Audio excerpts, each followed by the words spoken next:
Welcome, everybody.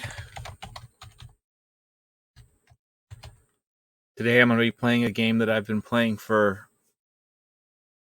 I don't know, a year and a half or something like that. I don't know. Took me maybe somewhere between 6 months and a year, basically, to get every character unlocked. At the time, there's some more characters now, so it might take a little longer. And that's if you're not spending any money. Actually, probably less than that. On my second account, I think it took me like 6 months to unlock all the characters in the game. I wanted to introduce this game to people that might be interested in it, maybe because it's Dungeons and Dragons themed, or just because they want an idle game. This is the only idle game I've ever played.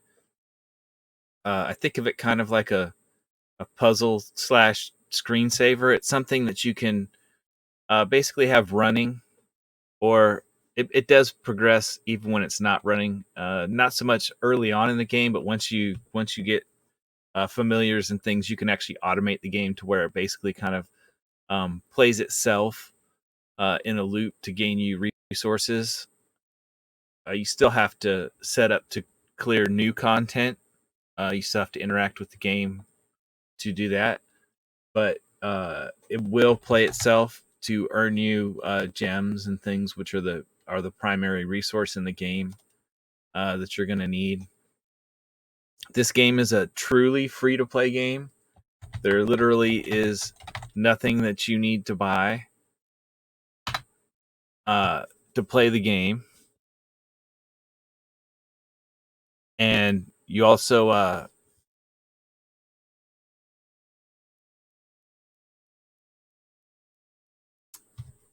you can speed your progress up, so you can pay to unlock characters in the store. I would pretty much recommend you don't do that unless you just really want to spend the money. It's entirely not necessary. I would say if you are going to spend money on this game, this is kind of a weird sort of catch 22 on a game. Usually, like with the other pay game that I play, or free to play game that you can pay money into, is Star Trek Online. Is the big one that I play, and with that game, it's more like, okay, play a bunch at the beginning of the game, and yes, like you could buy a ship at the beginning, and that will give you a boost, but you don't really need to. You can get by just fine with the free ships they give you until you get to the end game. So you can wait till the end game to actually decide, oh, I like this game. I've played it for 20 hours or 40 hours or whatever it is, depending on how fast you're rushing through and whether you're reading the stuff and watching the cinematics and all that sort of jazz. Before you decide to spend money in this game, when you get closer to the end game, it's more like there's less reason to spend money. I mean, unless you want cosmetics, that's really the only thing. Adjust my mic volume. I think it's a little hot.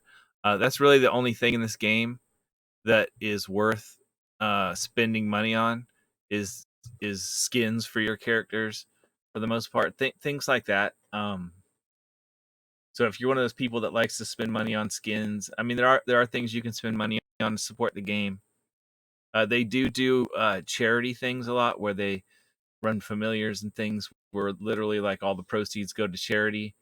Those are a good time to spend stuff. Especially the one thing that is worth buying in the game, unless you want it to take forever. Well, not forever, but I mean, unless you want it to take months and months before you can really fully automate a full party to play the game by itself in your absence on a loop. And once again, it'll do this even if it's open or closed. I don't know what the speed difference is between whether the game is open or closed. For the longest time, I ran 2 copies of the game open and running on my laptop.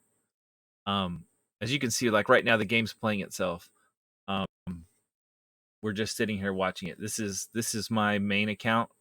So you can see it's busy. The screen's packed full of stuff. I'm gonna be switching to a new player account here in the stream, and I'm gonna be playing my existing account, and I'm gonna be switching back and forth a little bit. And kind of the reason I'm gonna be doing that is because this is an idle game, right?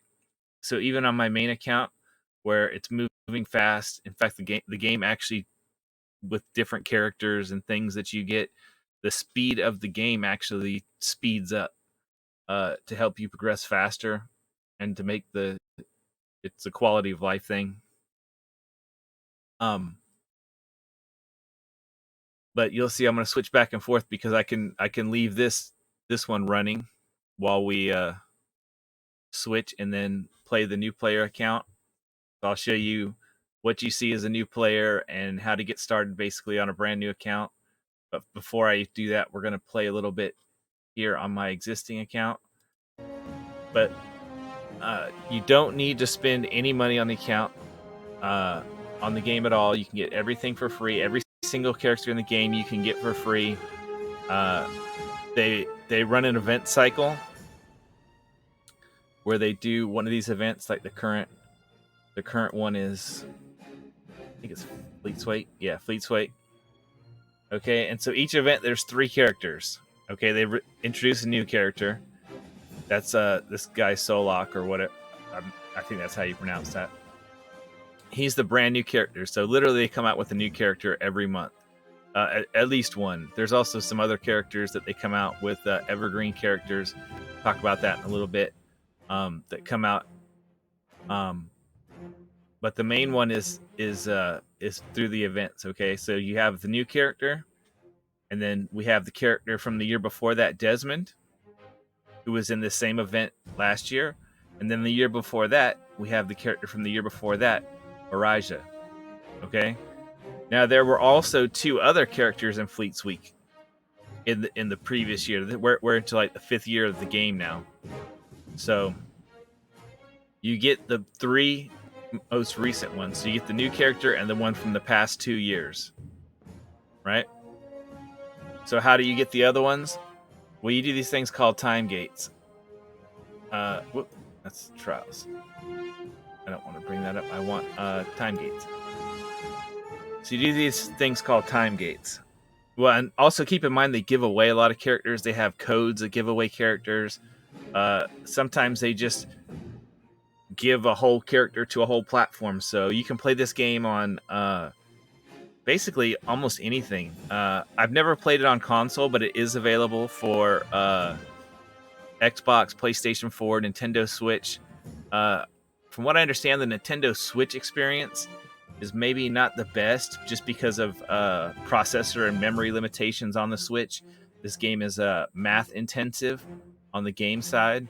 I know the graphics don't look super intensive. They're not 3D, super fanciful, extreme graphics on that end. But there's a lot of math in this game. And you'll see this really quickly when I start to show you how the game plays. The game plays that the math is, the numbers get so high so fast that you can't even use normal notation, like thousands, 10,000s, hundreds of thousands, millions, 10 millions, hundreds of millions, billions, trillions. You get past that so fast that you have to switch to scientific notation. So even if you don't have the game set in the options on scientific notation, you're going to end up there anyway because it's going to run out of numbers. And it gets real quick past millions and billions and trillions into these numbers that it's like you almost have to have a sheet of like, what is the next type of number, because they're numbers that we'd never use in like normal day-to-day life. But if you see, if I go to this available time gate, you see I've got 163 time gate pieces. It says of 6 because it takes 6 pieces, 6 time gate pieces, right, to open the time gate. So when I open the time gate, this is literally every single character in the game. Okay? And I can pick any one of these characters, except for these ones that are grayed out. I just can't pick those. This is just a safety feature, basically, that the game has. Because these characters are available in the current event, they're basically saying, hey, don't waste your time gate and accidentally pick one of these characters that you can get right now for free in the event, and the gear for the event, the characters. So if you look, see how there's all these little purple squares? That's all the gear. That the purple is epic. That's basically top tier. And then see, this is purple with a white a silver outline. That's shiny gear. Oh, this one's golden. The golden gear is also one of the things you can get. You can pay for. You can buy those items. Sometimes you can get them free. There are a couple that you can get free, or sometimes they give them away in some sort of an event, or a code or something. But basically, purple is the best. Silver is 50% more of whatever it does, and then gold is 100% more. Okay, then you also see this character. You see all of theirs are actually gold, not just outlining gold. That's just because they're legendary. That's another system that you get later on in the game, where anything that's purple, you can spend some in-game currency you get to make them legendary, and there's not any way to do that with money. That's actually just something you have to do in the game. So if you look at my characters, first off, they're all going to be blue. At the bare minimum, they're going to have all blues. That's the level right before purple. But you see, I've got almost all purple. But if I wanted to get the rest of their equipment on these other characters to purple, what I would do is I would run time gates. Time gates would give me gold chests, and gold chests are where you find the purple gear. And there's a pity timer on those, so that every 10th chest, if you open 9 gold chests and you don't get a purple gear, the 10th one will give you one. Of course, every time you get a purple gear, it resets the pity timer and it starts over. So if you open 3 and you get a gold, a purple gear, then when you go back into it, that's another thing I really like about this game, is it's full of like pity timers and things. So, and the pity timers are like really friendly. I know Genshin has like a pity timer on getting like a 5-star character. It's like, oh, if you open these expensive wishes and you get to 50 or 90, I think it's 90, I don't remember, but whatever. So let's say you get to 90, then you get a 5-star character at 90 if you haven't got one already. I mean, that's a crazy amount of opens. This one is 10, okay? And there's other things that are on even shorter pity timers, which we'll see in a minute, probably while we do the event. But so the game has this cycle where you get these time gate pieces, and just playing the game, you get one of those every 5 days. It just drops from a random boss like every 5 days. Every 5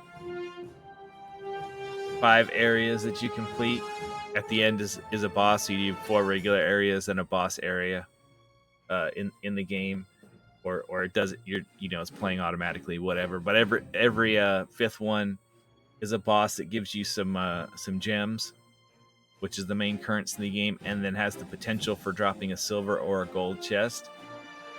They also, on top of that, every 5 days you get a time gate piece. So you think like, okay, that doesn't sound like much. So it would take me 6 weeks, right, to get 6 time gate pieces to pick a character. That's just at the start of the game. They drop 5. Okay. Eventually, you can get to the point where you can. There's a perk or a blessing you can get that gives you 2 every 5 days instead of 1. So that gets you up to 2. And then there's these things called patrons. All right, and there's 4 of these, right? And every week they give you these challenges, which basically you can do just by letting the game play on auto. You just say, "Oh, I want to play with this patron," and then you can earn these things, and that gives you currency, patron currency, which is right there. And then if you go in the patron shop, one of the first things you unlock is an additional time gate. And this, see, remaining purchases this week 1. So each one of these I can buy a time gate piece from every single week. So there's 4 plus the 2 you get every 5 days just from playing the game, whenever that just drop automatically, basically. I say playing. You don't really even have to be playing. I mean, it can just be running in the background. Or I mean, and in background, I mean, it can actually be offline and it still progresses even when the game is turned off and you're not playing it. So long as you have it set up to run in a loop. So that means actually every week you can unlock another character. On top of that, so the if I click up here on the event, it says that 6 days, 8 hours remaining. It's been going for like it doesn't go for exactly 3 weeks. It goes for like 2.5 weeks or something like that. Because of just when it starts, like it starts on like a Wednesday or whatever, and then it ends on like a Monday at the middle of the day or whatever, whenever their reset time is. The reset time is for basically everything in the game. Whenever days come into it and stuff and things on the schedule is basically noon Pacific time, because that's where they're located. And usually they want those things to start or stop when they are in office, basically, and available for support tickets. That's another good thing about this game is it has this support ticket system down here. You click the little support ticket, it opens up a ticket, and they are the best support I've ever seen. Honestly, almost for like even for like a paid service or a store or anything like that. If anything is wrong with your game, your account, or anything like that, if you submit a ticket or a bug, there's a bug, you report a bug, they respond really quickly. Sometimes the same day, sometimes the next day, but it's fast. I mean, it's incredibly fast, especially considering it's a free game. And I think they probably prioritize that if you maybe made a store purchase and they and it wasn't showing or something, they would probably prioritize that over just a generic bug. But they get back so fast that it's honestly hard to tell, if they're doing that. I'm sure they probably are, because they want everybody to have a good experience. But they support the game great. That's one great thing about it. Another great thing about it is about the game is that the developers, they've got one of the best communities out there. Their Discord is fantastic. People are very willing to help. There's a player. He also does streams for them, as well as his own stuff. He does some moderation and things for them. His name is Garawar. He has written a guide. In fact, the show is called Garawar's Guide to Everything or whatever for everything. But there's a guide for like every single character in the game, every event, basically every like thing you can think of. He's got a guide for it, and that's all on Reddit. You can just pop right over and see it. In fact, I'll probably post some links to some of the stuff in the chat here. But yeah, it's just really good supported game. They also, another thing they do that's nice is almost every week. Sometimes they miss a week, they're sick or busy or whatever. But the two main devs that founded the studio, they do a Twitch stream basically every week on Thursday, where you can ask them any kind of questions you want about the game, and they tell you about new things coming out, state of fixing little bugs or something that people have had, or retuning something that they've gotten feedback there that something needs to be changed, it needs to be harder, or it's too hard, or the rewards aren't good enough, or the cooldown timers are too long, or whatever it is. They take player input, they actually input it in the game. It's a really good system. Rather than just watch this, we're going to go ahead and but they're on this cycle, like I said, so you have basically 3 weeks allocated to the event out of the month, and then the fourth week they do what's called a free time gate event. So the time gate that I showed you, where you can that I just showed you, where you can just ignore that for a second. We're going to go to the event here, Fleet Suite. The time gate where I showed you, where you can get any character you want.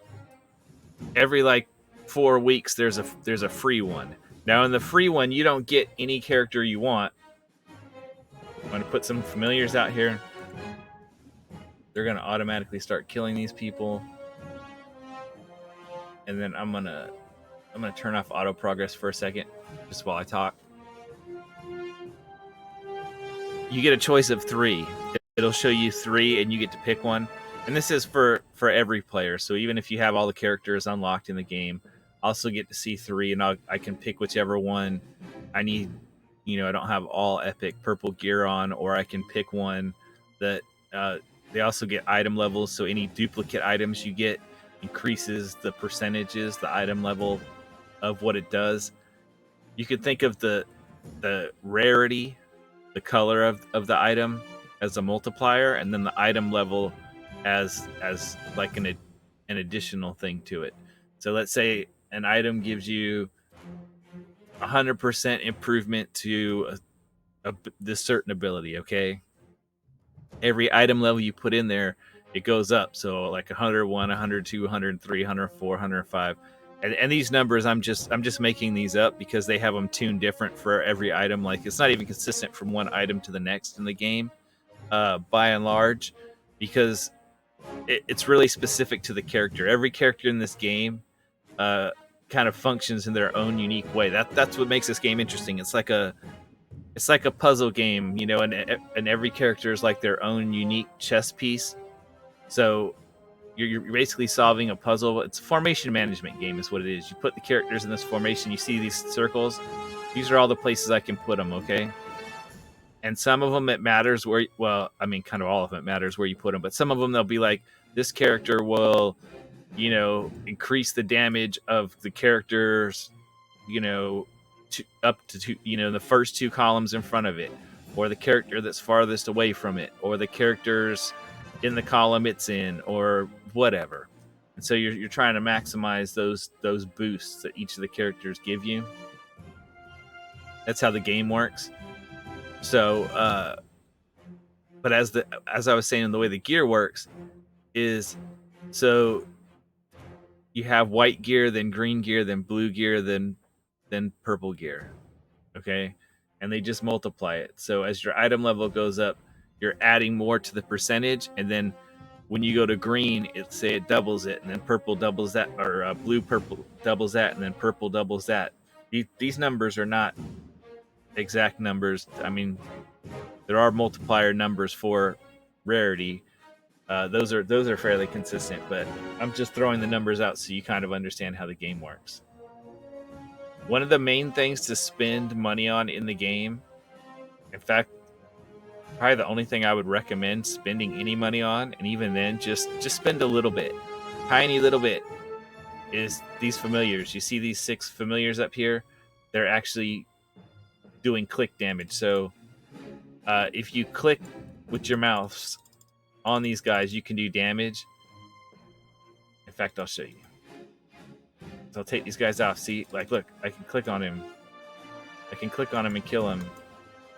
And I can click on that little thing and get some gold from that. So I can click on them and also see they're dropping gold. Right now I got to move my mouse over and pick it up. Okay. I put these guys here. They're just automatically clicking on stuff. Once you get 3 of them out here, it automatically picks up the gold. Once you get...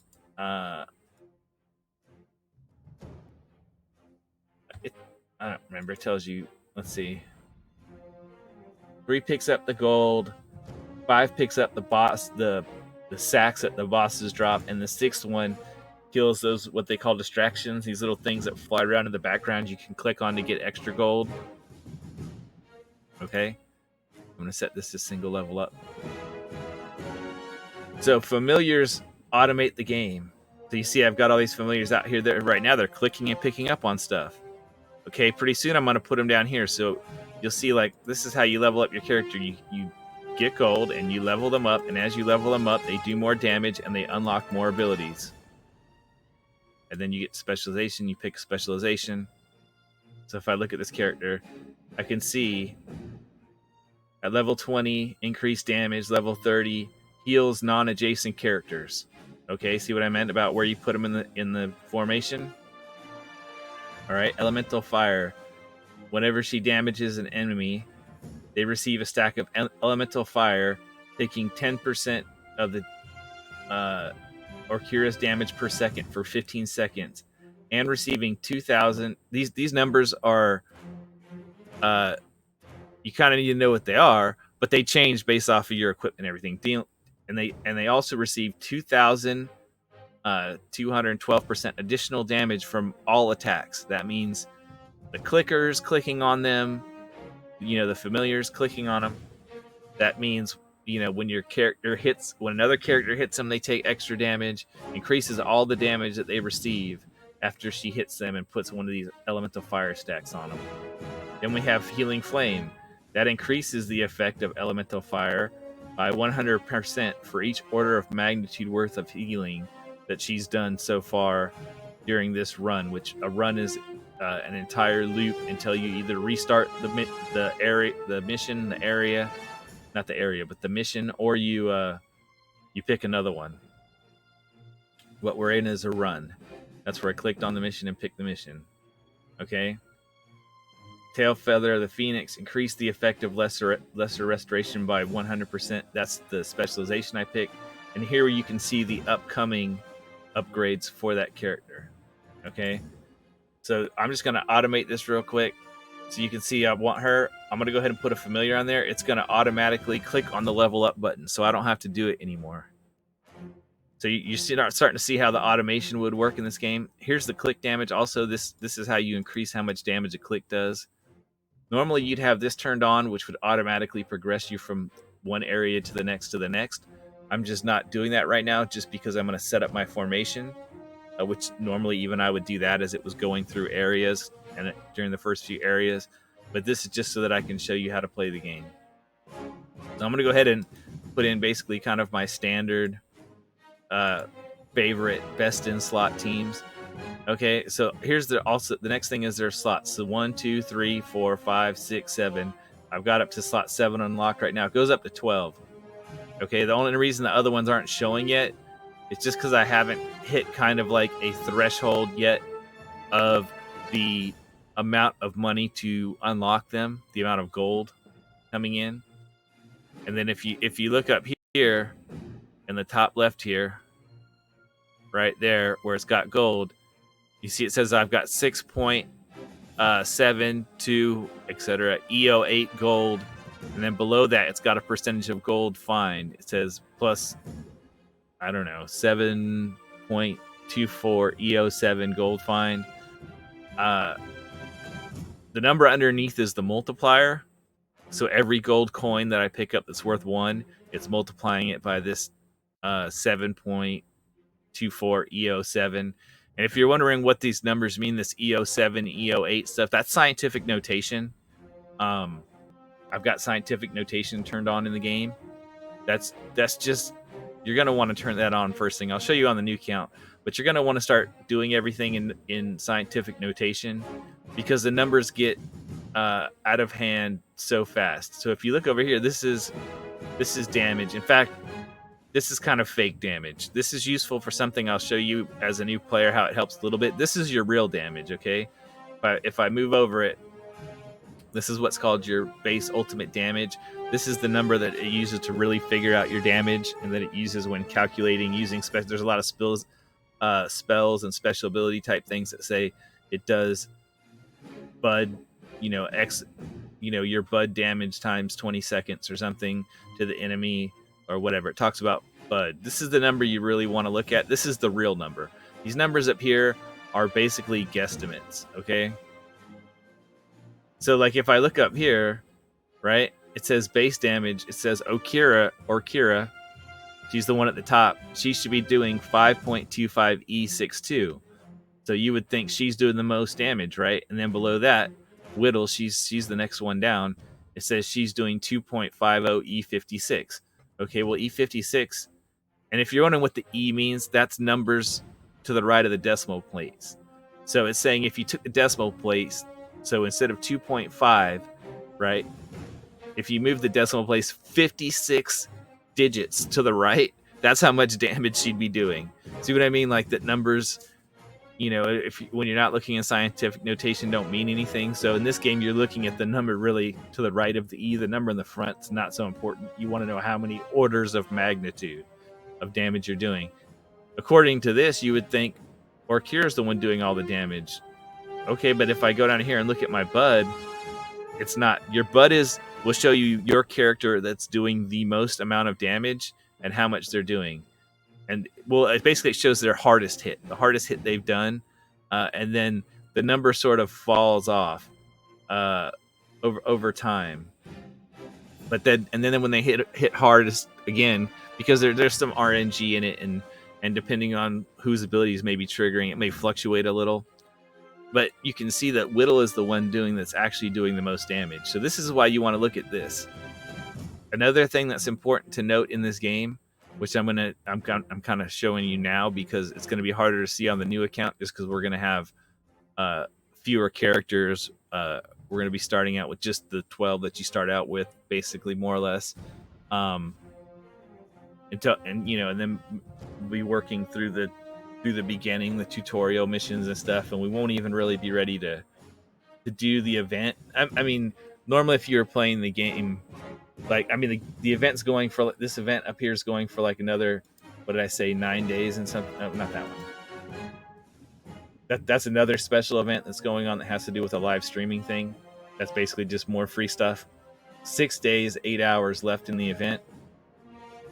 There would be enough time if I started playing right now that I would definitely be able to do enough of the event that I could at least unlock the new characters. I may not be able to clear all the variants, which you'll be able to see all this stuff in a minute and understand what I'm talking about. But you would at least be able to get the new characters into your roster. So, I'm gonna put another familiar on Whittle because I want to level her up automatically. So you see why you're gonna want a lot of familiars. You can get some in the gem shop.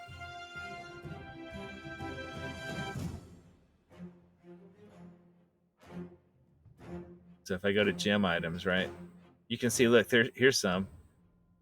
The only ones that are in here are the most expensive ones. I could get them if I wanted to, like 100,000 gems for this Raven, 150 for the Quasit, 200,000 for Zorbo. I just don't want to spend my gems on that. It's not worth it to me. These are all skins. These are not characters. So keep in mind, in say an event or something, if they give you a skin or you get a code, like a chest code for a skin, if you don't have the character 99% of the time, if you get a skin, you'll get the character.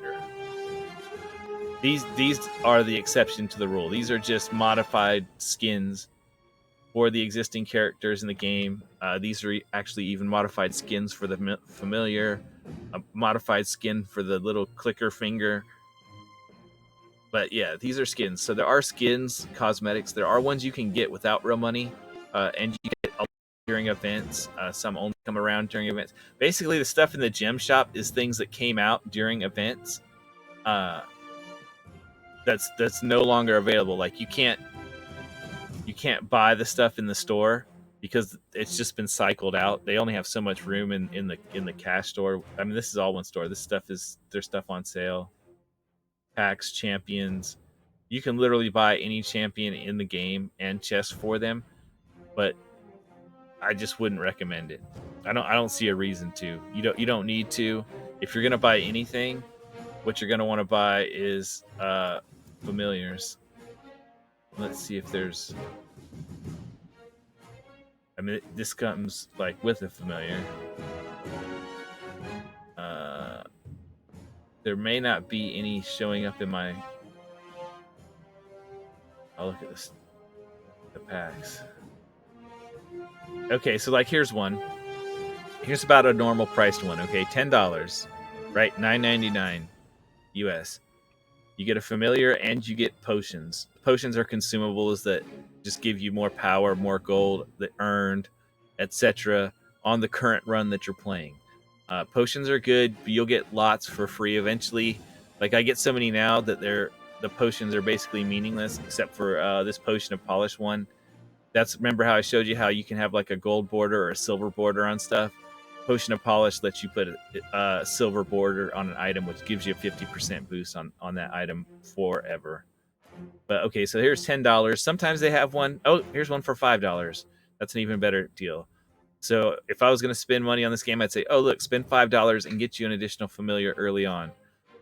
Once you get to a certain number of familiars, once you have enough, basically, the biggest formations in the game are 10 slots. 10 characters on the field at a time out of the 12 available. So if you have 10, right, to level up all your characters that you have out on the field, and then you have 6 more to put 6 on the field to click, which you don't even need 6 on the field to click. Really, you only need, between, you could get away with 1 actually, but 6 is optimal. And for speed purposes, 5 would be ideal, because you want 3 to pick up the gold, 5 picks up the boss bag. So if the game's playing and it's running on a loop, the more loops you go through faster, especially once you automate the game to where you can set a level for it to automatically restart, and then you can set it for formation to automatically load up when it restarts with the familiars already out. So the game just literally will loop and loop and loop and just earn you tons of gems. Each event, I probably get 300,000 or 400,000 gems per event, and I spend those on gold chests because they give me contracts, which give me more passes in the event, more runs in the event to get more gear for the new character, or any character in the event that you want to get more gear for. You need a certain number of event currencies to get stuff. Like, here's another familiar, $10 a piece. Here's another one for $5. I would say, if you definitely, if you are going to spend money on the game, start with the familiars. Get the $5 ones first. There's no difference between these. The difference is just the aesthetics. What you get in the pack is different. That's why these cost different, because of the number of potions you get. Look, this one gives you 12 potions and a potion of polish. So potion of polish being the big thing. This one just gives you 6 regular potions, no potion of polish. But you don't need those. You'll get some of those, like I said, for free and whatnot anyway, during certain events and stuff. And they're not necessary to complete the game or anything like that. They're just bonus stuff. But yeah, I would get the $5 ones first. So like, if I had $10 to spend on this, I'd get those 2 $5 familiars,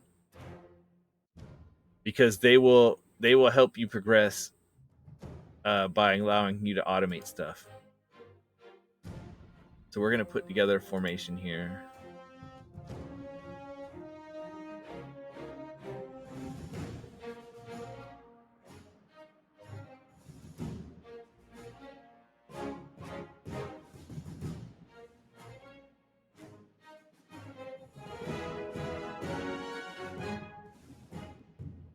And if this looks like overwhelming, like, look at all these characters, how do you know which ones to use? You'll figure it out. It's you won't get them all at once. There's guides. It's simple. There are ones that are sort of best in their slot. You know what I mean? You can see they're locked to these slots. So if I'm using Orkira, who's really the best in her slot, not that a lot of these other characters aren't really good. She's just generally the best, okay? But the other thing is, you can't always use every character for every map. So even if you happen to have the best character in each slot, you're not always going to be able to use them. There'll be restrictions that say you can't use, characters that, if I bring up their character sheet, you see they've got all these Dungeons and Dragons stats. They don't mean a whole lot, except, well, they don't really affect damage or anything like that, like in a typical Dungeons and Dragons way. But what they do is, there'll be ones that say there's patrons and there's variants and there's all these sorts of things you can do that will say, like, oh, you can only use characters, with a strength below a certain number or above a certain number. Or they'll say no female characters. Or they'll say you can't use clerics, druids, or wizards, or, no healing characters, or whatever it is. You know what I mean? They'll have alignment things so that she's chaotic good. So it'll be like, oh, you can't use any good characters or any chaotic characters or any evil characters or whatever the thing happens to be. It'll tell you a lot of these restrictions. So you really kind of need every character. I mean, you don't need every character, but you want to unlock every character in the game because you will hit content where like you won't be able to do it if you don't have enough characters. And also you kind of want to spread out your upgrades. I mean, upgrade your primary characters you use the most, focus on them first, but you also want to you don't want to have characters that you haven't upgraded, like their equipment at all. You want to kind of have and the easiest way to describe this is to try to have like a what I call like a floor system or other. I mean, I didn't create that term, but you want to have kind of like a floor. So these upgrade your item levels. So if you look at my characters, right, you'll see that some have different item levels. Some of them are because the characters you start out with and the ones you get from completing missions are called evergreen characters. They get equipment out of regular gold chests. So don't ever spend blacksmithing contracts on them because they get their equipment out of regular gold chests that you can buy with gems. And you're going to be opening a ton of regular gold and silver chests because that's where you get your potions from. That's where you get your blacksmithing contracts to upgrade the item level of your other characters from. That's where you get your bounty contracts so that you play the event more. So I mean that's basically where one of the main spots you get your power from, other than completing content in the game. The resource that you're purchasing with in-game currency, i.e., gems, is generally gold chests. Increase is what you spend it on to increase your power. There's not really anything else you can buy to increase your power with gold gems, or with gems, or anything else you can buy. I mean, with cash you can buy more chests for specific characters. You wouldn't ever want to spend cash on gold chests because you'll get thousands and thousands and thousands of gold chests. I mean, I'm gonna open so many. I'm gonna spend hundreds of thousands of gems on gold chests for this event.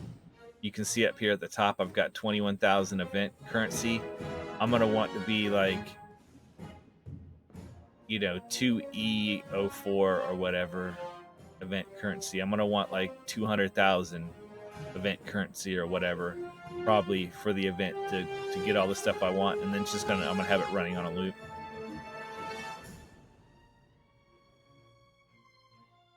Okay. But anyway, so if you see like these characters have different item levels, you can tell that. Asking me about specializations because I don't have a saved formation for this layout yet. This is the first. It's the new character in the new event. They've got their own special layout. So you can see that there's a lot of variance here, right? The evergreens, oh wow, like almost 5,154. I like to have at least at this point at least a minimum of 54 on them. The ones I use more, I put more into, and there's some that you get better returns on, like Artemis and things.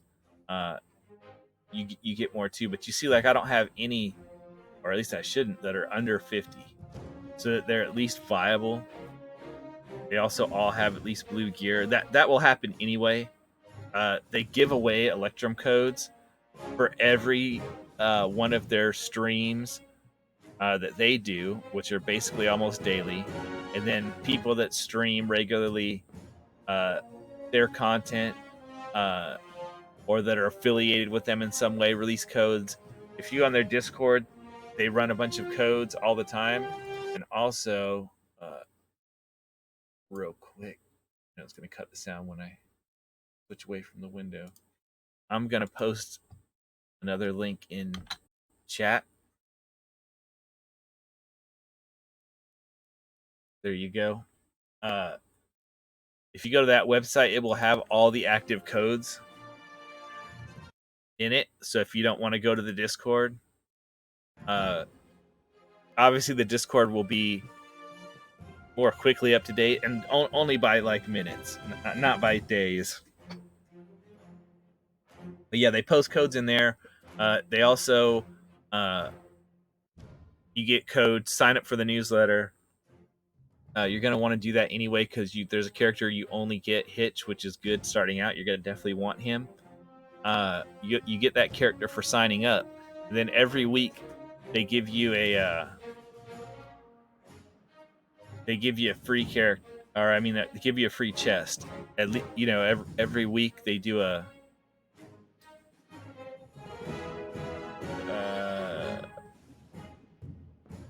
Well, it's on the weekend, so it's not happening right now. But they have a weekend chest basically every weekend that you can buy.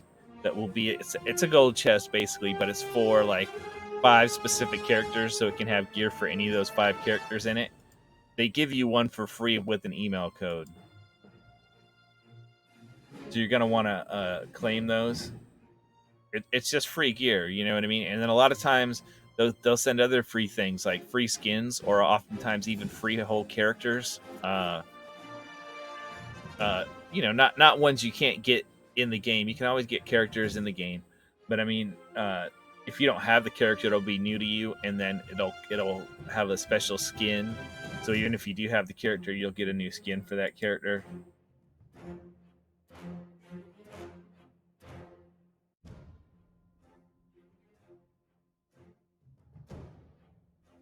Oh yeah.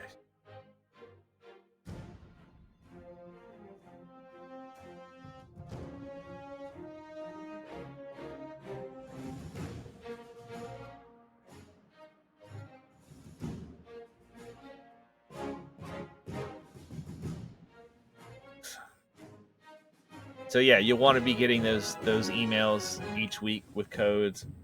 You don't have to put them in right away. Like my email right now is full of codes. I mean, the ones for characters and stuff you want, yeah, but the weekly chest ones, while they're good, you don't need to put those in every day or every week or whatever. And in fact, I haven't even worried too much about the Electrum ones. I should get them and put them in, but I've just been lazy because I've had plenty enough contracts to get all the stuff I want and all that sort of stuff. So I haven't been putting in all the codes that that are from the streams, the Twitch streams and things that they do, the YouTube streams, the YouTube videos or the Twitch streams. I haven't been putting in all those codes into my regular 2 main accounts. My main account and then my sub account. I play both of those. There's a cooperative. That's another thing. There is no like PvP or anything in this game. You're not competing against anybody else. There's no reason to like spend money on power. It's more of like a single player game with constant updates. Like a live service game. The only cooperative thing is this Trials of Mount Tiamat thing. Oh, I guess I already finished. I can claim my rewards. Yeah, I saw it was about to finish. But you can see, look, see all these? There's 5 players in here. These are like the 5 players I was playing with. 2 of them are my accounts. I've got to the end. I'm gonna continue on with this because I want to earn as much favor as possible. In fact, to that end, I'm gonna go ahead. I should have done this already, but I need to turn on some potions.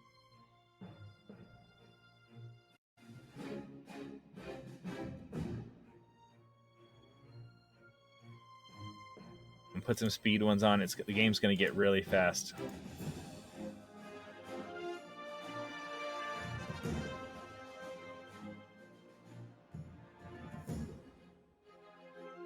But as soon as I get the characters that I need for my formation unlocked, I'm gonna save that, and then I'm gonna switch over to the new player account, and I'm gonna show you basically how to set up a new player account. I mean, not go online and create it. I mean, you can figure that out. You can download, like I said, the game is on Steam. It's on Epic Game Store, PlayStation, Windows. You can also get it straight from the company Codename Entertainment's website or the Idle Champions website. I linked to you there. So that's why we're playing. I've got 2 copies of the game actually going right now. So I've got this is my Steam account, That's my main account. Okay, and you can see I've got actually all the slots filled up, but I'm gonna switch one out.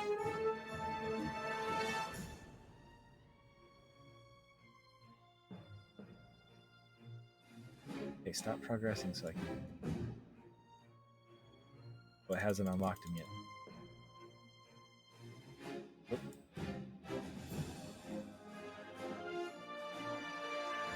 Oh wait,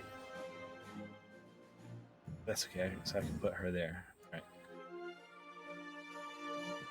So I'm gonna set this to go, and then I'm gonna save this formation. I'm not gonna give it a name. I'm gonna set it in quick slot 1. I just need to go a little bit further. So those you saw those specialization choices that pop up when a character gets to a certain level.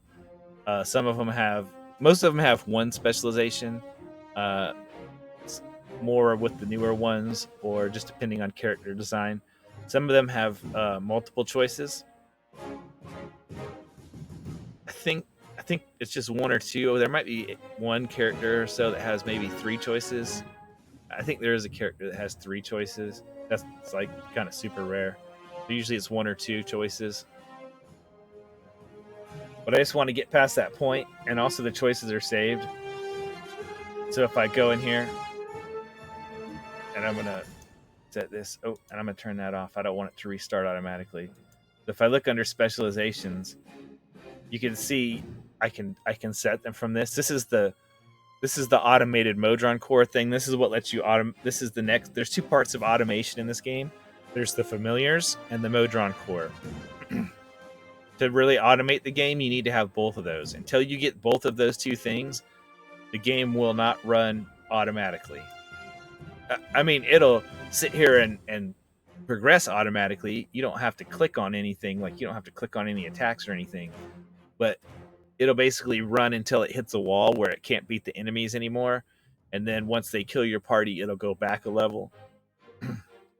And then if they die there, it'll go back another level until it gets to a point where basically your guys are just sitting there killing the enemies. And you would think like, oh, well, they're still earning gold if they're killing the enemies there.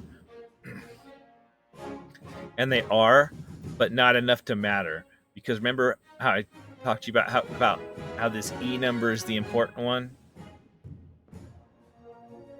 This E number is the important one.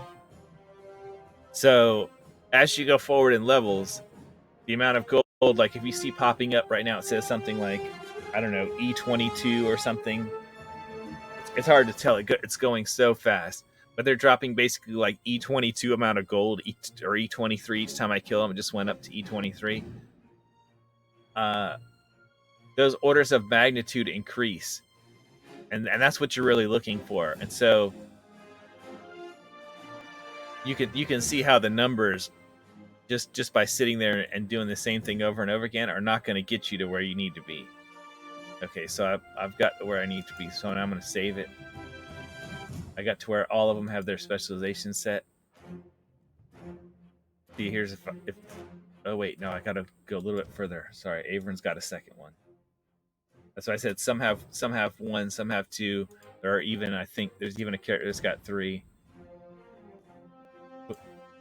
So like that's what I'm saying. When you see the specialization, see, I still haven't set this one yet. I mean, I can click on these and I can manually set them in here, but I'd rather it just be saved in the save file. The clicking in here is more if you just want to load up a save, but you want to change which specialization they're using when it reloads them on automatic.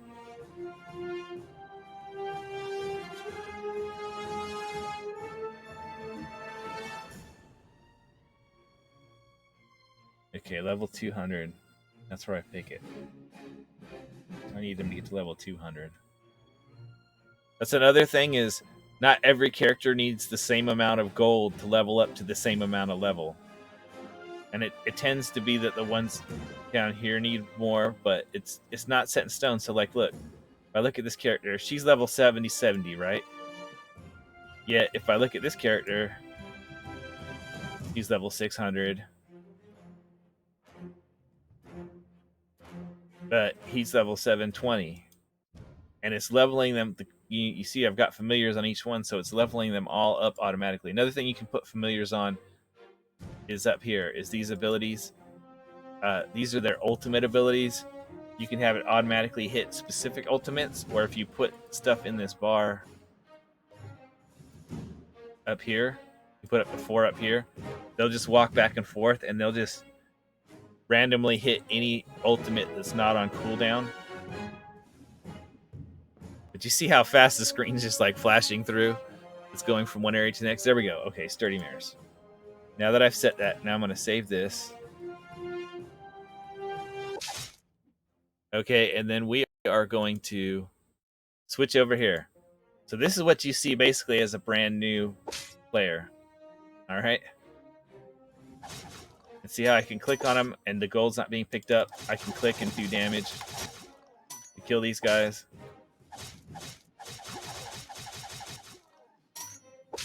This is the tutorial. He's saying, don't forget, see, you can level me up. So if I level him up,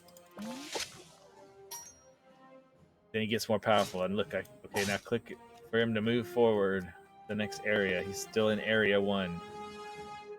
It's like you've got enough gold to recruit another champion. See, so I'm going to add in Celeste. And I'm going to stick her right here. Talking about his ultimate attack. Here's his ultimate attack. So I jumped over there and hit him with the shield. His ultimate attack isn't very flashy. A lot of them are more flashy than that.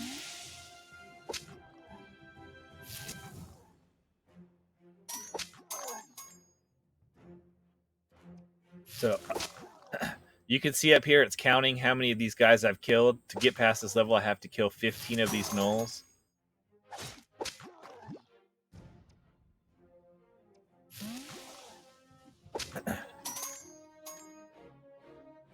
Right? Okay, now it's completed. Normally you wouldn't do this and click on the arrow like one at a time. Because obviously, like, I mean, this is a brand new account, so we're not going to get to a very high area. Literally, like, this is the very first mission in the game with the very first account. We don't have any kind of bonuses, multipliers, boosts unlocked on this account, or anything at all. We basically have nothing.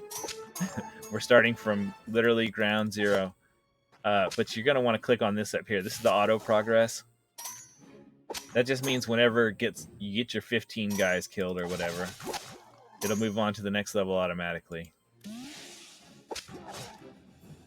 And so if we look at Brunor, we can see we've got him to up to level 25. We unlocked his ultimate attack.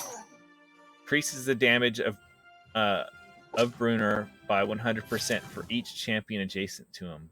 Okay, so everybody that's next to him increases the damage. His role is actually support. He's not actually a DPS.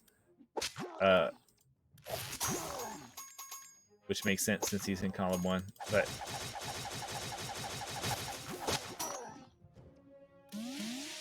Celeste isn't a DPS either. He's a healer and support. Oh, you want to turn that on. Show upcoming. You want to see. So once she gets to level 20, she's going to increase the damage of the champions that are next to her.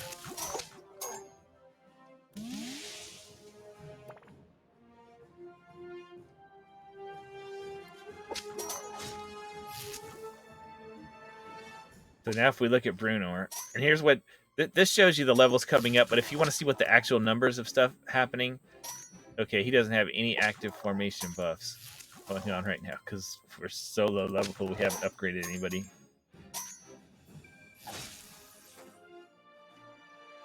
Okay, there we go. She's going to increase the damage. Okay, this is what you normally use Brunor for. This rally ability, he increases the damage of champions in the same column as him by 100. So if we look, actually, Celeste is... Okay, here's our first boss.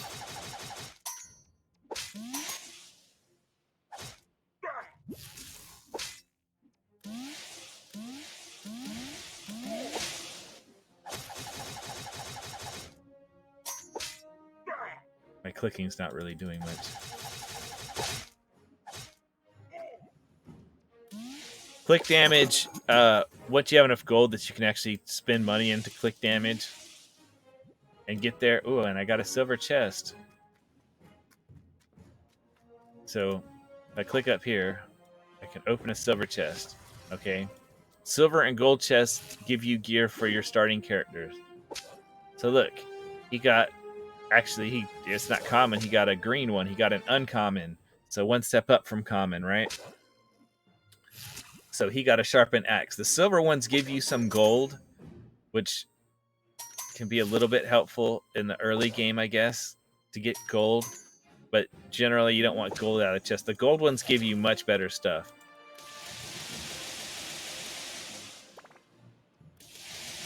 I'm not auto leveling.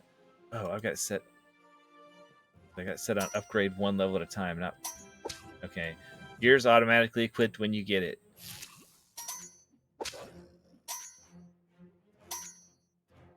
Okay, didn't need the pause there. So this one increases the damage of all champions. He's a support character, so his first 2 slots most likely are going to be increased damage of everybody in the party, because his job is not to do damage. That's another thing I think I need to mention. First off, you don't want this on upgrade one level at a time. Upgrading a character a single level basically does nothing. Okay, 10 levels does nothing. 25, 100 can be useful if you want to go past the level cap, but normally what you want is this. Upgrade them to the next upgrade. Until they get to their next upgrade, to like level 80, increase the damage by 200. You know what I mean? Or for her, increase the damage of champions next to her by 100%. Until you get to their next upgrade, increasing them a level doesn't really do anything. You want to increase them to the next level. And see, like, my clicks don't do any damage anymore because they're like, have like level 1 click damage. So I can click on them and it slows them down, but Bruno is already doing more. So it looks like Celeste is doing the most. So once again, like, if we go up here and look, all right, you see we're in normal numbers right here. We're not in the E numbers or anything yet, right?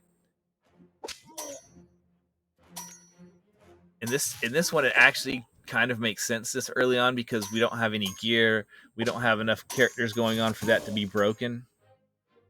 Okay, so it's showing that they're basically doing about the same damage. But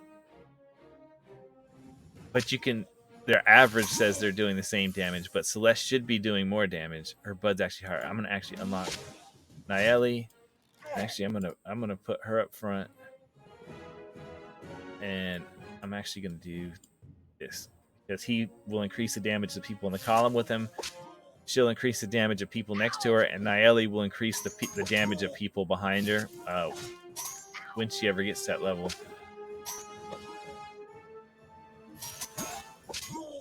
So you see, they're dropping these heads. They're not really supposed to be heads. Those are just indicators of travelers. Evidently, they've kidnapped travelers, and we're supposed to rescue them. So sometimes you want to kill a certain number of people. Sometimes you want to collect items that they drop, and maybe not everyone drops one. Like, see, that guy didn't drop one, that one didn't, but this guy will probably. See? So that just tends to take a little longer, but I'm also only need 10. I don't need to kill 25. Basically, all these things tend to take the same amount of time. Okay, I got to my next upgrade and my next damage. See, so now she unlocked her formation ability. She'll increase the damage of anyone you put next to her. Yeah, which is what I said. So now if we look, this is the tab you really want to look at stuff. Okay, so outgoing effects. These are things that he is doing to your people in your formation. He increases the damage of champions in the same column as him by 100%.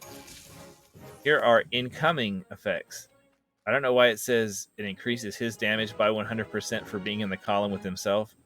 I'm not sure that actually really applies to him, but you can see that he is getting a damage increase from Crusader's Mantle from Celeste of 100%.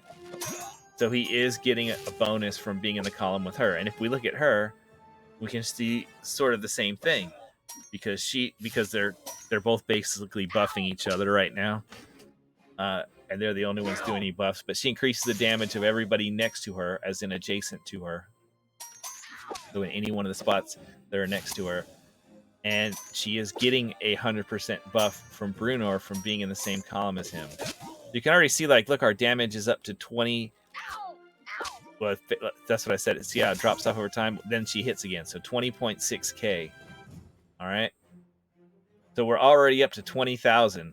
We were at, like, I don't know, 5 or something. Who knows? But now we're already up to 20,000. So speaking of that, now's a good time. So here's where you sign up for the newsletter. I already did. I've got the code. I'm going to put it in a second to show you. Let's go into the settings real quick. And I want to show some things. Okay. So the cinematic speed. That's right now we're in the tutorial. We're not in the cinematic. But basically when you I think it's every 5 areas. Basically after you kill the boss, you get to the next area. Every one of these missions has a story. So if you want to see the story, you set this to what you want. You know what I mean? Manual means you have to click through each one, and then it's got the different speeds. If you don't care about the story, or you've already seen the story before, or whatever, you can just go to instant and skip. I just say skip the cinematics while free playing. Free playing means you're replaying a mission you've already done, just to earn gems or gold or whatever it is. Always show formation circles. I turn that on. I want it to always show them. Always have auto progress when offline. That means when the game's not running. Choose familiars at random. That's just you saw when I was putting familiars out earlier. I didn't go and like pick them. There's a familiar screen where I can click and like drag the familiars out onto the screen.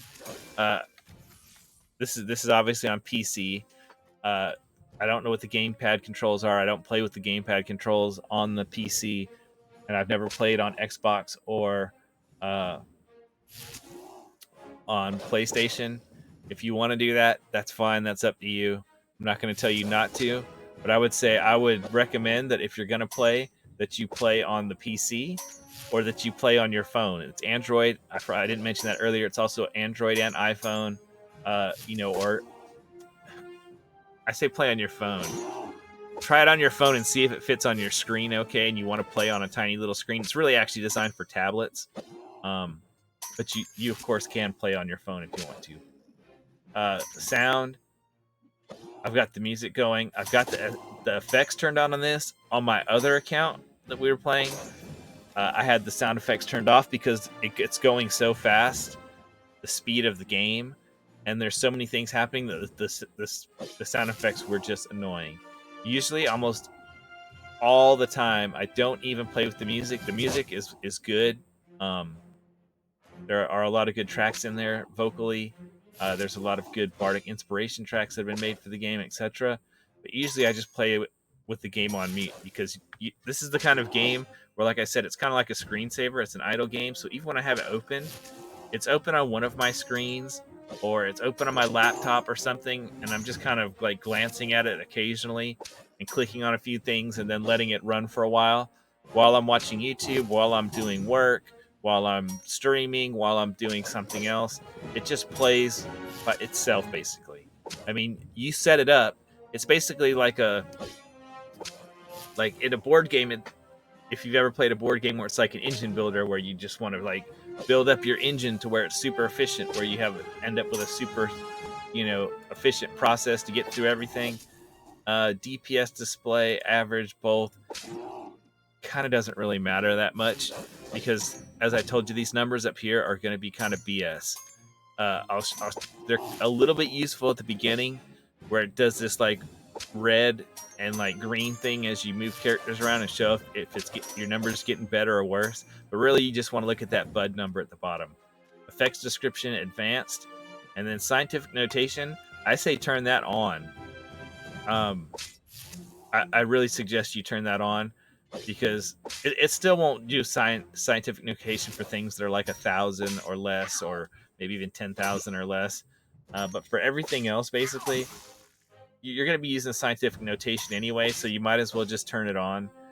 You don't want it using stupid numbers. Like it'll say, at first it'll go like M for million and B for billion, and then like T for trillion, but then you'll start getting like D's and C's and all these weird letters that mean mathematical notation numbers that you've never probably used in your entire life or even heard of. You like, I literally have to like open up a web page of like, what do those mean, so I can even know which one comes after the next one. Like, the order doesn't even make sense. So then it just makes sense to be in scientific notation, where it's just E04, E05, E06, E07, E114, 120, 200, 206, E300, whatever it is. You can just know that the bigger the E number, the better. Another thing is narrow bench boxes. I recommend you do that so that all 12 fit on the bottom real nice and easy. You don't have to scroll the bottom as you get the 12 slots unlocked. Console UI portraits. That is just a preference thing. I will turn that on real quick and I will show you. See, look, see, this is more of like a forward-facing artistic design type picture. Oh, nice. I can put just in here. Now I can do this. I can do that. He's an actual DPS. He's going to be your DPS early on in the game. He also increases your gold find, so that's good. And I'll level these guys all up, and now we'll be able to get even further, I'm sure. Okay. So onward. In fact, actually, I'm going to do. Natalie gets to her buff. I think she just does this one slot behind her, so I'll just switch to that. Okay, personally, I like. I prefer not the console portraits. I like the ones where it's just like a picture of what they look like on the screen. A couple of reasons. One, they didn't used to have this option on the PC side to use the portraits that it uses on the console. So it's what I'm used to. But the other one is if you, as you unlock skins for the characters and you start putting them in custom skins, the console UI portraits don't show their skins down at the bottom. You know, their portrait doesn't change if you put them in a different skin. Whereas if you have their non-console UI portraits, it does. Display, I would say set the UI. I mean, you set this how you like. This is a personal preference thing, but I would set the UI scale to 75%, just so you can fit more UI on the screen and have more screen space. Particle amount, once again, set this how you want. I set it as low because I want the game to run as smooth as possible, and also just because there's already so much stuff popping on the screen, I don't need any more. I disable the flashing lighting effects because once I get the familiars up here, I don't need to see all the flashing like from them just hitting the enemy. It's just not important to me. Always animate familiars at 1x speed. That's a personal preference thing. The familiars have cute little different types of attacks and things that they do. It's just the same loop over and over again. But if you don't like when you use speed potions and stuff and the speed goes up, if you don't want to see them like looking frantic, you can turn that on. UI caching, you want to go ahead and turn that on. This clear cache, if you get weird graphics, like the background's not loading right or something, like you're seeing weird stuff on the screen, you can click on that to fix it. And then recently, they actually went and converted the game to multiple languages. So the game now has support for multiple languages. Obviously, pick the language that you want. I would say if you're 100% fluid in multiple language, I would pick English, since that's what the game was written in, and it's been translated into those other languages. Oh yeah, okay. Nayeli has a formation that increases the damage of anyone in the column behind her. So look, so now that I have actual formation abilities on all these people that are actually happening, if I look, okay, on Jarlaxle, he's got, look, multiple incoming effects. Heals Jarlaxle for 6 every round. That's coming from Celeste. She heals the people that are next to her. Rally, increase damage of Jarlaxle by 100%. Okay, that's happening because he's in the same column as Brunor, right? Then we have increased Jarlaxle's damage by 100% from Celeste because she's next to him. All right. Then from Nayeli, we have increased Jarlaxle's damage by 100%. That's because he's behind her. So you see how putting them in these certain spots affects how much damage they do. And so see these upgrades, it's like increased damage of Celeste by 300%. And Brunor has them, and all of them have them. Early on, when you don't have like a vast amount of gold, you want to pick your upgrades that do the most good. So increased damage for these two characters when they're not my DPS, or well, they shouldn't be. I mean, typically, really, Jarlaxle should be my DPS. He's just we have a weird leveling gap happening right now. If you look at what they should be doing up here, you can see it says, uh, technically, if you look EO6, so Brunor is doing the most, but that's just a function of the fact that we've leveled him up so much more than every other character because we're so limited on gold right now. But normally Jarlaxle would be doing the most. That's an important thing to realize in this game. I think I started talking about it earlier, is it doesn't matter how much damage all your characters doing. It's only your one DPS character. That's the only one you care about. So basically, you want every other person in your formation to buff one person, and that one person we want to buff is Jarlaxle, because he's our DPS. So we want everybody pointed at him. That's why I put him here. So see if I and here's another thing that you can see with the formation ability. See how I put it over Drunor, and he's got Brunor. Brunor. He points down, right? At Jarlaxle, he's showing that he does everybody in the column. Okay, when I go to Nayeli, see how she's got arrows pointing behind her? It's saying that her buff affects people behind her. When I go to Celeste, see how it's got arrows pointing in all the directions, one space around her? It's showing that everybody one space around her does more damage. Get it? That's just little on-screen things to help you.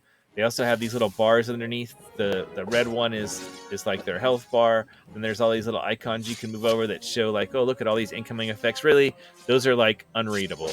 If you want to know the effects, click on their character sheet. All right, so he's got this little icon. This one means the sword one means increased damage of that character. This one right here, right, increase the damage of all champions. The one that's like, it's like a sword crossed with a staff or something, like a wizard staff. That increases the damage of everybody in the party. So that's good. It will increase your DPS, right? This one right here, with the three like little slash marks, like a claw, it looks like a claw mark or something. Those ones mean unlock or upgrade an ability of that character. So his ability in that case increases his gold fund by 25% for each drow or rogue in the champion or in the party, including himself. He is a drow and a rogue, so he will get double the increase for that. See, my characters are getting wiped out. But I'm going to increase my specialization here, right? So I have two options. All right. This one is just a straight bonus for his rally ability of 100%.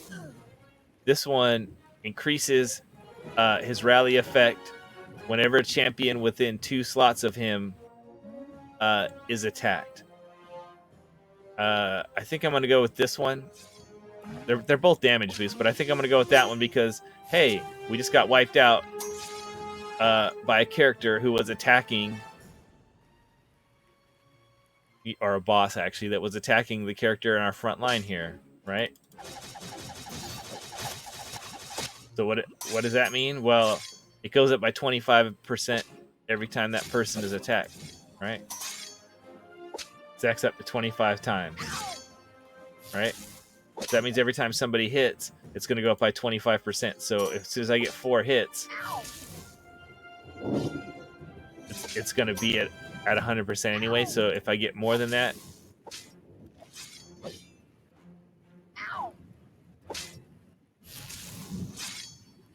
it's going to go up even beyond that. So see, I'm already at 5. Oh no, it's 10%. So I need to get 10. So I guess maybe I should have went with the other one. Might have been more effective in this particular instance.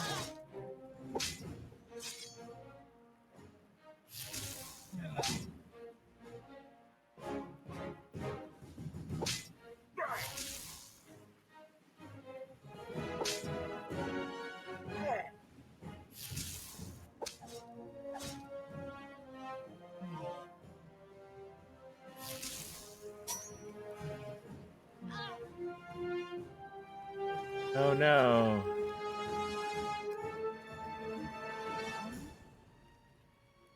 I've got a gold chest to drop.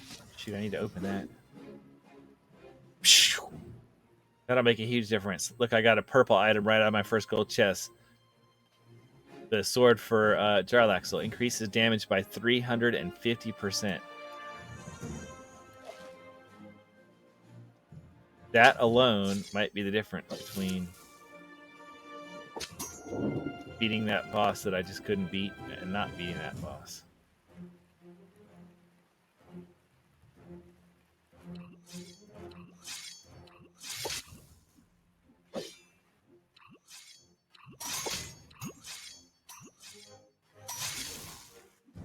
Yeah.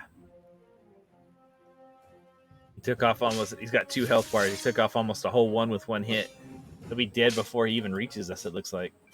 Oh, another thing I could do is I could click on him, even though my click damage isn't doing any real damage at this point.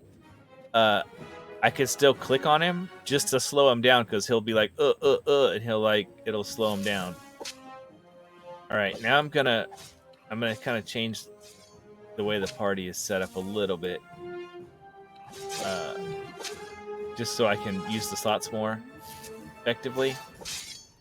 All right. So I'm moving him back just to get more space because I've unlocked Calliope.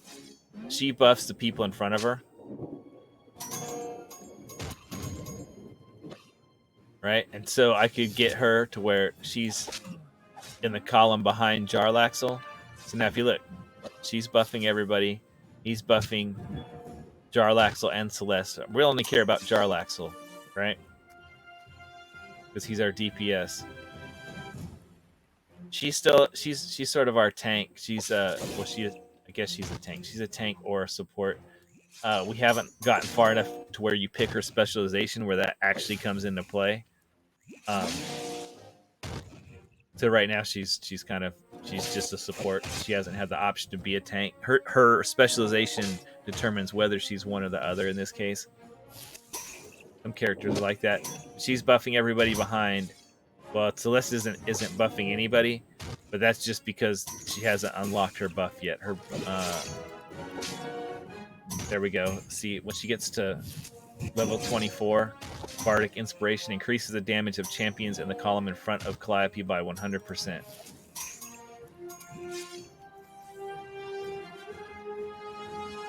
So another thing we're going to go ahead and do while that's happening is we're going to put in a chest code. This is another reason why I recommend you play on the PC, though I guess this also applies to if you're playing on a phone or a tablet, is because you can copy and paste the codes in. All right, that is my code. Writing it down and using it, that won't help you at all. This is the one I got in the newsletter to unlock Hitch. See, I've got a new character, a chaotic good human rogue named Hitch. I got that for free. Now we're going to go ahead and why don't we just go ahead and give ourselves some more power. I can't redeem. This should be forever.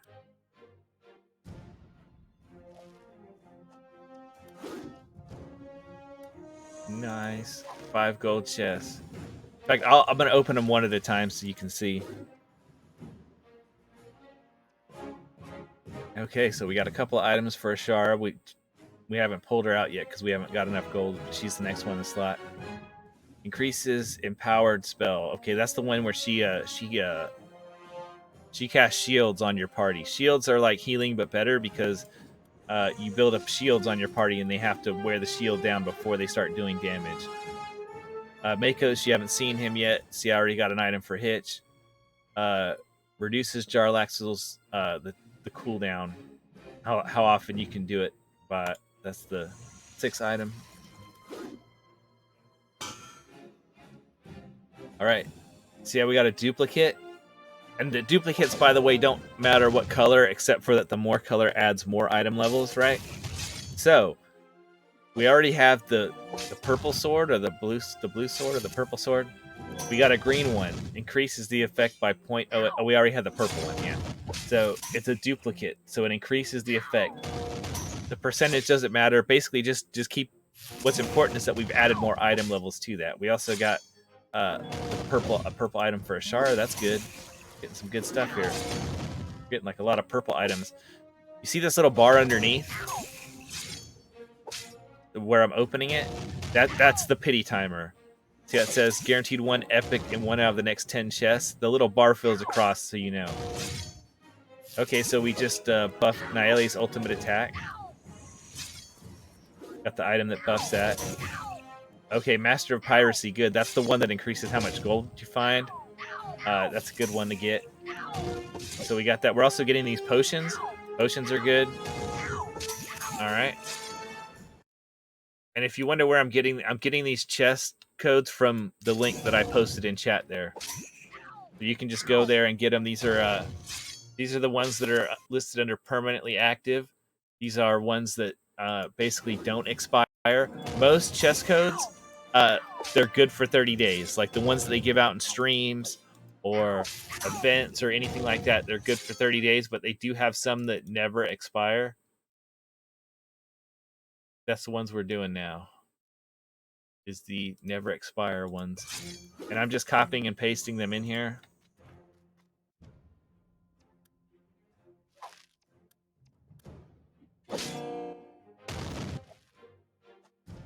These are Electrum chests. Electrum chests are the ones that you generally get from the stream.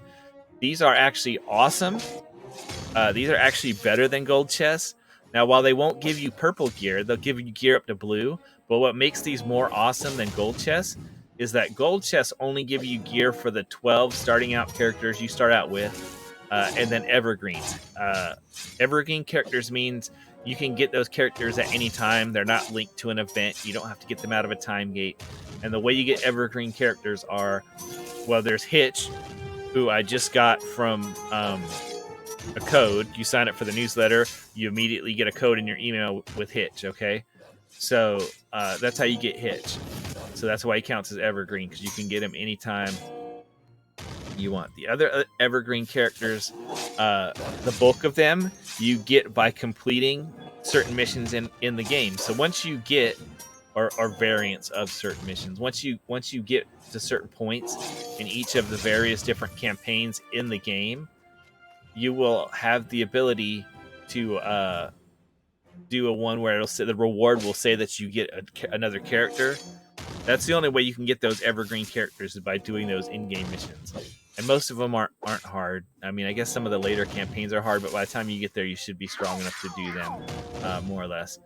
And that brings up another thing. We haven't even got to the campaign map, but in the campaign, the one you start out in is the Sword Coast. You don't want to go through that whole campaign before doing any of the others, okay? You want to go through it to a certain point, I would say, until you get your first evergreen character you unlock in the campaign, who is Drizzt, who is, if you are familiar with Forgotten Realms, Dungeons & Dragons, or any of the Dungeons & Dragons books, he's a popular character. He's a drow. But yeah, once you do that, then you're going to want to switch to Tomb of Annihilation, because Sword Coast is the main, what they sort of call like the evergreen campaign. They're always adding more missions to that campaign. The second one, Tomb of Annihilation, they've actually completed that. They're not adding any variants, any new missions to it. It is fully complete. I think that's the only one that is 100% complete, as in they're not adding any more variants anymore. But there are, let's see, what, like 1, 2, 3, 4 or 5 that are complete, where all the regular missions are complete. Now they're just adding some of the variants, and a variant is like one of the ones where, like I said, where they add an additional restriction. It's the same map, but it'll have an additional restriction or additional challenge, like there'll be extra enemies or whatever. It'll be somewhat harder in some way. But the reason why these Electrum chests are so much better than the gold ones is the Electrum chests will give you gear for any character, and they prioritize characters that don't have gear on them. So, like, let's say all your characters, like, I mean, it won't take any time at all before all your evergreen characters have at least all blue gear on them. Then any event characters time gate characters, any other characters you have, if you get a blue out of one of these, it'll go on that character because they're not all blue yet. So you can't get purple. And another thing that's really nice about these is you see in the other ones, they give you like sort of a more random assortment of stuff. This always gives you one card of gems, a random amount of gems, one bounty contract, one blacksmith contract, one potion, and one piece of gear. Every single one. So what you get out of them is a lot more predictable. You don't know the quality of what what quality of gear or whatever you're going to get out of them, but you always know you're going to get one piece of gear, and you also know that you're always going to get a bounty contract, and you're always going to get a blacksmith contract. Now, I want to talk about the bounty contract just real quick. The bounty contracts, you'll look at them and it says, oh, it gives you a certain amount of bonus gold when you use it, depending on the quality of it. So, and what area you're in. So it like gives you a bunch of gold for free instead of, it just drops basically like a chunk of gold, kind of like the gold you get out of the silver chest that you get instead of getting the gold from having to kill the monsters or the enemies. I guess they're not all monsters. Some of them are, bandits or something stuff. But you don't ever want to use them for that. Just hold on to them. It's a total waste to use them for that gold boost. That's basically useless. What you want to use them for is when an event's going on. They, in addition to the gold, they give you more of the event tokens. You get the event currency that you use, and you need that currency to basically do the event missions, including the free plays, which each time you do the free play, it rewards you with an additional chest for that whichever character it is. You get to pick. So if there's 3 characters, there'll be 3 free plays. Each one will award you stuff for that one. Ooh, I got a silver, a shiny. So that's the other thing about shinies. Remember I said you get them with potions of polish? The other way is by opening chests. Any chest that gives you gear has a 1 in 1,000 chance of giving you a shiny. All right? The way the shiny works is it increases... this is a shiny common. It doesn't matter if it's a shiny purple or whatever. Like it'll still apply the shiny. So like if I had the purple eye patch and I got a shiny common, the shiny would go onto the purple. So I'd end up with a purple shiny. The shiny would boost the purple by 50%. So right now I have that item at white, but as I upgrade it to blue and green green and blue and purple, which obviously I may skip right to purple. There's no rhyme or reason in any of that. But as I upgrade that, the shiny will go with it. So that means whether I make it a purple or whatever, it will always be a shiny. The only thing that can take a shiny away is if I, say, bought a gold from the store or I got a gold somehow. And if I did that, it would, if I converted a shiny into a gold, which a gold is 100% boost and a shiny is a 50% boost, and I don't mean 50% added on. I mean whatever the percentages is times 50%. 50% additional. So you take whatever your percentage is and multiply it by 1.5. That's what the shiny version would be. The gold version would be double. So multiply it by 2. This is a mathy game. You don't have to do a bunch of math generally to play the game. Once in a blue moon, you have to do a tiny little bit of math to figure out the best way to use a character or the best spot to put a character. But generally, you don't have to pay attention to that. But the thing is the shiny will go with it. But if you bought a gold or you got a gold somehow, the shiny would become a gold, but you would be refunded a potion of polish, which you could then click on. And the way the potions of polish work now, it used to be random, but now you get to pick. You get to pick whichever item on whichever character you want to make into a shiny. So you don't lose your shiny, you get it back, and you can reuse it for somebody else. Another great thing about all these electrums, like early on right now when I don't have any gems, is every one of these is giving me gems. And I'm going to turn right around and use those gems to buy more chests. Early on, buying silver chests is good until you get like your characters up to like, you know, at least all green gear. But then eventually you're gonna want to go all gold gold chest. You're never gonna want to. Some people buy silver chests to try to get more shinies because it's like a 1 in 1,000. So, you know, obviously if you're opening more, and also I think you get more item levels, but you don't get to pick where they go. And you don't get any blacksmithing contracts. So I'd rather have open the gold and be getting item levels on my evergreens from the duplicate gear, and getting the potions and the contract so that I can upgrade my other characters and also have potions.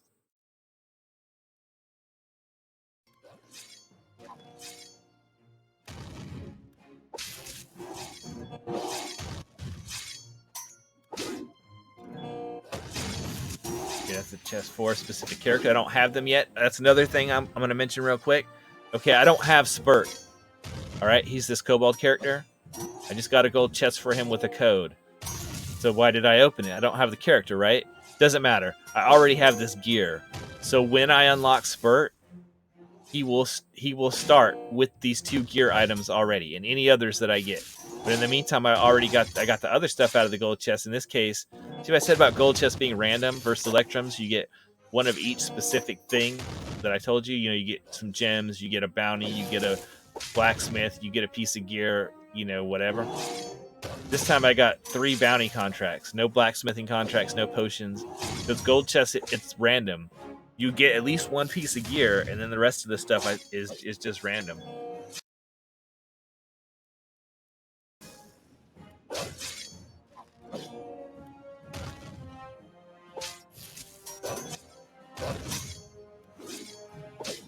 Nice, another gold chest.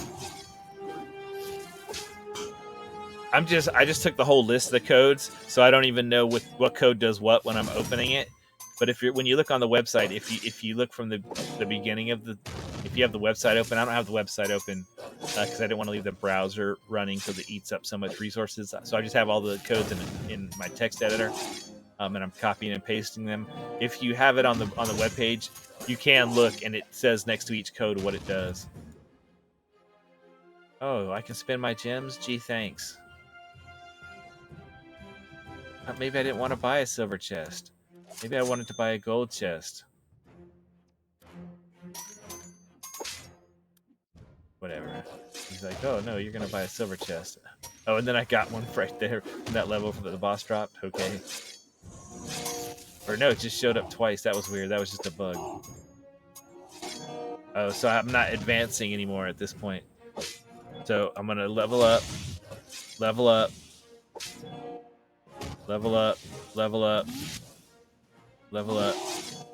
Okay. War Domain increases Crusader's Mantle. That's the do damage one, right? This will make her boost how much damage the people adjacent to her do. This one will increase her healing range. So it will heal people 2 columns in front of her, not just 1. But since I don't really care about that, for any reason I can think about right now at the moment with so few characters I have, I'm going to go for the straight damage boost. Now, he's got a sword. Remember I said sword's not, you know, that who cares if you're boosting damage except on your DPS, and he is my DPS. So I do want to increase his. Okay, the lightning bolt, that is the ultimate. So see, I've got ultimates now. I've got 3, the first 3 characters here. I've got their ultimates. So early on, when gold is limited, you might want to, you know, spend it kind of judiciously. But I mean, keep in mind, you can look and see like, okay, when's the next thing? Okay, her next 2 upgrades are self damage, and then the third one is Crusader's Mantle. So it's going to be 3 upgrades before she gets a good one that's going to help. All right. He only needs 2. He only needs to get to level 300. So I could, you know, that could kind of help you plan, because you are gonna at some point you are gonna see. Look, I am gonna have to buy sword ones so I can get to the next ones that actually will help. Right? But which one would I get? Let's see. This one costs less, 1.44 EO8, 1.54 EO8. Increases all damage of all champions by 100, or increases Jarlaxle's damage by 100. Well, since the only person I care about is him, these both give me the same bonus. His is a little cheaper, but it doesn't matter.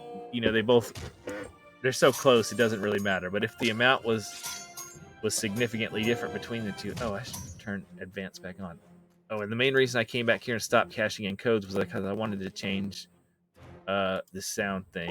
Where is it? Oh, play sound while in the background. Just because as I'm like clicking on the other window to copy the codes, I don't need it to stop playing the sound. Oh, I didn't want to. Maybe I don't want to complete the adventure. Yeah, and you would say, why would I not want to complete the adventure? Because I'm still making progress. Okay, I'm still earning gold, right? The amount of gold I get is going to give me favor. It's not showing that here yet, but here's the way it works. The gold you earn gets you favor, okay?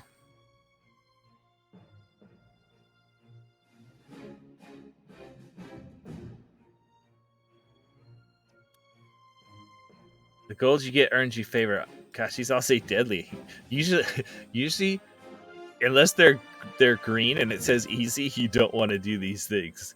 But I guess since I'm at the beginning, I guess they all say they're basically impossible, which is dumb because it's just teaching you a bad thing.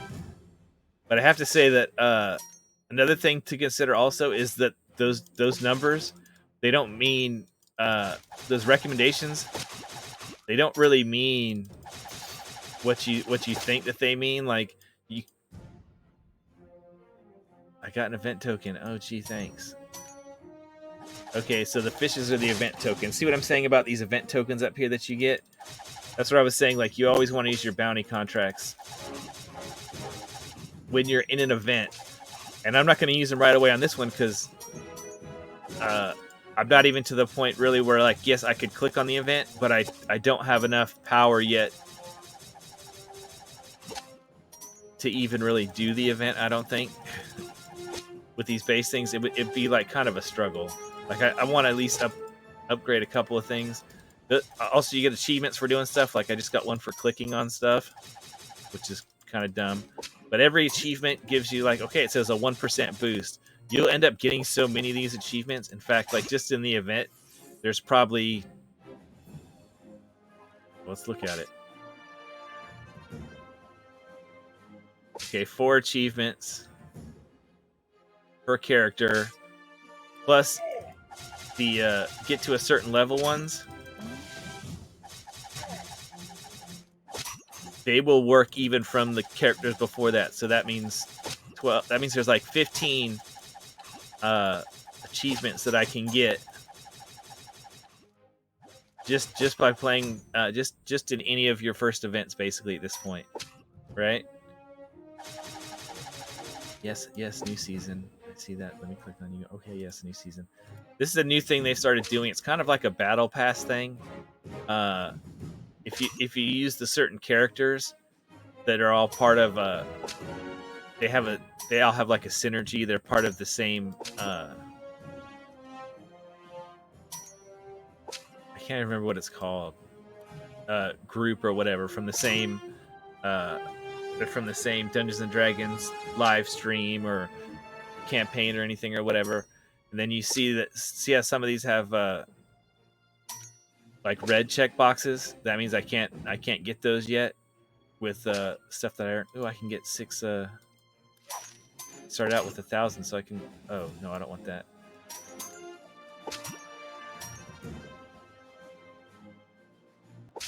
I don't. Oh, I have 1,000 favor, not currency. My bad. But you see these ones that are like red. Those are ones you can get for free. The purple ones you have to buy a battle pass. A season literally lasts like a season, like a calendar season, like 3 months. and you just decide whether or not you want some of this purple stuff. It's like $10 for the battle pass if you want it. Early on, I would say don't bother getting it because it's going to be hard for you to complete the stuff. But you've got 3 months. Probably, actually, if you started as a new player, in 3 months, you would be able to complete it.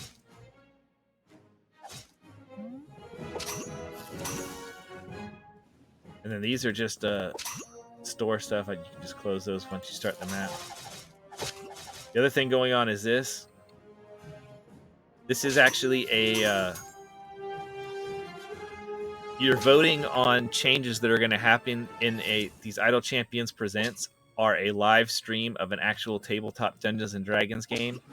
And each time basically, it doesn't matter what you pick affects the live stream game when they play it once a week, but it doesn't matter what you pick when you vote. You just want to vote and you get a reward token, okay? And you can spend that on any one of these items. And in fact, you can spend it on the ones from any day. When you do the 3 things in that week, you unlock the thing at the bottom, okay? There's a familiar on this one. Remember how I said familiars are the most important thing that you're going to want to be buying early on? So it's like, what do I want to get? I want to get 3 things, and I want this familiar. So if I vote for 3 days, I'll have 3 tokens, and I can pick 3 of these things, and then I'll get this familiar. I really want that familiar. Familiars are awesome. You definitely want familiars, okay? So, starting off, gold chests for specific characters are great, but I don't have any of these characters yet. Supply chest. I'm going to go with the supply chest. Yep. That's going to give me, like contracts, potions, stuff like that. Ooh, another thing also, gem shop. All right? We want to go in the gem shop, right? As soon as you get 250 gems, first familiar, buy the mage hand. Immediately. I've got a familiar. Oh my gosh, that is super awesome. I've already got one. So when you have one familiar, what do you have? See, so look, I got a large bounty contract. Nice. I got 3 large potions, 2 of speed and 1 of clairvoyance. That's the one that boosts your gold. Nice. All right. So I'm going to put him on the field. So look, now he's clicking on these guys and attacking them.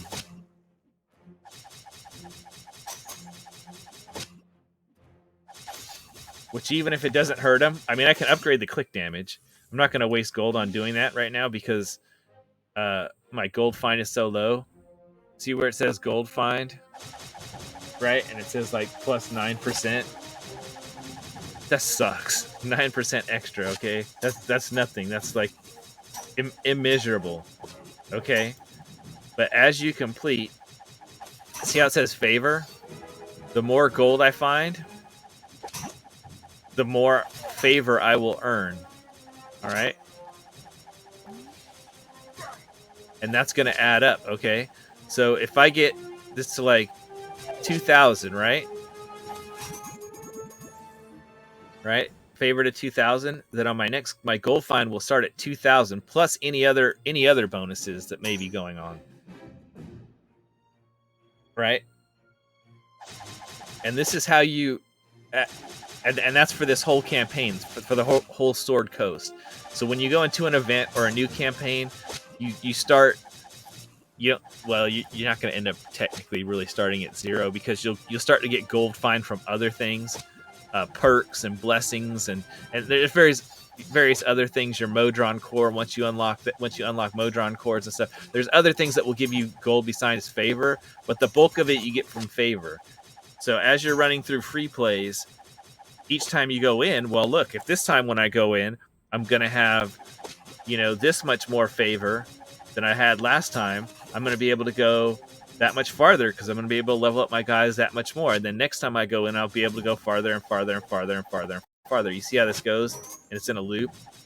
So, I mean, even if you're playing different missions in the same campaign, it's going to be on a loop until you get to the point where you're like this. Switch back to this other account. Look right now. I'm at area 820 or something, and it's still going. And see, I've hit. Why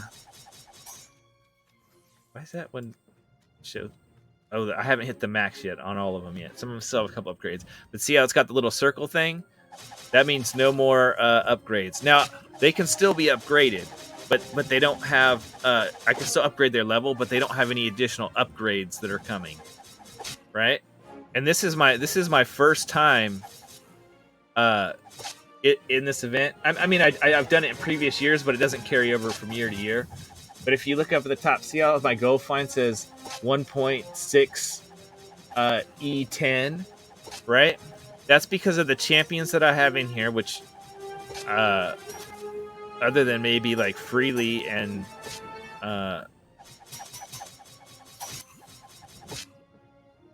Kroll, I'm not really getting much gold find boost from that. The gold find boost I'm getting is from my Modron core, from perks and stuff from previous games. You know, from other areas that I've played. You get blessings and stuff. So now here I'll switch back to the. So like that's where the blessings come in. So that favor I got. Remember I said you get favor. Well, you can spend it. Look, increases the damage. Now, there's two sides to this. There's the left side and the right side. The stuff here on the left side only applies to this campaign. So this one says Torm's favor, Sword Coast. So only while I'm in the Sword Coast. So if I do this increased damage, each time I do it, it's going to go up by 50%, 50, 100, 20 times. So that's a lot once you get to the end. You know what I mean? 20 times 50 is, you know, what? Like 1,000%? You know what I mean? So it's going to, or no. Yeah, like 1,000%. So I'm going to have 1,000% boost on everybody. Then I'm going to make my champions attack faster. Increase the favor earned from resets. These things, but they only apply to this one. Now, these ones on the right, though, they apply everywhere in the entire game. So this one doubles my damage everywhere in the whole game. So even when I go to other campaigns, it's going to double my damage. This one increases the number of gems the bosses drop by 1 for every single campaign. So you're going to get more gems. See how that would be useful. The more gems you get, the more chests you get, the more familiars you unlock from the store, etc. This one, the distractions, like the little birds that fly by and stuff that pops out that you can click on, get some gold coins. It makes that go up by 25%. This one right here, when all events start, you start out with 2,500 event tokens. You see up here, I've got 427. If I had already had this when the event started, I would have started out with 2,500, and I would now be at 2,900, which still isn't a lot, but it gives you a boost. This one increases the damage of champions whenever you're doing patron stuff. Okay? So these are all blessings, and then there's perks, which are... Now, the thing about this is... About blessings is... You don't want to, like, okay, if I leave here and I have, like, 2,000, right? I don't want to come in here and just spend it all, because then my favor will go down, and how much favor I have determines how much extra bonus gold find I get on the next thing.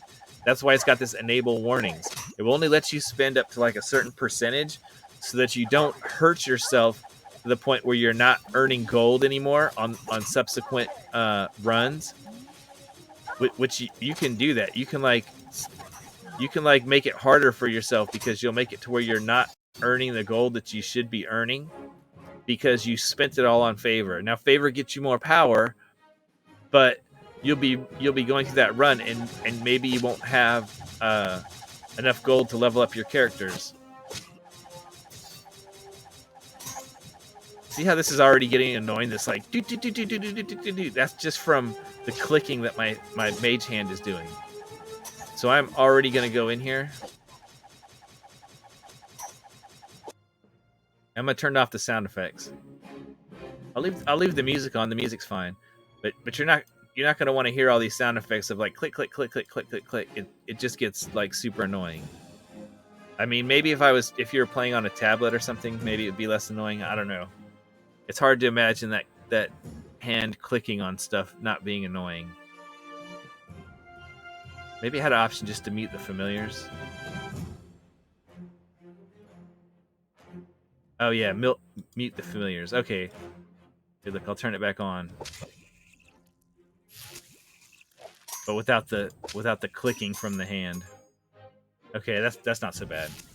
But eventually you're gonna want to turn it off anyway, because you're gonna have literally so much stuff going on, like, you know, lightning bolts crackling across the screen and everything else, uh, that you're not going to want to hear all that. You know what I mean? The music is always fine.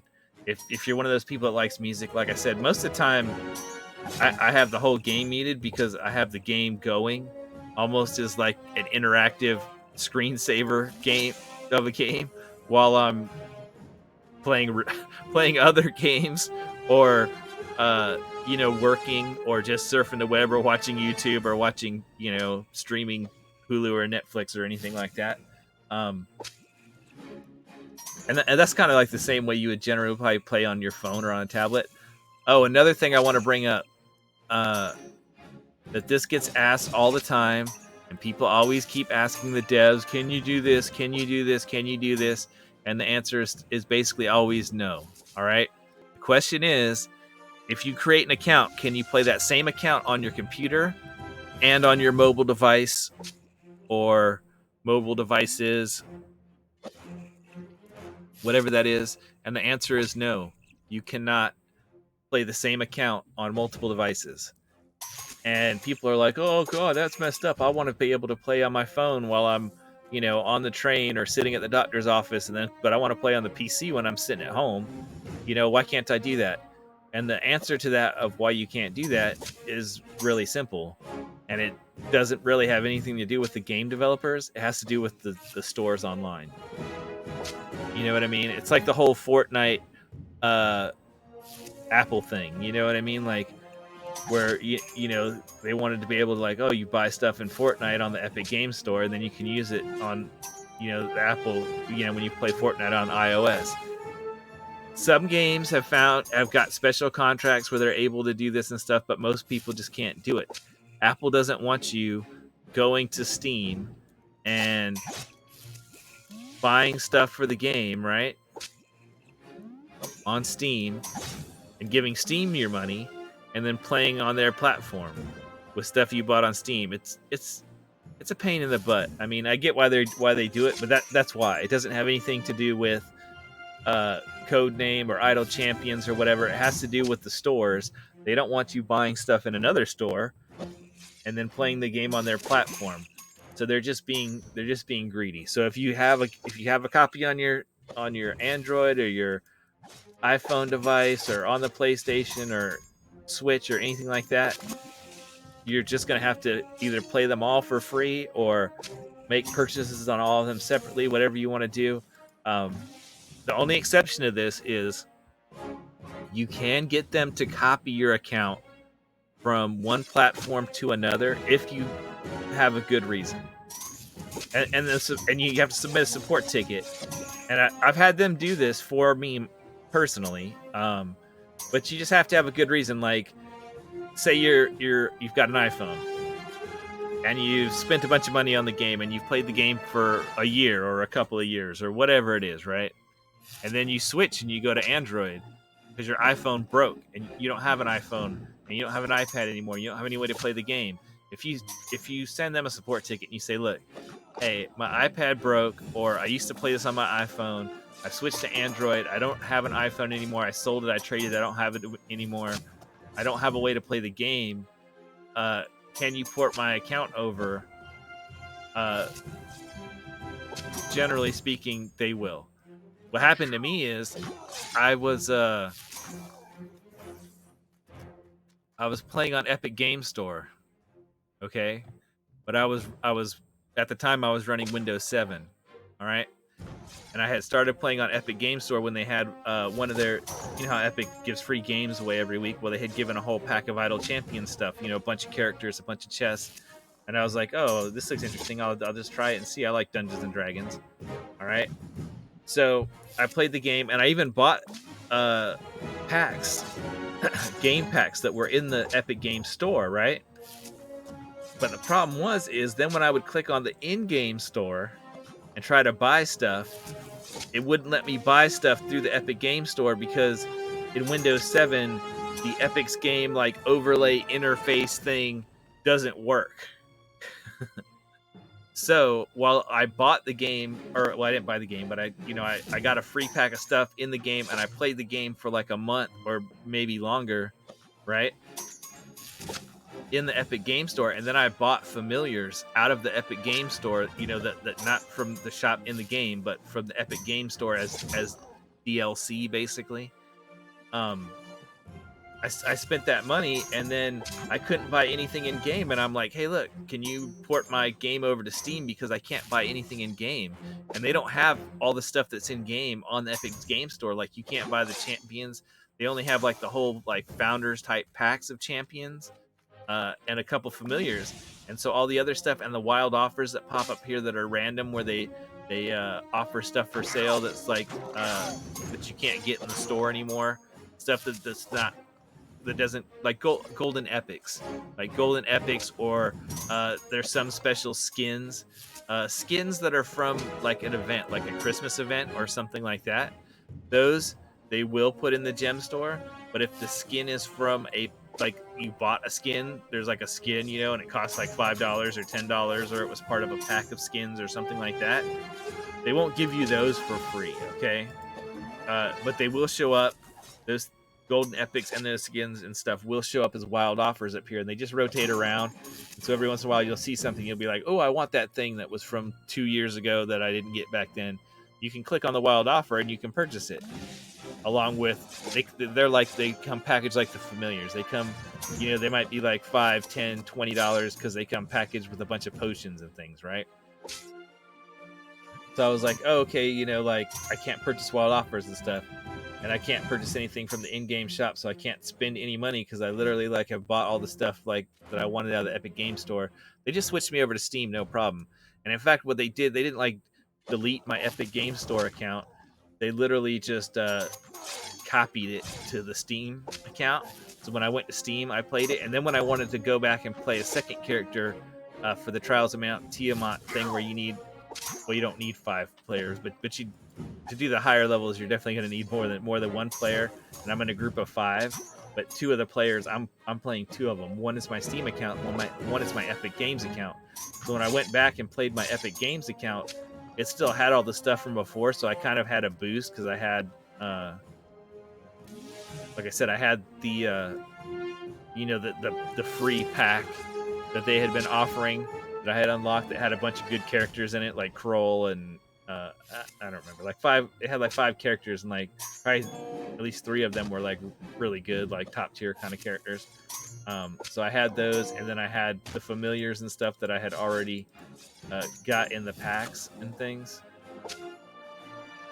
So, I'm up to 3 favor now. That's a 33% increase. So it goes kind of slow at first, but we're also going slow in areas. Look, we're up to like level 22, and if you're not gonna see it because I clicked over, but my other account, right, the one that's like more of a late game. Well, it is a late game account, but I mean, it just takes some time to get there. Like I said, really about 6 months you can get there if you really play hard at it.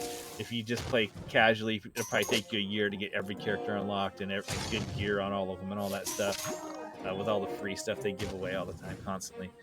But it's almost area 1000. And like I said, I'm not playing it. It's over there just playing itself, basically. You know what I mean? And this is my first run in that event area. Now, events do tend to be easier than the game content, because as far as like getting favor and clearing areas, they do tend to be easier than what you could do in a regular campaign. I think that's just to make them more accessible to new players. So you don't have to be end game to play events, because that would kind of break the whole system. The whole system is supposed to be like, oh well, if you're new, then you can get all 3 of the characters available, etc. So,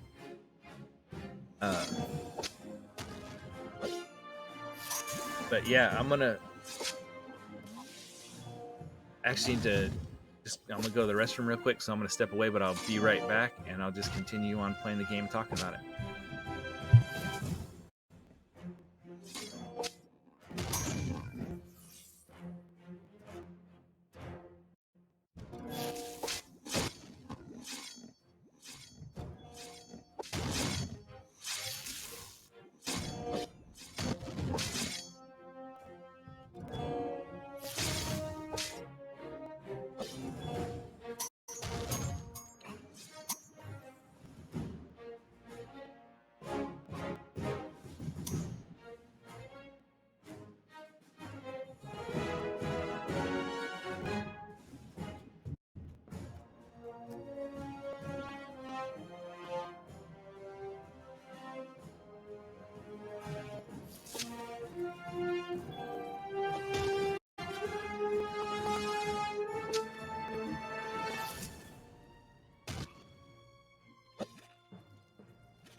Okay, I'm back. So I'm doing these videos kind of just to show new player experience. It's been, not that that's something that has never been done in this game before or anything, but just to kind of give you my thoughts on it. And this is truly, like I said, a free-to-play game. It's not a scam. It doesn't bombard you with ads. You get maybe one ad. I mean, there's those little ones at the top. You know, that's kind of nothing. You can even just close them and get rid of them, or you can just leave them up there. It's up to you.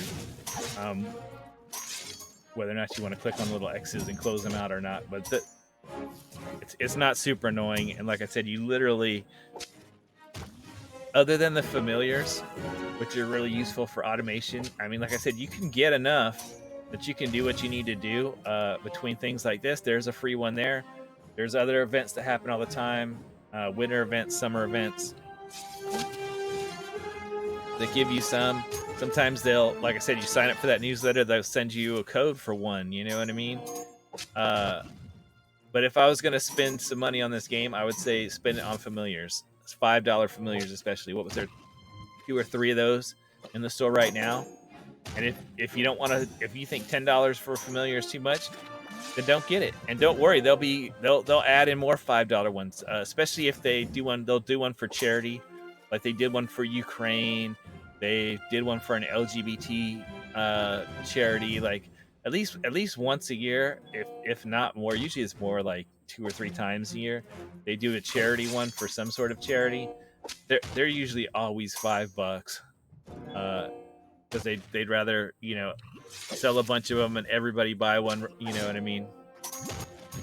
And when you do those, they just give all their profits. So basically, other than, I mean, if you're buying straight from them, I guess it's whatever their credit card processing fees are.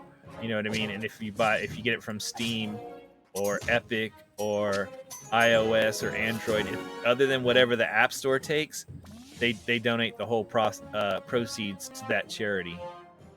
It's not like they get a small percentage. They get the whole proceeds from that familiar. So that's pretty good.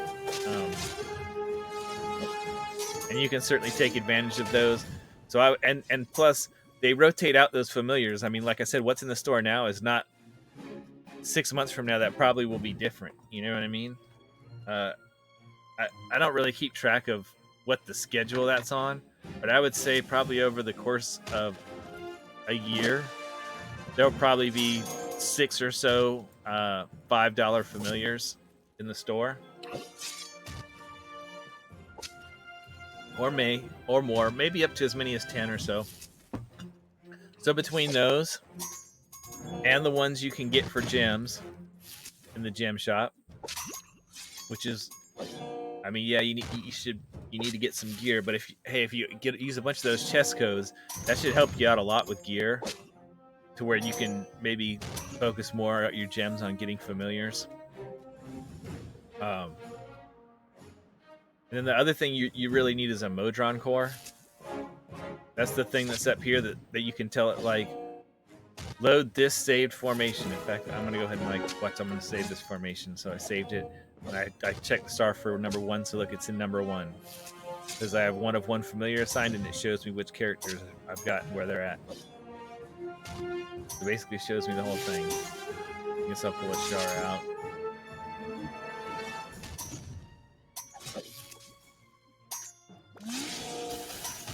Ashara is actually one of the best DPSs in the game, but you need the right mix of champions to use her. You need a fairly heavy bench to really make her super powerful. So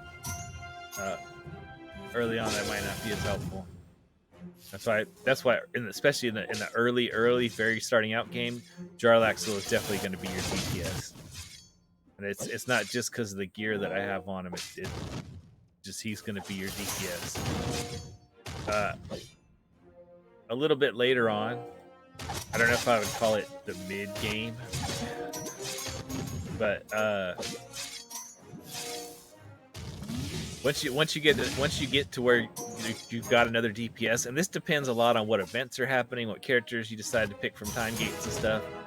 Like I said, you only need one character that's actually technically like your DPS. You may have other DPSs because of support abilities and things that they have, or other things that they do, but you only need one like actual person that's doing all the damage. Doesn't matter. These people will pile up, and then as long as your one character can go over there and kill them, that's all that matters. So you want everybody buffing this one person. It's like Ashara's not really doing anything right now. I mean, I put her in there, but she's not doing anything. And Minsk, he's a DPS too. It says he's a speed character, but he's not. His speed effect is 100% useless. That's another thing you're going to want with characters, is you're going to want speed characters. That's part of why my other one is going so fast, because I have some speed characters in it. There's one like Shanny who just literally makes the whole game go faster, like the same way a speed potion does. But there's a lot of other ones that have various speed effects. Q-Man is one of the biggest one that comes to mind, and Sentry, and whatnot. What they'll do is they'll like Human will make. You see up here how it says like they'll say like kill 25 guys or whatever, 25 enemies, or collect 10 pots or whatever it says. Human will make the things you get count for multiple. You know what I mean? So depending on how many people are next to him and what his item levels are at, like what quality his items are and what his item level is at. So if you want to talk about item level, see, item level is 3, item level is 1, item level is 1. But this one's 3, remember, because we got a second one of these, a duplicate. That stuff will start to pile up really fast. Let's see.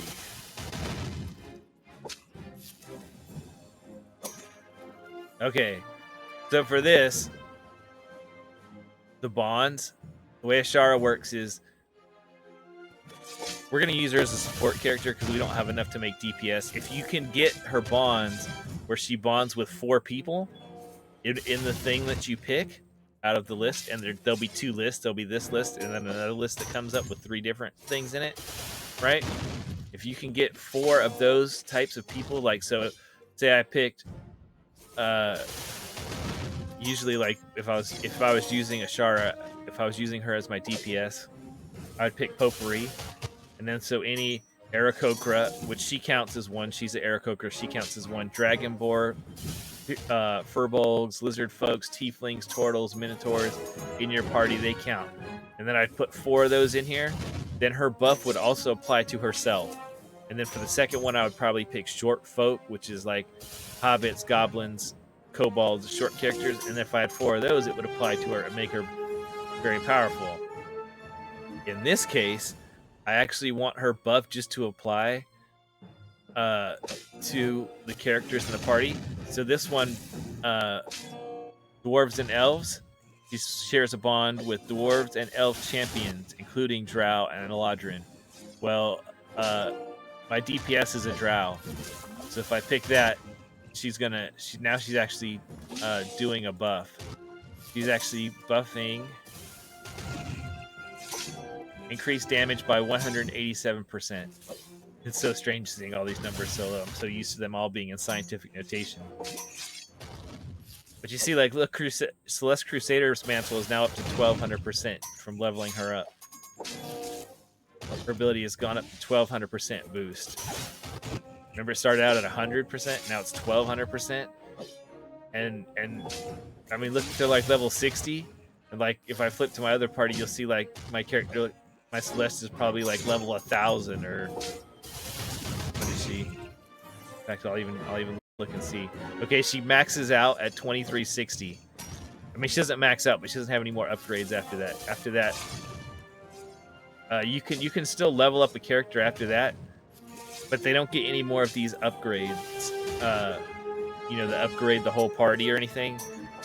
So once you get to like their level cap, which they call soft cap, where they're not getting any more upgrades, then what you want to do is generally the only one that matters is leveling up your DPS, because for each level you go up, you get like 1% damage increase, which as you see with these kind of numbers that just like kind of run out of control, 1% really isn't a whole lot. What potions do I have? Oh, here's all the stuff I've so far just gotten from the chest that I've opened. So if I use a fire breath potion, this stuff will go faster. Because what fire breath potions do is they take your bud down here, which is, you know, the max damage your top character has done, and they replace the clicker damage with this damage number. So that means basically as soon as these people come onto the screen and get clicked, they'll die because they're going to be getting hit with basically like the max damage.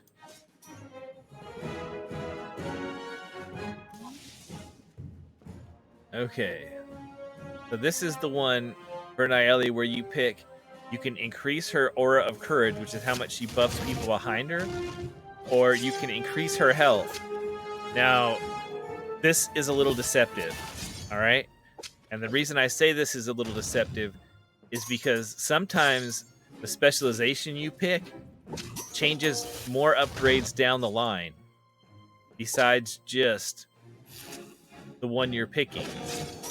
Usually it's just the one you're picking, but sometimes it changes. So if I pick Oath of Devotion, which increases her health, right? Then not only is this specialization going to change, I mean, is she going to get this one, but the rest of the stuff further down that she's going to get will be tank stuff. Like tanks, as a general rule, they have health share. Okay? So they get a bunch of HP boosts, and they share a percentage of that. Like say 25% of whatever their HP is. Every character in the party will get that number added on to their HP score. So their health will go up for a percentage of whatever your tank's health is, and that's for every tank that you have in the party. So this is only 100% boost. I think I'm gonna put her in tank role because she's like the only tank I've got out here right now, and she's in the front, so she's gonna get hit first.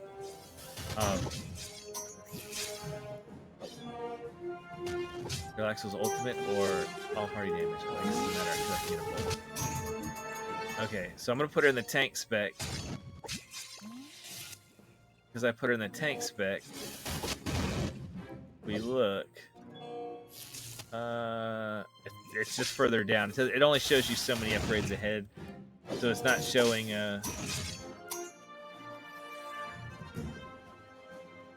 Not showing the tank stuff. Or I don't know if her aura protection only works if she's in tank. I think maybe. So this is another tanky thing that happens. All right, is that for every enemy that's attacking her, or the boss gets in rage stacks, the longer they're on the screen. So they basically count as multiple enemies. For every enemy that's on the screen attacking, right, it increases this by 50%. Increases her aura of courage, so it's 100%. But if she had 5 people on her, it would go up another 250 for a total of like 350%. So that a lot of the tanks have the stacking. Virtually every tank. That's pretty a normal tank thing. There's a few that don't have it, but that's pretty much a normal thing. Is they'll have an ability where for every character that's built up on your tank, you know that your tank's holding back. Once the enemies get to your tank line, for every one that they're holding back, you know they'll have an ability that like increases their damage ability boost. One of their damage boosting abilities will increase every time that happens. Okay, so now I'm up to 83 favor, which I guess I currently have like 9 favor, so that's a 922% increase. So that means next time I go in, I'll have, if I don't spend any of it, I'll have a much higher gold find. And even if I do spend it, my gold find will go up, but just not a lot. I'm gonna put Minsk in here. He's kind of useless, really, at this point. He's a DPS. They give you a lot of DPSs early on, which is another thing that tends to be. Now, she's DPS support. He's DPS support, but his support is kind of lame. His support is unlocks right here, favorite enemy. So you get to pick one of these. That's why they all say level 50. You can pick beasts, undead, fae, or monstrosities, right? And whenever you're fighting those types of monsters, and if you mouse over them, it'll tell you. And there's wikis that will tell you, like, these are fiends. See down the bottom it says fiend, comma devil. So they count in those two groups. Whenever you're fighting one of those types, which it goes back, it's going to change, as you go through the areas. So it's not going to work. It's not going to work on every level here. I'm going to increase piracy. That gives him more gold find. That's the specialization I'm going to pick. And I guess I'll save this formation. Oh, I didn't save over I meant to save over the existing one.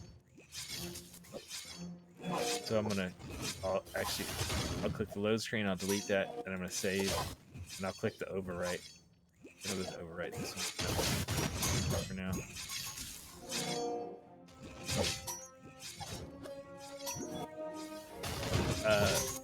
So the fact, because you're constantly switching, that extra boost against one type of enemy is not particularly useful. But like I said, his speed ability it's so minor and so inconsequential, it's not even worth mentioning. It's not like the others that like speed the whole game up or make the areas clear through faster. Oh, let me show you. See this? That's because we actually have two characters in this slot.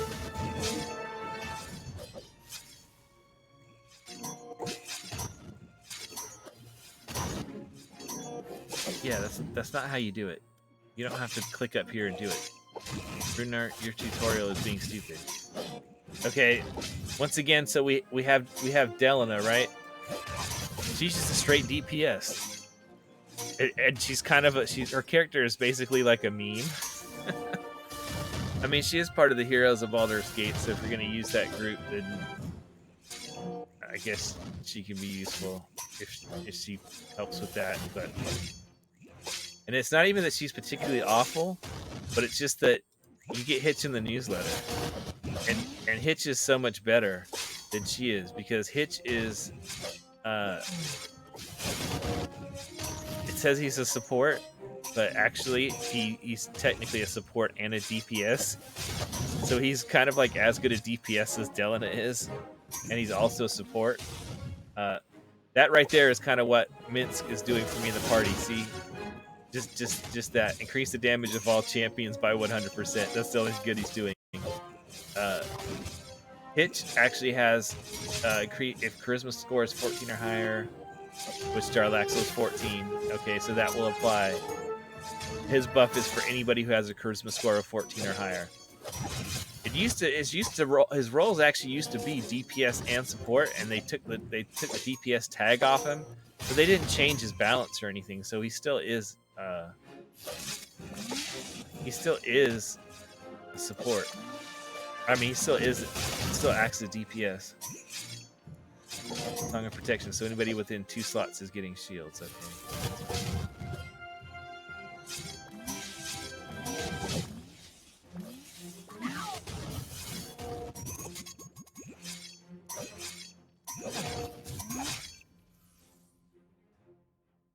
188, okay.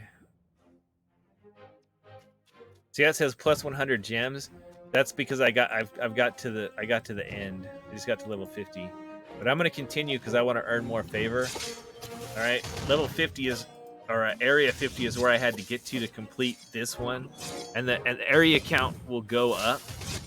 Well, for one, if you're doing a variant, the area count will be higher. If you're doing a patron thing, the areas always go up. Depending on which patron, it goes up more and more. Another thing is the area that you have to get to will just go up as you get further into the campaign.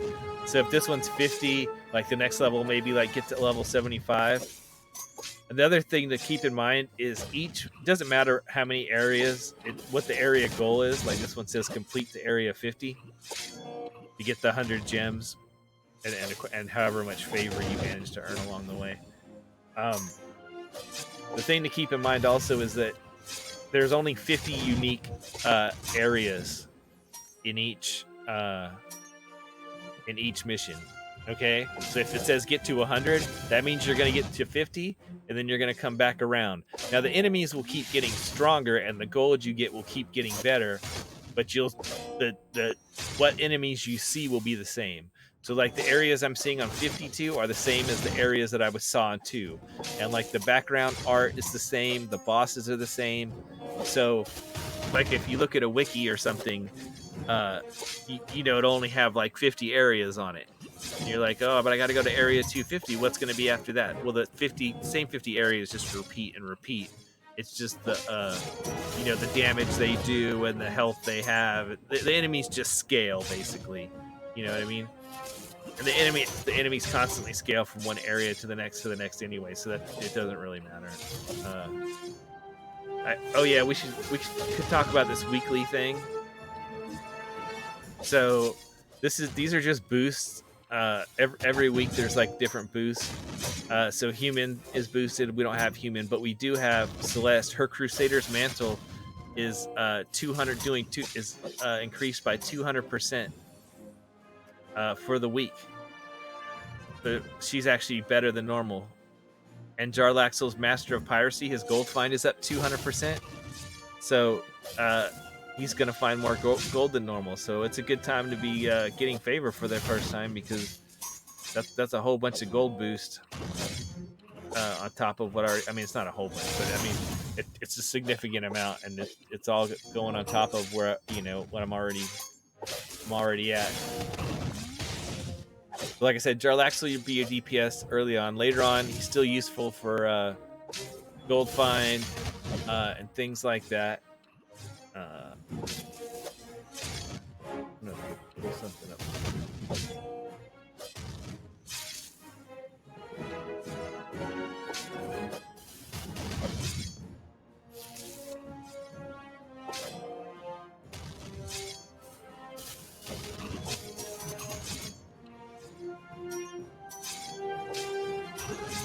There, like I talked to about Garwar, he's a streamer, and he has written basically the comprehensive guides. I mean, there's some other people that have done some guides, but he has like guides for everything.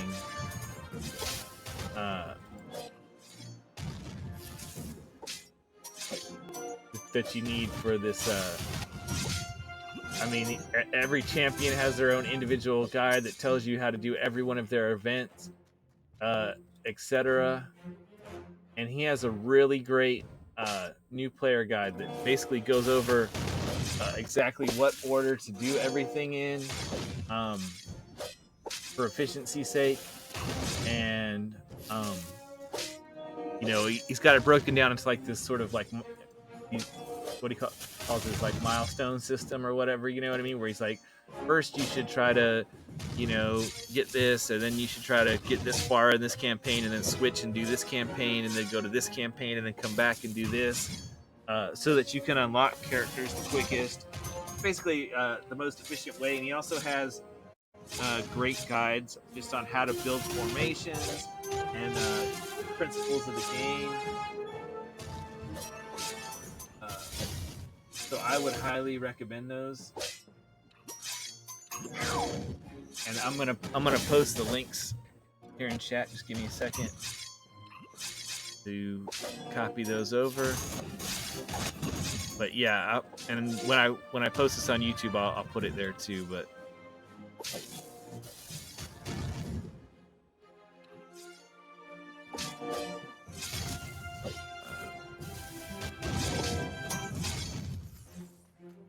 okay.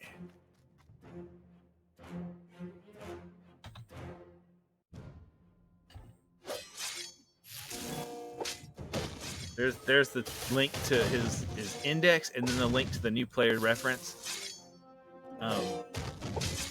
Those are perfect for getting you started. They'll tell you what you need to know. This is more kind of my general thoughts and just tips and stuff on like, where you should spend money. And he's got a great stream on all the time. You can ask him anything you want.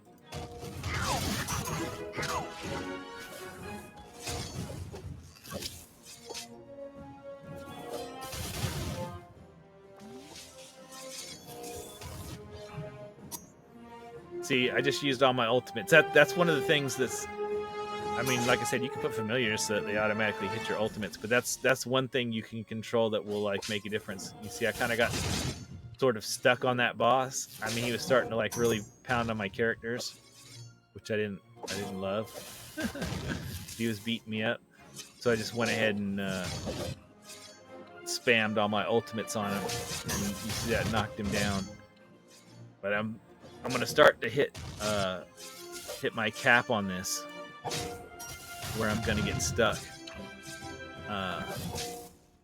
So what I'm gonna do actually is I'm going to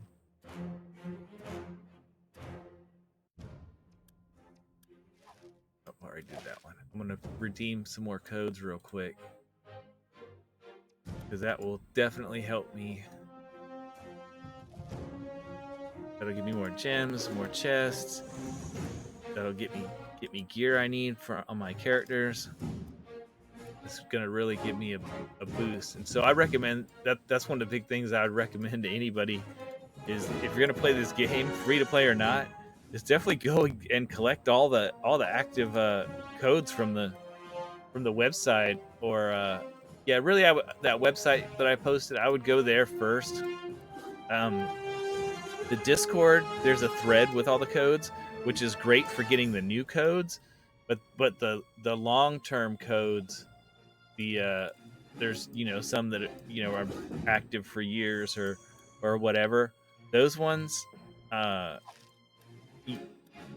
yeah, they were posted in there, but I mean, there's not like a, at least last time I checked, unless they've made a new section for it, there wasn't like a separate section for them, unfortunately, of like, oh, here's the codes that are like going to be active forever. So like you would have to scroll back to when that code came out to find it. You know what I mean? You don't want to do that. Like you would have no idea like to scroll back through and be like, oh wait a minute, here's a code that's still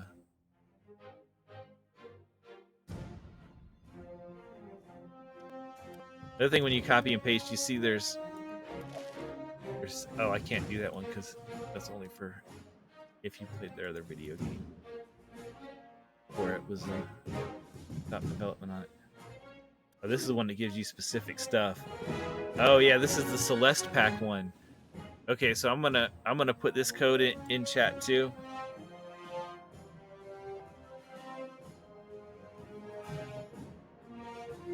Because this is one that's really good for a new player. So you see, look, I got a golden epic for Celeste, and then I got blues for all the rest of her stuff. So now she's fully geared out. And I got 10 gold chests. 10. Oh, and it's a pack. When you get some of these packs, it's got a guaranteed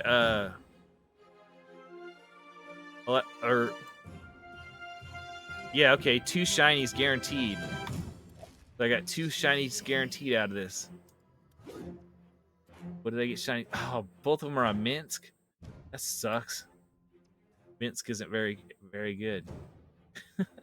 But whatever. I mean, eventually, really, if you play this game, you're gonna open so many gold and silver chests that all your evergreens are gonna be full shiny. You're gonna get full shiny on all your evergreens. I mean, I know I said it's a 1 in 1,000, but that just shows like how many of these chests you're gonna open up. The purple, it's on Jamila. She's meh. But that stuff's all good there. Oh, I got a purple on Hitch. And then I got all this gear. If you open, you can open up to 50 at a time. It'll just show you like the 5 best things that you get, and then all the rest of the stuff it'll show you on this screen. No, I don't want to visit the shop just because I'm out of packs. Early on, I'll open, like I said, I'll open these like one at a time because I'm still filling out gear, so that's cool. You see how I got like 1 new piece and then a duplicate piece? When you open these, I'm pretty sure you'll always get at least... Oh, nope, those are both duplicates. Okay. Oh no, I got 1 new piece. So yeah, see, it's random in a gold chest. You can get like whatever, right? So you'll get a piece of gear. You'll get one piece of gear that you don't have until you have everybody, geared out. You know what I mean? Like with at least something in every slot. But until you do that, you'll get one for each. You'll always get one new piece of gear, and then the additional ones can be duplicates. So now, look, my Celeste is all like, look at her, one epic, and then like all blues. Man, Celeste is gonna be like one of my MVPs right now. I did get that shiny on Jarlax, so that's pretty cool. Because he's gonna be my early game DPS. Oh, and I unlocked or I haven't unlocked him yet, but at least he's showing up. Yeah, I was probably about to hit a wall, but see, just opening up those chests, they're pushing me past. I mean, you saw I had to use all those ultimates to beat that boss. But just opening up those chests has made the difference. So now I'm going to I'm gonna grab a bunch of these Electrums. These will be great because they'll all give me some, not just the gear. Each one will give me a piece of gear. They'll also each give me a blacksmithing contract and a bounty contract and a potion, but also they'll give me gems. So I'm hoping. Gosh, it's kind of a hard choice. Like, should I spend the gems on? Should I spend the gems on more chests because I don't have my guys all geared out yet, or should I try to get to 2,000 and get the next familiar?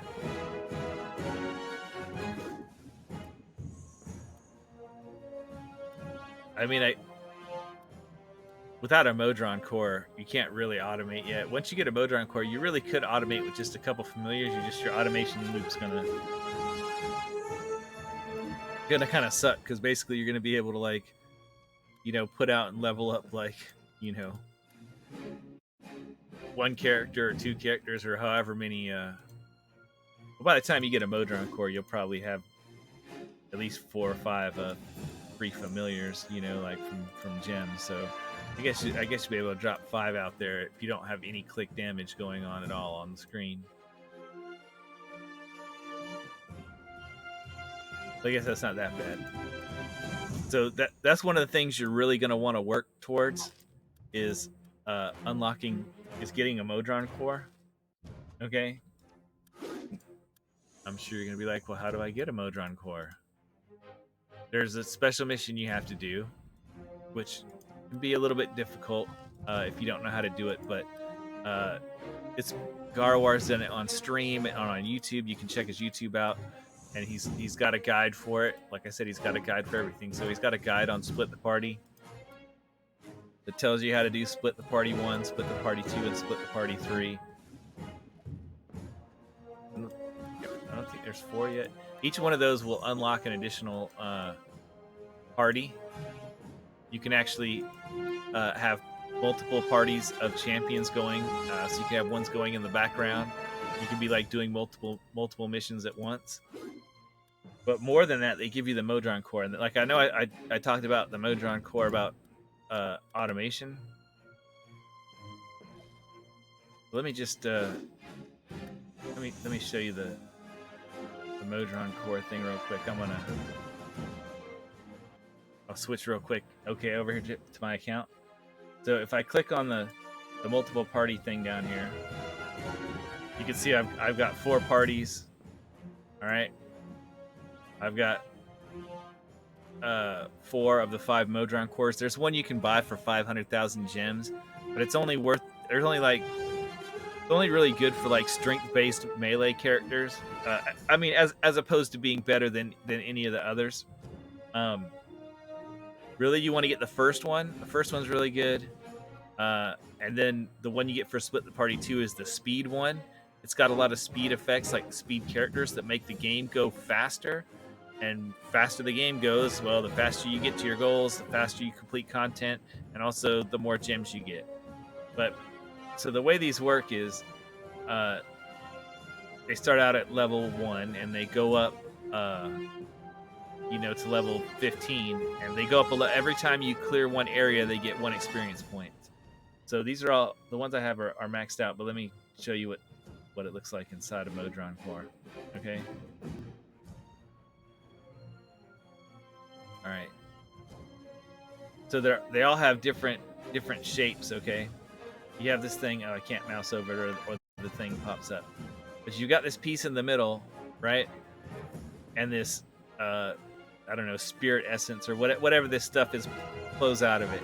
And you get all these pipe pieces. The main way you get these is for Modron chests. These are all extra ones that I have. You're going to need a lot so that you can have variety of to mix stuff up or whatever, mix things up, and you want to get the flow. First, you want to get the flow up to purple. Flow 4 is purple. That's the big bonus. Now they have this supercharged where after you get the flow up past 500, you can get even bigger bonuses. I haven't done that on this one because this is the fast core. It says up here, fast core. And so I'm using this for speed, not for being able to push to a really high area count. I use the what they call the modest core. That's the first one you get. But the thing is you connect to these nodes, right? Well, these nodes, these really give you as much, or if not more, power than having a whole extra character in your formation and on the screen. And you know they start out with whatever your flow is. You don't have to level them up each time you go in or anything like that. But so like it increases gold find, increases damage. And when you look at the end, it's like, okay, increases the damage of all champions by 1.19 E17. That is a lot. E17. That's significant. And like I said, the other core is actually better at that. And then it has boosts for like anybody that has a certain stat score that's above a certain thing. Reduce the amount of gold required to level up your champions by 94%. So doesn't cost so much to level them up. Increases their health by 1,000%. I can't even see all the stuff this is doing. Oh yeah, there, increased gold find by 1.19 EO6. Okay, so that's why if you look at this, I'm up to E10 because of blessings and perks and things I have, but mostly because of the Modron core. So even though I started this out with no favor, and I've hit kind of the wall here at 1034, so I'm gonna go ahead and complete this, and you'll see, look, I'm gonna get E32 favor on that run. I went from nothing to E32. Actually, it'll be E33 because I get bonus for freely. That's one of his abilities in it. So I'm going to unlock this new character still locked.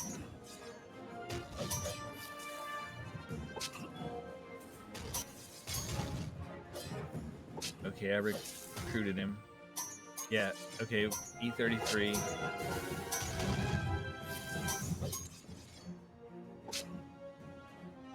All right, now there'll be 3 variants. The variants, especially the newer ones for the newer champions, they've really done a good job of making the newer ones where you use the character you just unlocked and it teaches you how to use them. But like I don't have any gear for them yet, so I'm going to do these free plays. And they start out at 500 tokens, you know, like for whatever the event tokens for that event are to use them. And then it goes up by 500 each time until it gets to 2,500, and then it stays there. And then it's just 2,500 each time. So if I start this,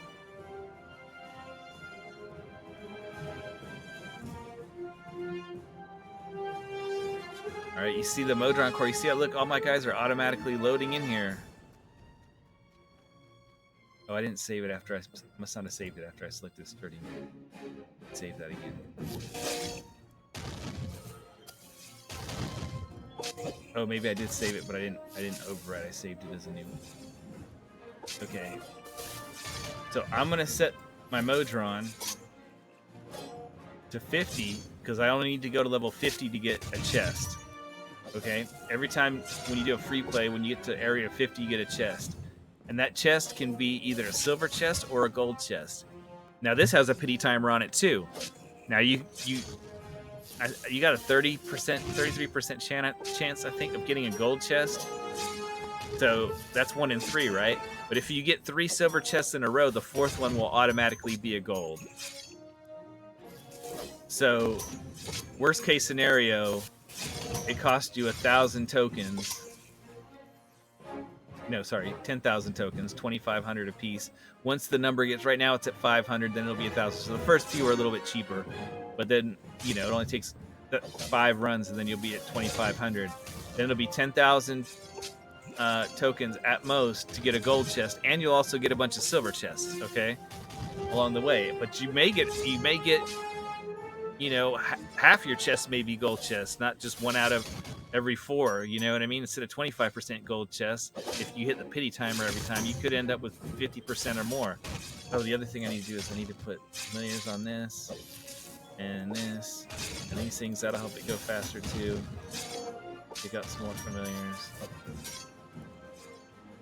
Okay, sorry, I'm gonna save that again. Okay, so now another thing I'm gonna do real quick before I switch back to the other account is I am going to use some of these bounty contracts. Remember how I talked about how the bounty contracts, they give you event currency? See, I was at like 21,000.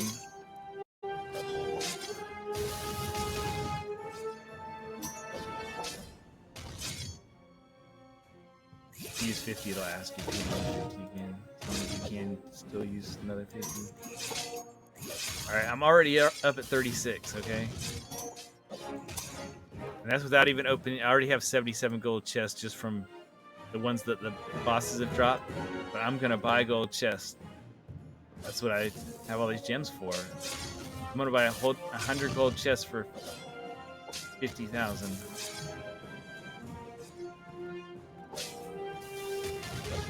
Do that multiple times. Okay.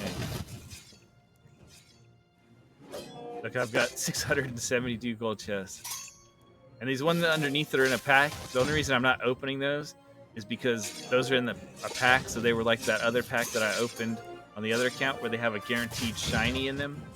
And all my characters that can get a shiny, all my evergreens, my core and evergreen characters, they're already full shiny. This is a feat. My characters on the other account haven't gotten to a high enough level that they get feats, but there are feats. The feats, there are some you can buy for gems, or you can just buy in the store. But any of the ones you can buy in the store, you can also get for gems. It's just like 50,000 gems. If you buy it for the gems and then buy the pack in the store, you'll get your 50,000 gems back. But they also, every character has feats that just come out of gold chests. So that's why I just unlocked that new Solok character. So there's a 1 in 25 chance of getting a feat when you open gold chests.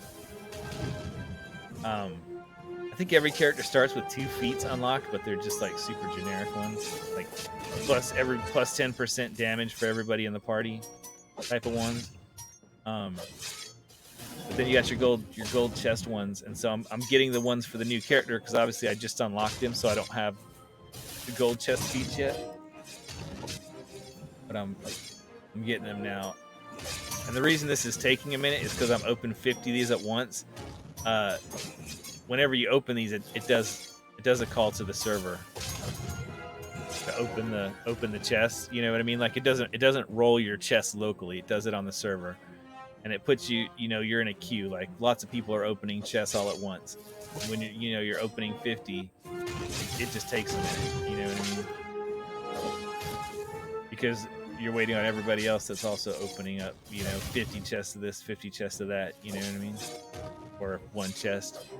But that's why, like, when you saw me opening up 1 chest or 5 chests or whatever, it didn't take that long. When you're doing 50, which is the max you can do, it takes a little longer because you're waiting on the server. Which is also why, like, you see I've got these 10,000 silver chests up here. Yeah, look, I could open all these to increase the item levels on my evergreen characters, and I should open them. But the only reason I haven't is just because I haven't wanted to wait through the time it takes to do that.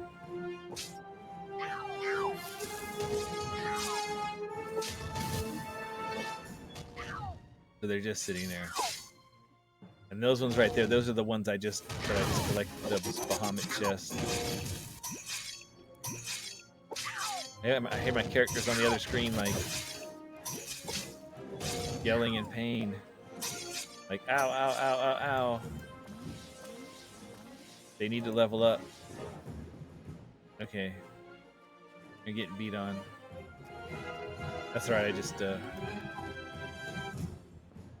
I didn't switch the stream screen over to the other one, but I just went and clicked on there and just leveled up my my Jarlax and whatnot. So he's able to keep pushing on. Hopefully we'll stop hearing all the owls of my party in the new account getting beat on.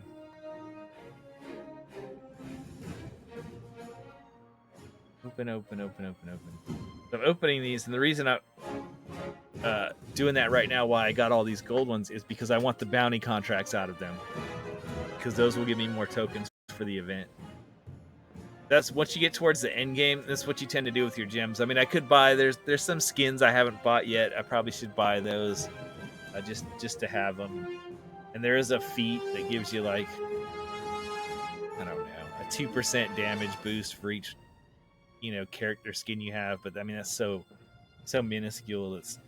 It's not a big deal. It's certainly not like, it's definitely not anything you could be like, oh well, it's pay to win, because if you spend all this money and bought all the skins in the game, like when they came out, you'd have an extra 100% damage. Like if there was 50 skins and you got them all, you'd have an extra 100% damage. It's like, that's like nothing. It's not even like quantifiable in this game. Like at the end point, like 100% boost is literally like nothing. So that's not like real, you know, power creep. Do you get a little bit more? Yeah, but it's almost nothing. It's less than what you get from achievements. I mean, you see those achievements that have popped up on the screen, like that one, like I said, when I brought up when it was like, oh, you've clicked 50 times, right? There's like thousands, I think, of those achievements, in-game achievements that you can get for, you know, completing missions, unlocking characters, getting gear, whatever, doing certain amounts of damage. It's all stuff you're just gonna do, like you don't even have to really think about it, generally speaking. I mean, every character does have an achievement also, like, you know, like do this specific thing with that character, like use their certain ability so many times. Most of those you'll do those without thinking about them too, but a lot of times, you know, like you'll see them in the event. That's where they're really kind of in your faces. They show up while you're playing the event, the ones for the current characters that are in the event. So, you know, you may do them, but that's just more just out of like oh, I'm gonna do them, you know, like a completionist, I just want to do them kind of thing, because that 1%'s not a bunch. But you'll get so many of these things that, like, if I pulled up my achievement thing right now, I think it's like 2 something EO4 or something, like percent damage, you know what I mean, like increase just from the achievement. So eventually, yeah, you get a little bit of power out of that. But you get to the point where like EO2 is not that big a deal. Like when I'm doing like Trials of Mount Tiamat, and we're doing like the hard levels or whatever, if I get my DPS on my main character, like depending on what restriction I get or what and things of which characters I can use and not use, I mean, I might be doing E312 damage, all right? E4 more than that. So E16, yeah, okay, that might get me 5 or 10 more areas or something, but it's usually not like that big a deal.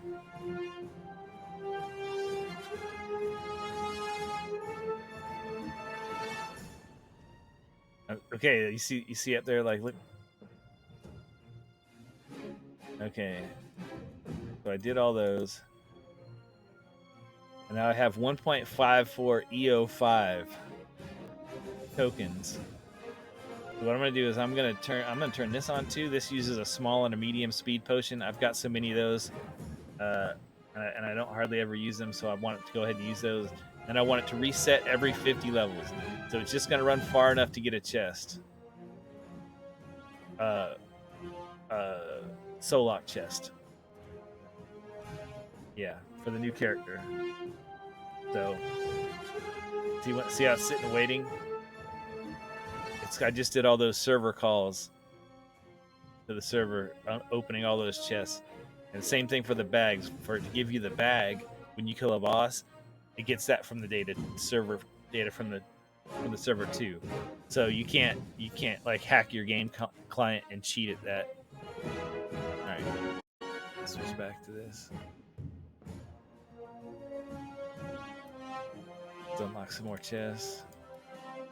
And while I'm here, I think what the devs have said is that while you're on the chess screen, the game does pause for 3 to 5 minutes or something potentially while you're on the chess screen, but then eventually it starts going. I mean, you can hear it. You can hear like the sword swinging and stuff, not just the music. You can hear, you know, the combat sounds. That's coming from, you know, they're progressing back there.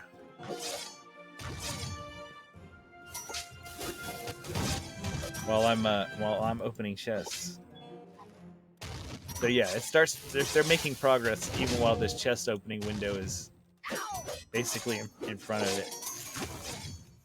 Like I said, even if I close the game right now, it would still make progress. Now, how much progress it makes when you're offline versus when the client is actually open and you're actually playing the game, I don't know. It used to be slower, okay? Like significantly slower. One of the big reasons why is it didn't take into account your speed abilities. So if you had a bunch of your champions that had speed effects, right, it wouldn't take those into effect. So those make a huge difference. I mean, those can literally make the amount of areas you clear. You know, when you're just gem farming or whatever, when you're like looping to a certain level and then, you know, and restarting, and you're farming gems or whatever, that can literally. See, I just got another one for earning a certain amount of gold, another achievement.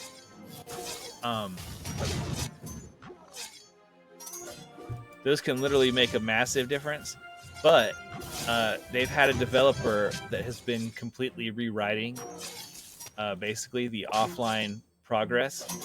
And offline progress is the same as background. Like you saw my other account, how I had like 4 or 5 parties or whatever it is. The progress that happens in the parties that you're not playing is calculated in the same exact way as offline progress. The way it calculates it. It can't do it exactly the same way it does it, like when the client's open. But they've been rewriting it so that it's supposed to be a lot better. Because obviously when the client's going, you see how you have all these characters, right?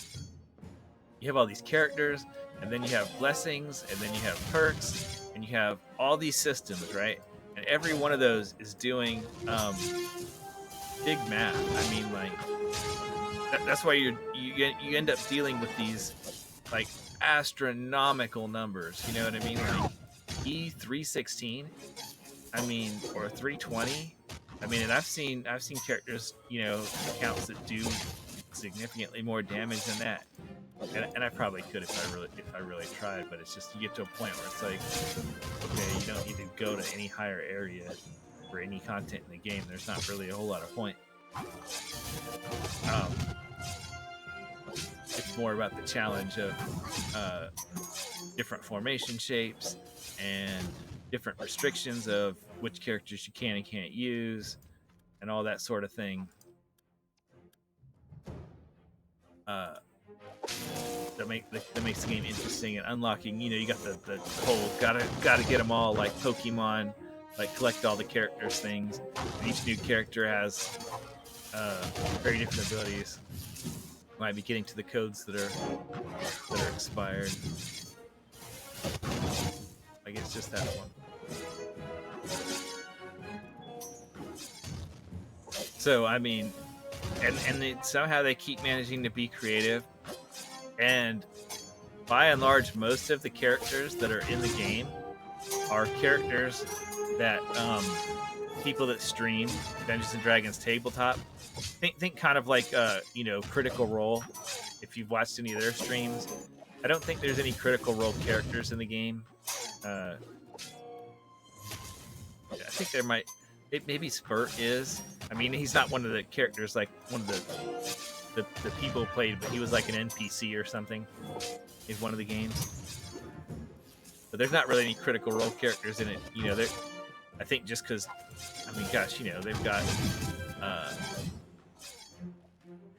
a show on Amazon Prime, even, you know, like cartoon, not, you know, an animated show on Amazon Prime. You know, they're like the biggest stream on Twitch, as far as like most viewers and followers and all that sort of stuff. So I mean, you know, and they're doing conventions and all sorts of stuff. They're so busy, you know, it takes time to work with somebody to create their character. But basically, almost all the characters in the game, unless they're from some video game or some Forgotten Realms thing, which is, I'm sure, is probably way less than even like half. The characters in the game.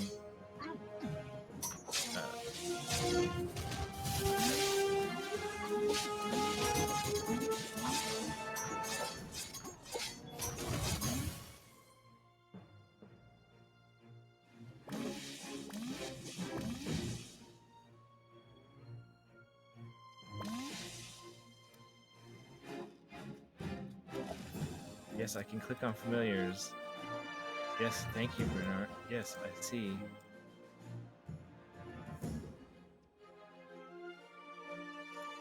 Thank you for telling me something I was already doing.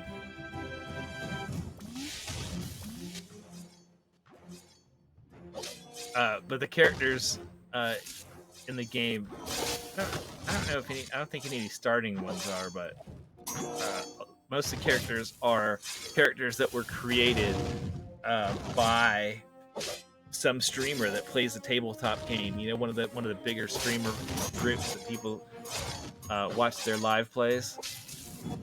And so, you know, if you're interested in people that live play Dungeons and Dragons, you get to see their characters, you know, be illustrated and animated and put in the game, and they work with that characters to their abilities and how they function and the stuff that they say. Like if you're reading the dialogue, which I've turned off, or did I turn it off? I don't. Oh yeah, I set it to instant. Yeah. Set it to instant, which basically is skip all the dialogue. But there's a lot of like really good written dialogue for all these campaigns. So if you want to see the story, and it's been a while. I just like more the D&D and puzzly aspect and collecting aspect and stuff of the game. But the stories are very well written. A lot of the writing is done by Erin M. Evans, who has actually written Dungeons and Dragons novels. She's on their production team. Her characters from like the Brimstone Angels books are in the game. So yeah, I mean, that stuff definitely it's in here. You know what I mean? Like that may appeal to you.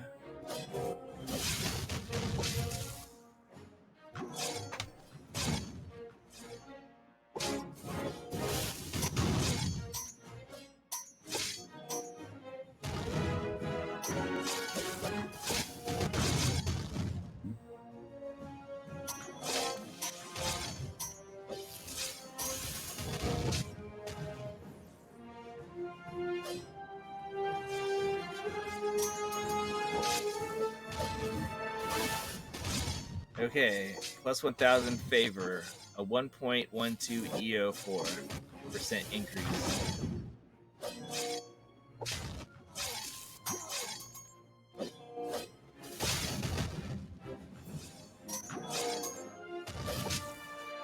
Another reason you should switch to scientific notation, other than it just makes sense, because once the numbers get high enough, it has to go to scientific notation anyways, because it runs out of names for the numbers.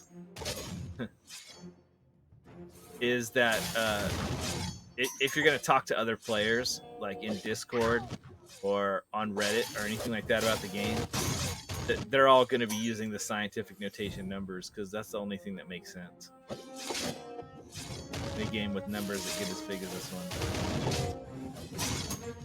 Oh, I got all those chests and then I didn't open them. That was dumb. Alright, let's open them.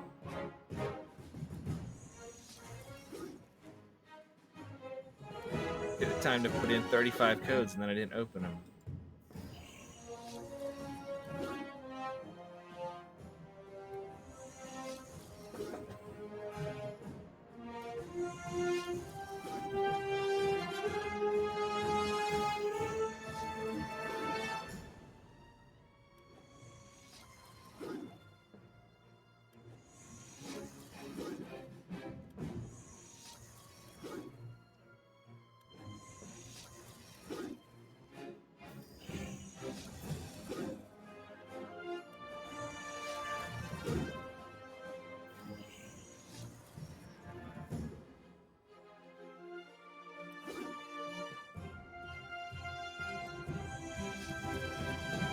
Fully equipped 4 champions. Yeah, I guess I got 4 champions fully equipped now. As in, I fully equipped, not all purple, obviously, but as in like they have, you know, all 6 of their item slots have at least one item in each one.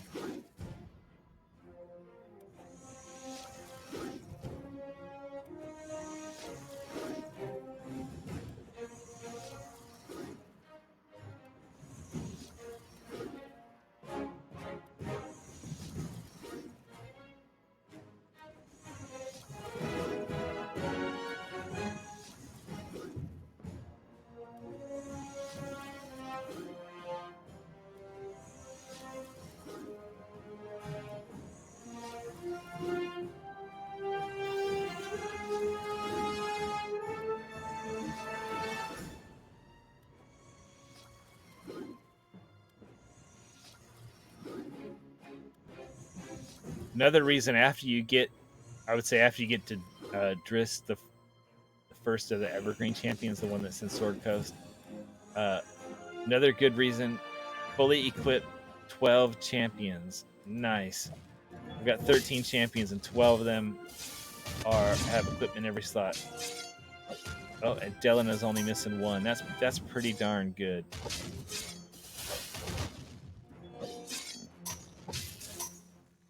I would say another reason. Oh, you want to switch campaigns? Is that this formation here in the starting campaign? You can see it. See his arrows. See how he's pointing to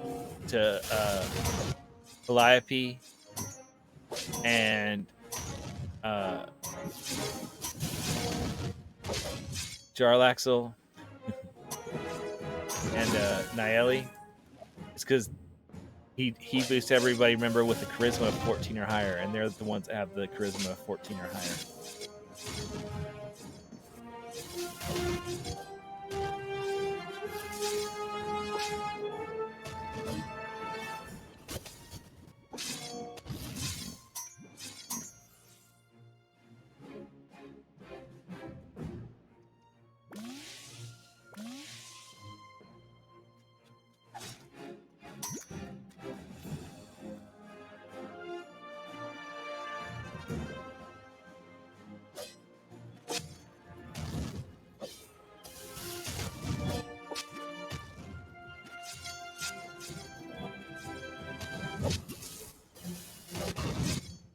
It's like pointing at everybody, I guess. But I guess they're humans and elves. Or I think Naeli's a half elf. Yeah, so that's why he's not pointing at everybody but her. Because she could bond with humans. If I had picked human, which I didn't, I picked elf because our DPS is elf. Drow, who is dark elf. That's why she's pointing at all the people that she could potentially bond with, depending on which bond you pick. It's just showing all the ones she could bond with if you pick the right specialization for her, not based off of which one you actually did pick.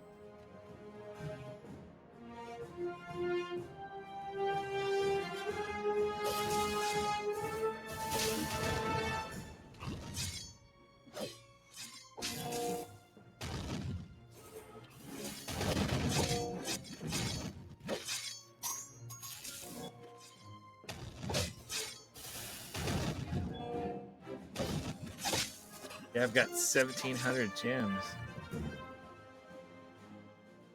It would be kind of tempting to buy silver chests. 50, they're only 50 gems a piece. I could get 30 of them.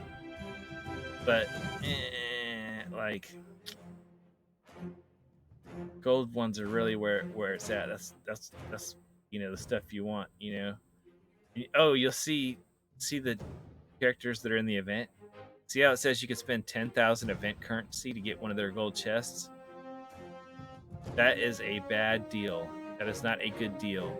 Because remember, I told you, at worst case scenario, if you did the, get to area 50 and restarts, you only do this if you have tokens left over and the event at the end of the event and the event's ending in like, a couple hours or something, and you won't have time to use them, where you're like, it's ending tomorrow and you're going to be out of town or away from your computer or something and you're not going to be able to use them.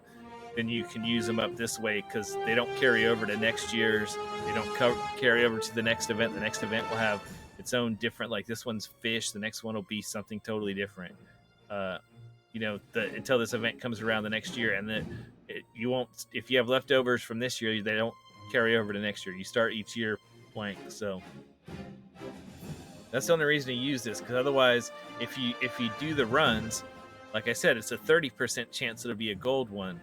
But automatically, if you get 3 silvers, the 4th one will be a gold anyway. So the worst case scenario, if you do the 50s, the 50 areas over and over again on the free play for that character, is that it'll cost you 10,000 and you'll get 3 silvers and a gold. Well, 3 silvers and a gold is better than just a gold, and the odds are, and you could get 4 golds. I mean, I've definitely seen it where I got like 2/3 of my chest that I got were gold. Ooh, it's only 1,000. I thought the next one was 2,000. Oh yeah, well let's get Jeremy the baby tiger.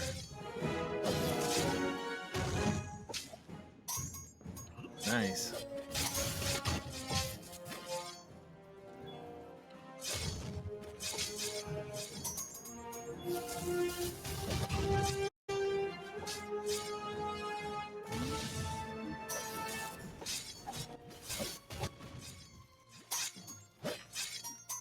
I guess I'll just stick him on the field for right now, even though having 2 doesn't really make a difference.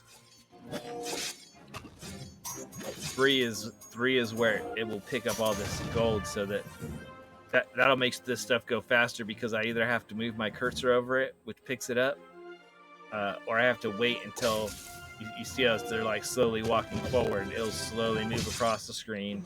Once it gets to them, it'll get picked up automatically. So like I could do something like this, and it'll level up Jarlaxle automatically, right? And so that's what I'm saying. Like right now, if I had a Modron core, technically I could automate to a small degree. I could put, I could not worry about up here, and I could put, 2 of these things down here on my characters and set it to. But I'd only be able to get so far, so I have to tell it like go to area 50 or something and start over. You know what I mean? Like I wouldn't be able to go very far, that's for sure. But I could figure out how far I could get without having to click and level up my guys at all.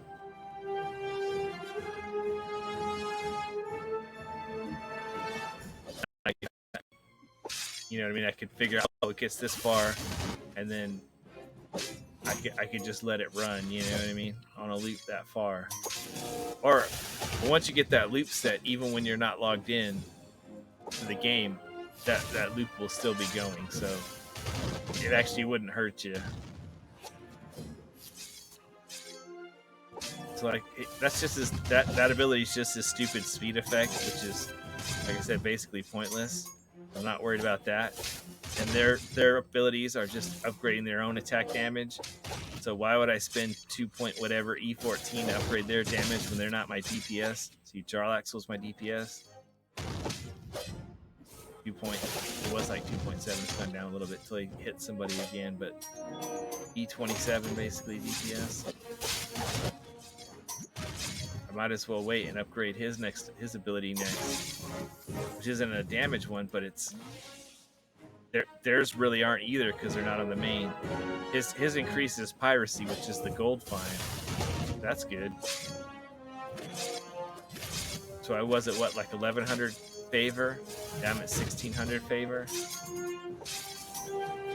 And favor is just a percentage of the gold you find, basically. So the more gold you find, the more favor you get, the higher level you get, the faster you're getting gold. You know, that's why you see, like, look, ooh, wow, I'm gonna get up to, I'm gonna, you know, in the time it's gonna take me to get 1700 favor here on. Now this is in the campaign, which is gonna be a little bit stingier on gold reward than in the event, but on the event that I just ran through with my powerful team, I got up, you know, from nothing to like, you know, E36 or 38 or something in the same amount of time of favor, you know what I mean? So, but the higher I can get this favor, the better it is. So, I mean, you see right now, what's it say? Like, plus, you know, like 200 and, you know, all right, sorry, 929% gold find with Jarlaxle's gold find boost where at its current level. That means if I was at the same spot and I had this, I could add an extra 1800 on top of that. You know what I mean? That'd be like 2700% gold find, which means I'd be leveling up faster, which means I'd have Jarlax up higher, which is probably he'd probably have to be at a higher level of Master of Piracy, which would actually mean even more. Would mean that I would actually even have even more gold find because a lot of his upgrades, you know, or the next one is Master of Disguise, and then the one after that is Master of Piracy. And so Master of Disguise, what was that? Oh, increase for each good or neutral champion next to him. Neutral, good, good.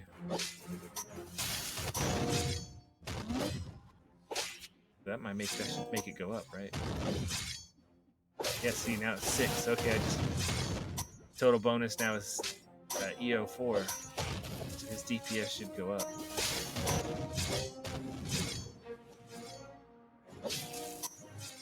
But if I look up here,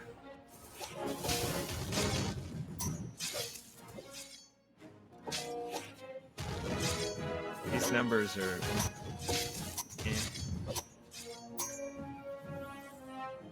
I can pin it. It should, like, if I move stuff, see, it should say, oh, look, it's going up, it's going down. This can help you a little bit, but it's not really taking all the real factors into consideration. So you can't really trust this because it's not based off of reality. It's more based off of a prediction, and so it has to make assumptions, a lot of assumptions. Depending on which characters you have out there, the assumptions can be bigger or smaller. It's hard to say, but it's all based off of, you know, assumptions. But it's definitely not accurate.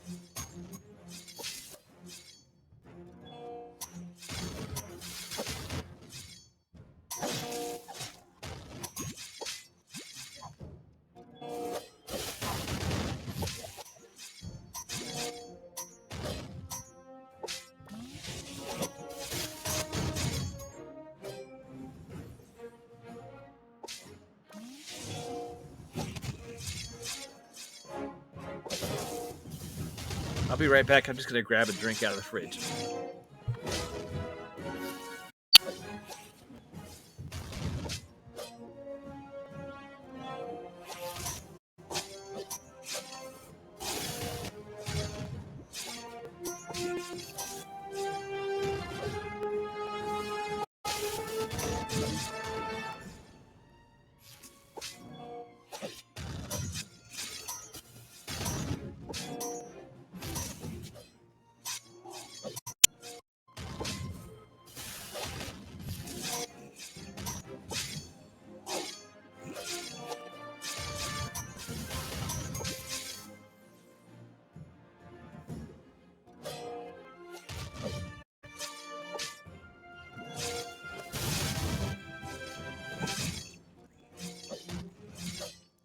Okay, I'm back.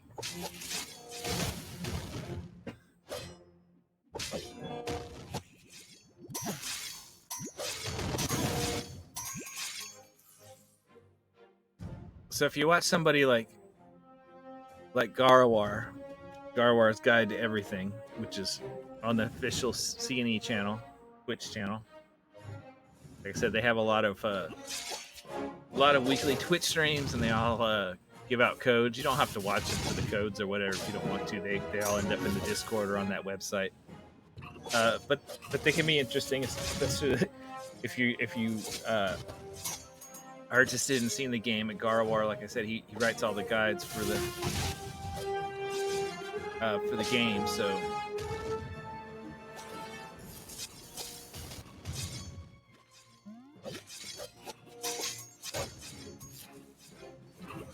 this is not ideal. Like, it's not a tank. Having him in the front is not ideal, but it's what it is. I mean, could I make a better formation? Yeah, probably. But once again, I could move them around, and then I wouldn't have as many people adjacent to Jarlaxle. So that buff would go down. But he'll tell you, you know what I mean? It's not, you know, you can't just say, or other people can't just say like, oh, well, this is the formation that will get you through this area. I mean, they can make suggestions. They can say, oh yeah, if you have every character, you know, like even if you have every character, they don't know which characters you have. Until you've been playing the game for a long time. Right? Well, if you play it hard and you don't spend any money or anything, I think probably in 6 months you could basically get every character unlocked. So it's not that hard. It's not like if you're trying to get every character in Genshin Impact or Raid Shadow Legends or something crazy like that. But because you don't know what kind of characters you have, I don't know what gear you have on your characters, don't know what blessings you have, don't know your Modron cores built. You know what I mean? Like there's so many variables, and even if you have every character, like, oh, I've got every character, and they're pretty much all, you know, full epic. You'll see that FE, full epic. That means all purple. And they are, except for ones that I maybe don't only use occasionally. And even then, they're going to be all blue and still have decent item levels. But even if all those things are true, what your item levels are, unless, you know, it's like, oh yeah, you've got everything I've got, and your item levels are, you know, the same on all the characters that I'm going to tell you to use. And you have, you know, if you have golden epics and shinies and stuff, you've got all the golden epics and shinies that I have on the certain characters. You know, a lot of times you just have to play with the formation. And so, and even if you are completing a quest with the same characters that I'm using, you might end up putting them in a different formation because, you know, your character X may have much higher item levels and better gear than character Y, and so it makes more sense to put that character in a certain spot because their buff is so big that you want to maximize that person's buff instead of character Y's, where my character Y may be stronger than my character X, so it's more important where I put character Y because that person's buff is bigger, you know, than my character X's. So, you know, they can give you tips and generalities, and in most cases can even give you you know, formations that, yeah, this formation will, you know, like get you through. You can use this. Most of the time that's true to a point, but once you know, you get to a certain point, like you can't be certain. Like if you're doing the hardest levels of Trials of Mount Tiamat, I mean, I've had other people in my group, I've been like, man, I got this restriction, you know, and I can't use, you know, these characters that I really want to use. And, you know, today's like the 4th day, so we have to go to like, I don't know, level 1200 area or something crazy high like that. And I'm like, man, do you have any recommendations? What are you using, you know, to get to level 12, area 1200, when you have this restriction, right? And they're like, oh, well, here, there's websites you can use, to like put together like a formation with your characters, and it makes it a picture that you can share to people, with what specializations and stuff even. And they show me, and I can put that same thing together, and that might like go 100, only go 100 levels like lower than what I'm already doing, just because his characters are built different than mine. You know what I mean? Like he has different item levels and different things.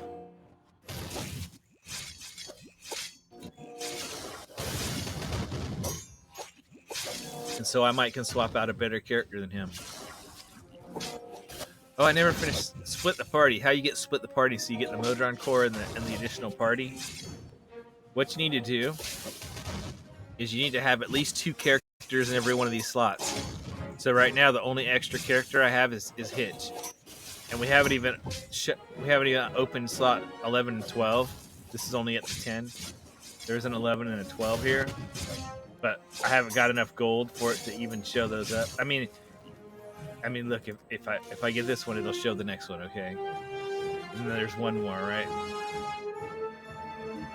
But yeah, you need to get 1 additional character in each slot.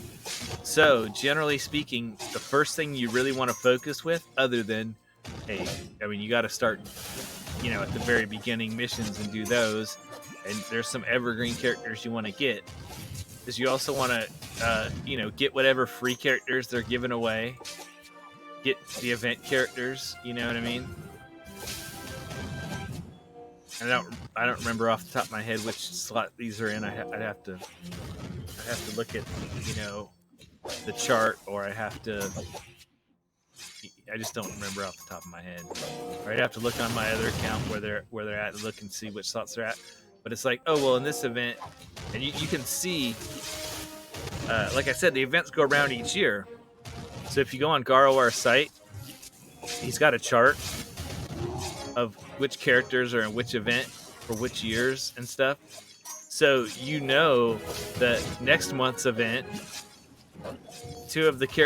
these 2 characters that are going to be in next month's event, other than the new one, which they announce on their website and on stream and stuff. So it a little bit ahead of time, but not way ahead of time. That's not like which slot they'll be in. You will know about like a week ahead of time, usually before the event. So if like, oh, this slot character for this slot's coming up, but you at least know like these 2 ahead of time because they're from last year and the year before. Which ones are coming up, what slots they're going to be in, so you can use that as somewhat of a reference. That you can say, okay, I know, like next month I'm going to get these slots, okay, and then after this event ends in 6 days, that next Wednesday, Friday, it's Friday, right? Because it's like time gate weekend, right? Free time gate weekend.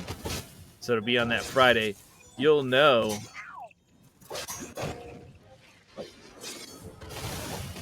like that a time gate weekend's coming up, and when you get a choice of who to get, sometimes maybe you'll pick like, oh wait, this character I know is really good, like it's Zorbu or Okura or Freely or somebody who's like best in slot. And you might be like, I'm gonna go ahead and get them, but 99% of the time, really what you should probably do is look at what slots you need, what slots you don't have, what's coming up in the next month or 2 that you know for certain.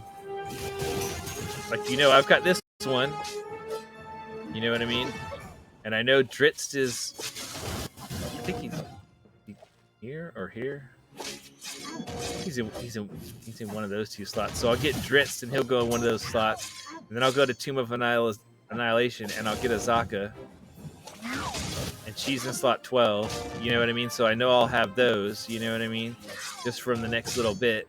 And then if I look at which slots the event characters are in, that I can get those, and which one the ones from next month are going to be in. Then when I get the free time gate weekend, right, I can look at which slots do I still need a second person in, And if one of those comes up, then that's the one I'm going to go with. You know what I mean? Because it gets me closer to split the party, which is generally like more important. You know what I mean? Than which character you get. I mean, there are game-changing characters, especially early on when you don't have a lot to choose from. That like, oh yeah, this character like helps a lot. You know what I mean? Like for DPS, slot 12 Zorbu, man, he's awesome. Like you can farm up his kills, and then which you can even do offline. You can set him at a thing where he's killing a bunch of his favorite enemies, and then just basically walk away, turn off the game, even come back to it. But it's also slot 12, so if you're not to the point where you quickly get enough favor that you can unlock your slot 12, having like, well, I guess he's technically like the third or fourth best DPS in the game, but in practical terms, until you get all the way to the very end game and you can afford to dump a ton of item levels into Artemis or Krond, your best two DPSs, unless somebody new's come out that I'm not aware of their meta, are Zorbu and Ashara. And Zorbu doesn't need anybody else in the party to be good. I mean, there are characters potentially that could work better, but any character that boosts him is going to be good. You know what I mean? Like, that's good. It's not specific. Ashara, you have to have, for her to be good, you have to have her plus 7 other specific. They don't have to be exactly these specific 7 characters, but 7 other characters that match 3 from her first spawn. She counts as 1. So you need 3 more to match her first spawn and 4 to match whatever you pick for her second bond. Whether that's halfling or half-bloods or short folk or whatever you pick, but you're gonna need those. You know what I'm saying? For her to be good, like,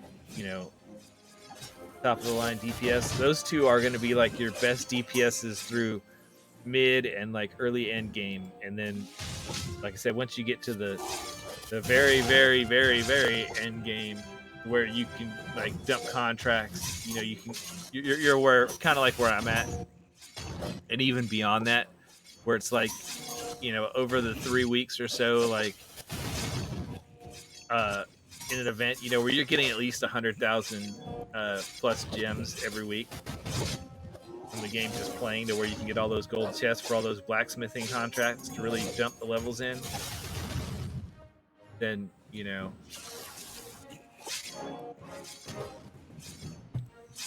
Krond and Artemis aren't going to be as powerful as like Zorbu. Zorbu is just a beast.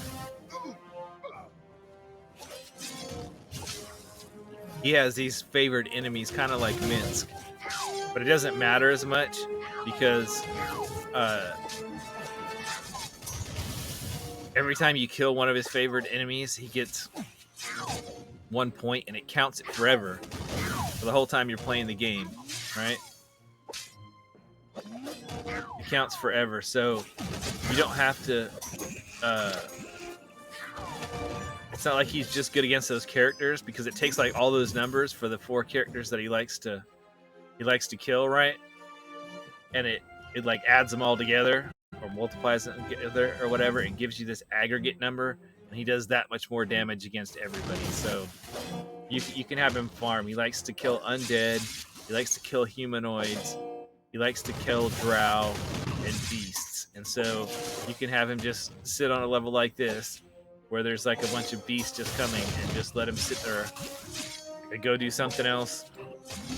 Or like, I think he even gets offline progress, not as fast, but and his beast number will just go up. And so you just leave it for a day, come back tomorrow, he'll have farmed up his beast, and then you go to a level that's got in an area with a bunch of drow. You just let him kill drow, because those count as humanoids and drow. So that's 2 categories at once. And you just let him kill all those guys for like a day, and then those 2 numbers go up. And then you just repeat with an area that's where the enemies are just undead, right? And he clocks all those up. Nice. Almost 7,000 favor, right? So you let him just clock those up. And then you start using him. And he just mows people down. He's got a crossbow, and not only is his damage output powerful, but his attack goes like in a straight line, and so anybody that's in that line gets hit. It like shoots right through anybody in its way, right? Or or hits anybody that's behind the person he's shooting at. So it's not exactly an AoE, but it's more like a straight line. It just like, it's like shooting like a laser beam in a straight line, and everybody in the line dies.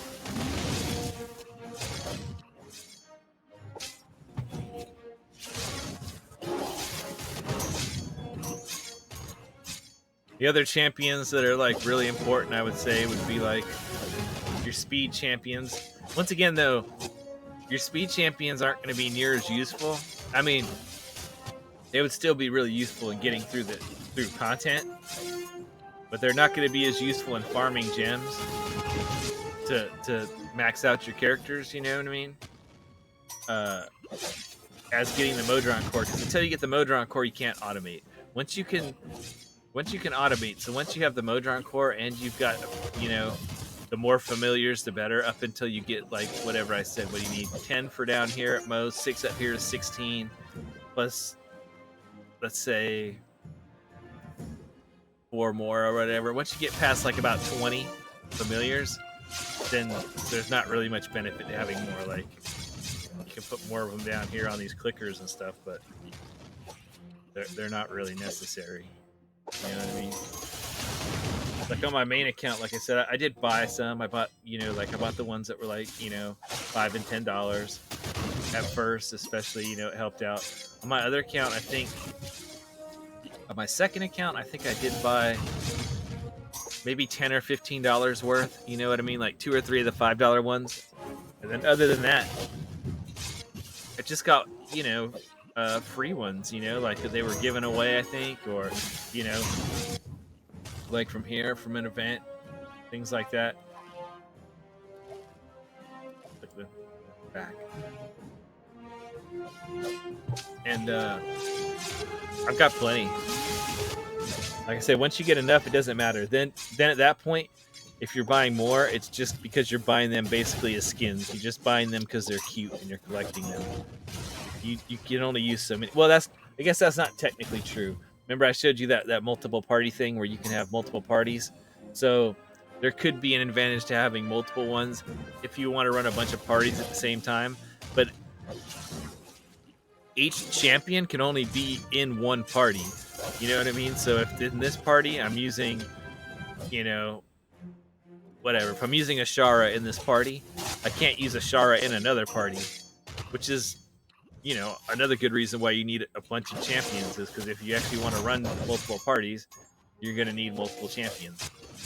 You're going to need extras for those other parties. So they can be useful for that if you're running multiple parties.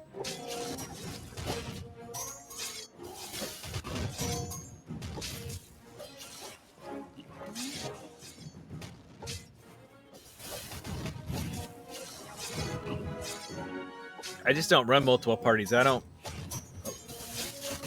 Now, the offline progress, like I said, they have been rewriting all the code for that. And so it has gotten a bunch better. See how much faster my money's going up now? That's what I'm saying. You get to higher levels. Then I check it, and it was just at like 7,000, and now it's at like 9,000. Yeah, I just picked up another 150 right then. Just right there off of those guys off the ground. So that's what I'm saying. Like, the deeper you push, the more gold you get. So you basically want to go, even though like I finished this at area 50 and I could have stopped. When you need the favor, until you get like all the blessings maxed out in an area, and you don't necessarily need to get them all maxed out. I mean, this one's not going to help you until you get patrons. The big ones, like, some are a lot more important than others. especially like if you're thinking like, oh, I want to get to these certain blessings before I move on to the other campaign, Tomb of Annihilation, which is actually easier than this one. Like I said, for one thing, because you have 10 slots instead of 9. Every other formation in the game, yeah, they might be different weird shapes, but they all have all the other ones have had 10 slots. Just the starting campaign has 9, and so having one extra character makes a huge difference. You'll realize, especially when you start doing like the variants and stuff, or Trials of Mount Tiamat, like when they take up a slot, when they put in somebody that you have to escort or whatever they want to call it, you know what I mean? When they take away a slot, that takes away a lot of power. It's significant. Every extra character you can get, because like I said, they all stack onto your DPS. You want all of them to be doing stuff that's going to boost your DPS. So every one of those things makes a difference. Every character you lose makes a difference. So having a 10th character in the second campaign, well, basically every campaign, but in this one, when you go to the second campaign and you have a 10th character, it's like a huge improvement. It makes the game a lot easier. And that campaign in general is just considered the easiest campaign. The extra character and other things. There's other things to it as well, but that's the main one. The extra character, the enemies, and like I said, and Sword Coast, the one that we're in right now, Grand Tour, or they call it Grand Tour of the Sword Coast, is a never-ending campaign.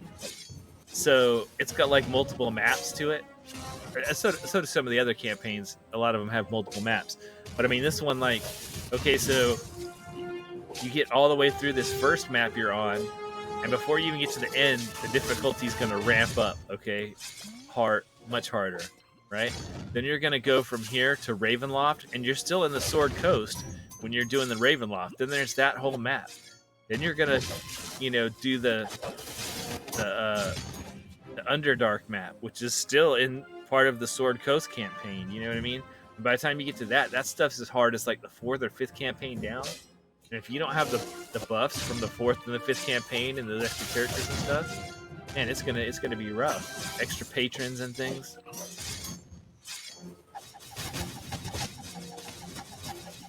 So if you look at patrons, they all start out as locked and you have to unlock them.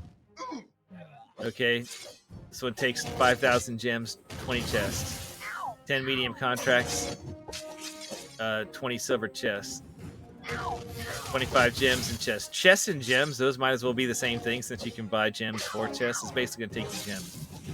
This first one, Mert, and you're like, oh, dude, it's going to take 3 of my time gate pieces and 10 silver chests. You may not want to do this right away when you're not going to be able to push to higher area. The thing about patrons is every patron has a restriction, okay?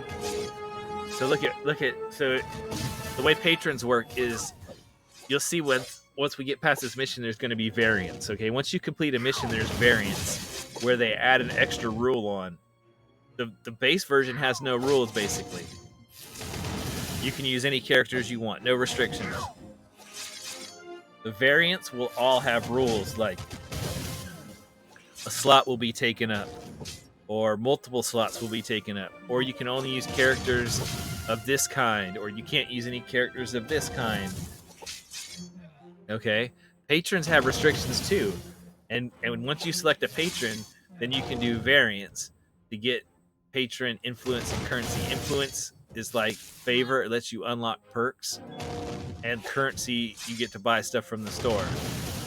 The time gate pieces and the Motron chests and lots of other stuff. Even characters, like there's skins in the patron shop. If you buy that skin and you don't have that character, you will get that character when you buy the skin. That's like I said before, a lot of times when you get skins, you get the character for free. Okay, Mert says you can't use any neutral characters. Only good and evil characters can be used. So you can only, when you do patrons, you only do variants. So not only are you doing a variant with some type of restrictions, but on top of that, you can't use any neutral characters. So like you can't use Ashara in it at all because she's neutral. You know what I mean? And so and each one of those has a different restriction. See, so his is good and evil. Hers is they must have a constitution score of 14 or higher. His is intelligence 13 or higher. Hers is charisma score 13 or higher, and strength of 10 or higher. And not only that, but like, say a variant says you go to like level 100. Well, if you do it as Mert, maybe it's 150. If you do it as Vajra, maybe you have to get to area 200. If you do it for Strahd, maybe it's 250. You know what I mean? And Zariel, maybe it's 300. You know what I mean? So each one of them is going to have a higher area you're going to have to get to for the harder patrons. So there's not a big advantage in unlocking them early if you can't do the content. But once you're to the point where like, oh yeah, I've done some variants. You know what I mean? Like, I think I can go the extra thing. Oh yeah, they also have requirements. So like, you have to have 20 champions unlocked. Well, if you don't have 20 champions unlocked yet, then you're better off spending your time gates on champions. You know what I mean? 2,000 total equipment levels. That just means item levels. Your levels in your characters. That'll just happen just from opening chests and playing the game. I'm already at 122. I just started. You'll get to 2,000 in no time. Okay, you have to have 30 champions, and you have to have gotten past Waterdeep Dragon Heist, or 15. You have to have done 15 adventures in that campaign, right? You have to have completed the last mission, Towering Expectations of Ravenloft, and have 40 champions. You must have completed the last mission of Avernus Cavern. Of the Avernus Underworld campaign, and have 50 champions. So by the time you get to them, usually if you can unlock them, you should. You can start getting those extra time gate pieces. But yeah, Mertz kind of feels kind of hard because it's like, oh, I got to spend 3 time gate pieces. That's half of a new character.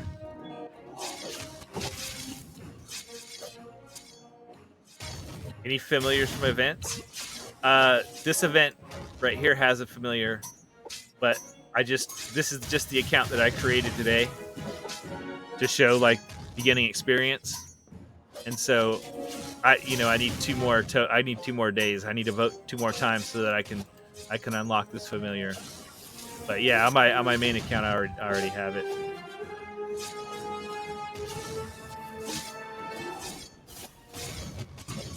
The events are time limited. Yes, like these events, the ones that come around every month, and then this event comes around next year, are, it tells you how many days are left.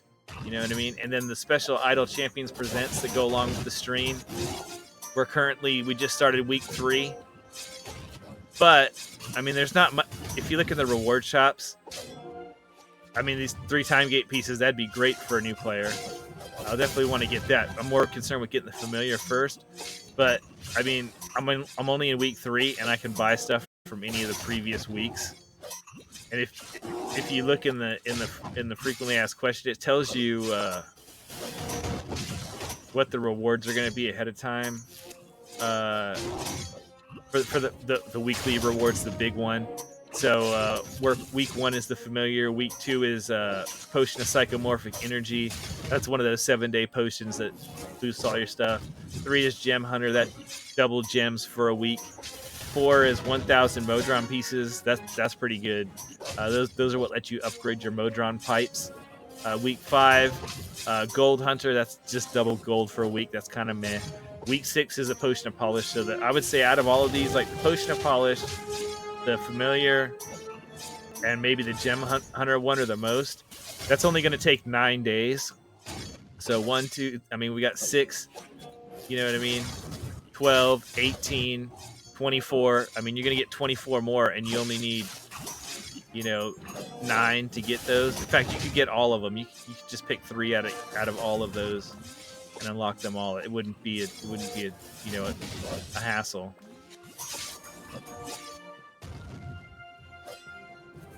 Yeah, and the new events come around all the time, so don't feel too bad if you can't.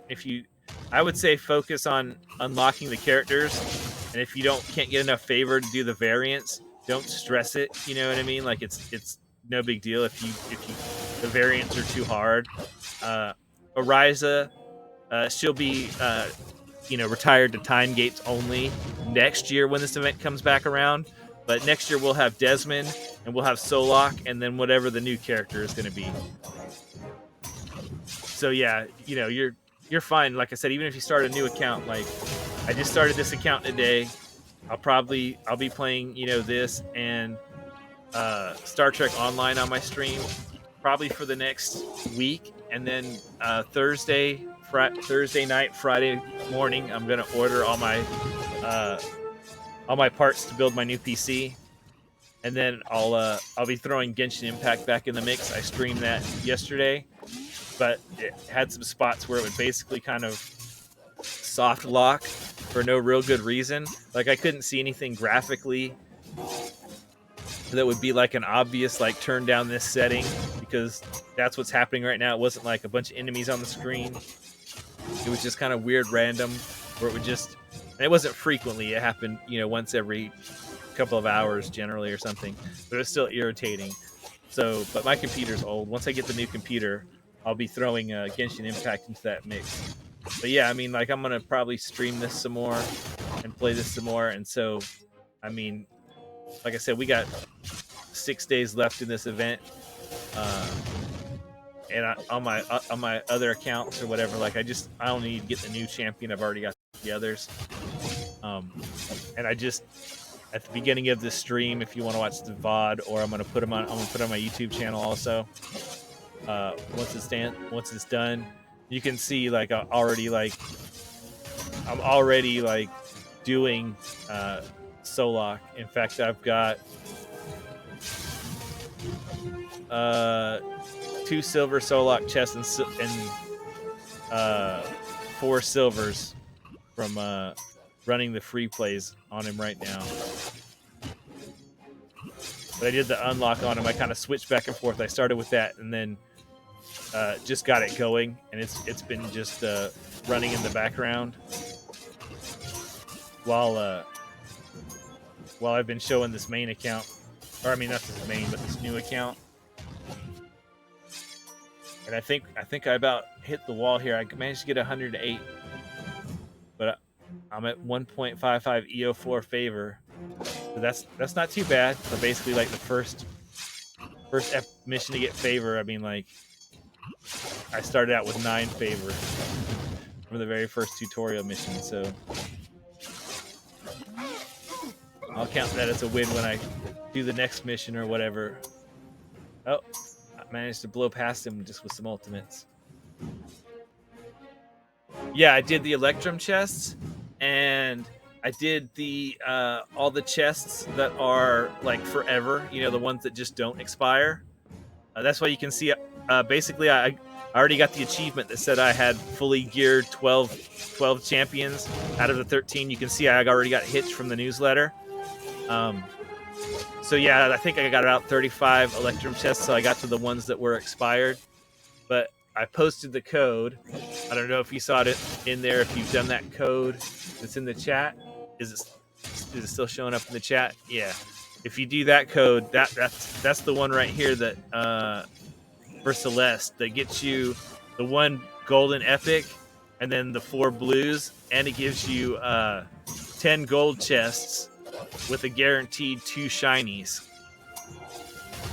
So definitely do that code if you haven't, and I put the link in the chat. It's pinned in the chat, or the website that aggregates all the codes out of the Discord channel. So yeah, definitely if you haven't done all those codes, make sure you do them, because I mean that's just free power. I mean that's a free big boost. I mean, if it wasn't for all those chests, I wouldn't have got to where I'm at right here, and I wouldn't have 2 familiars already. Basically, all the gems that I got to buy the 250 gem mage hand and the 1,000 gem tiger cub in a bag, those all came from the Electrum chests. And I still have 833, and I mean, I don't think I'm gonna jump on. I think just with the Electrums and stuff, I'm already past the point of like where silver chests are really going to be a big deal, and it's like gold chest, or I think I'm just gonna work towards the cube. You know what I mean? So that I don't have to, while I'm sitting here playing, I don't have to pick up the gold anymore and the items. That'll be a big plus. And then also once I get 3, well, I won't have the Modron core yet, so I can't automate yet. But those 3, then plus the one for up here, which I'll have, 2 days from now. That'll give me four familiars. I mean, that's enough that I could automate a tiny little gem farm. Oh, I don't care about the all caps, man. You're all good. You're the only person in here.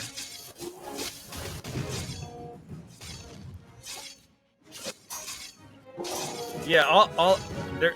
It's definitely good to buy the. Definitely good to buy the gem familiars. Probably until I'd say they're all great buys until you get to Boo. And then Boo, maybe it's like, oh, when you start getting, or Mirage and Boo, once you start getting to those 2, then you might start thinking like, man, maybe I should be getting some gold chests and trying to work more towards getting like the fully epics and the blacksmith contracts and the potions and all that.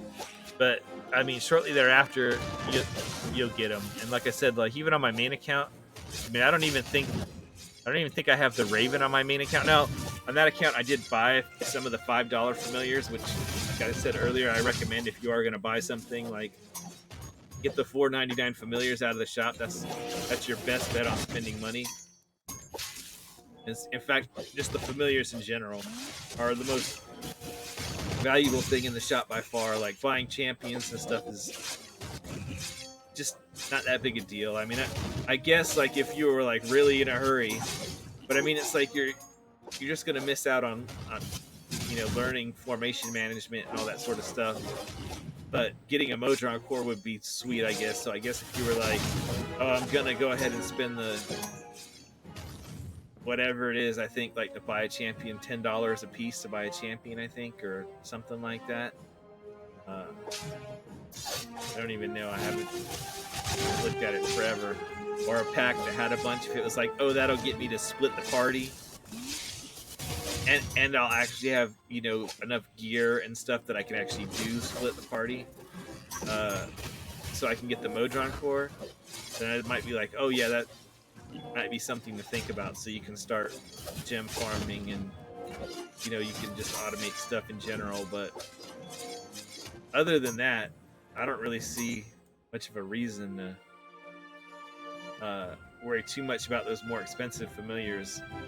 Because until you start, until you get the Modron core, it's nice for them to pick up the gold. And it's nice, especially just to have one to click on stuff just to slow things down so they're not hitting your party right away. But after that,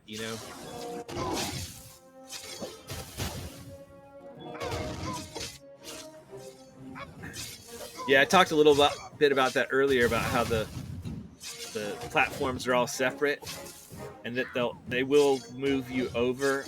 And by move you over, I mean they will copy your account from one platform to another, if you have a good reason. Because I had them do that. I started out on Epic when they had a, like their, how they do their free games every week. One of their free games was a, oh yeah, I think I'm at the limit on here. Okay. I don't think I could push any further on this run. But yeah, so I got Kroll and Spurt and I think Nova. I don't know. I got a bunch of yes, thank you. See, there's an event for Inor, thank you.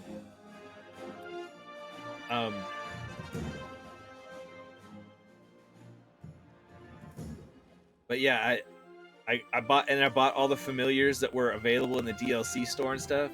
But because at the time I was running on Windows 7, I couldn't the overlay basically didn't work. Like I couldn't use the in-game store or like the wild offers. Like I couldn't purchase any of that stuff. And so I had them I just sent a ticket into support and I said, hey, can you transfer my account over to Steam because I can't purchase anything in game, you know what I mean? And I've already bought all the stuff that's in the Epic store, the familiars and things, and I want some more familiars, and you know, I can't get any because the overlay doesn't work. It won't work if you're not running Windows 10, and I was still running Windows 7 at the time. And they were like, "Oh, okay, yeah." And so they'll if you have something like that, they'll transfer your account, no problem. So they transfer me to Steam, right? And so then I played on Steam, and I got like a whole bunch more stuff, and then I was like, then I did upgrade to Windows 10. You know what I mean? Oh, and I bought a new gaming laptop, and it I think it had Windows 11, but I was like, hell with this, and I put Windows 10 on it instead. But now both my computers have Windows 10 on it, so now the Epic Store works just fine. And so when I went to go back to play, I was like, I want to play another account in addition to this one for like Trials of Mount Tiamat and stuff. And so when I played my second account, I loaded up the Epic account, and I was like, oh, cool, I still got like the head start for my Epic stuff. You know, like I still got the free pack and the familiars, you know, that I bought in the store and whatnot. I was like, nice. So I got to start kind of with the big boost. Oh, and you know, and the content that I had already completed, you know, all the tutorial stuff, and you know, I was already in like Tomb of Annihilation. I think like a good ways into Tomb of Annihilation, or I might have even been doing some of the Dragon Heist and just hadn't done all the variants of Tomb of Annihilation yet. I don't remember, but so yeah, those two accounts I'm like actively still playing because like I've got a really good group of people that I've managed to get teamed up with for Trials of Mount Tiamat. I've got 3 other people, so my 2 accounts plus the 3 of them, and they're either like at my level or above. A couple of them are definitely above, like even my main account, as far as item levels and stuff. And yeah, we do the game every week. You know what I mean? Like we try to create the trial Wednesday. Yeah, like Wednesday at like noon CNE time, and then start it at noon Thursday. You know, and that way, if there's any kind of delays, like we don't get it created on time or anything like that. You know, like if we're a little late or whatever, and then it gives everybody 24 hours to join in. Now that they've got it on the 6-day cooldown, you know, everybody gets a chance to, they have 24 hours to join in, and then, we try to start on time. But even if we don't start, if we start a little bit off, then the next week, okay, yeah, we won't be able to create it until like, 2 or 3 maybe CNE time, Pacific Standard Time. But we still have 22 hours, and then we can correct it. You know what I mean? For when we actually start the game, from when we create it. But yeah, I've been in that same group now since, gosh, I don't know, maybe 3 months, 2 or 3 months after Trials of Mount Tiamat started. And we run it every week, so I have those 2 accounts running Trials of Mount Tiamat or whatever. So, and both of those, I mean, I'm almost full epic on all of them. I mean, like every character that I use on a regular basis is full epic. There's a couple they're all at least blue, and they're all of them on both accounts are at least item level 50, and all the characters I really use are item level 200, and some of them are, around 1,000 or so, like the ones that I really like.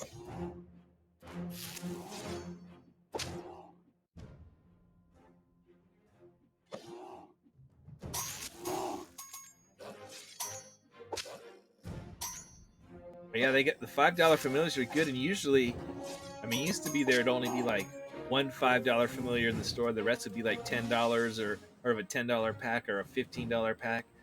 I pulled at the store earlier here on stream, and there was like, I think 3 $5 familiars, and I was like, oh, dude, that's nice to have 3 $5 familiars all at once. You know what I mean? You'd have to wait for the store to cycle around, or for a charity to come around or whatever to have, another $5 one. Man, it's nice having a 1.79 EO4 gold find compared to having a, man, what I had before. Like, even once I leveled up by Jarlaxle and I hit my wall, I don't even think I got all the way up to 1,000% gold find. Now I'm starting with like basically like 2,000. My Jarlaxle is like, I'm only area 9. My Jarlaxle hasn't even got his piracy ability yet. Oh yeah, I haven't even hit the mastery of piracy ability yet. So that'll jump up.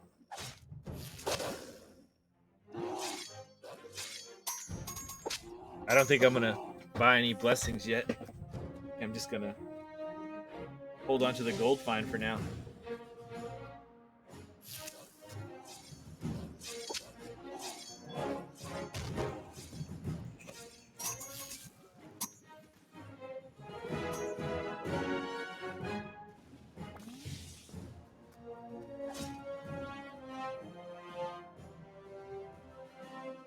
It's kind of funny doing Mad Wizard as a new account. I bet I have like,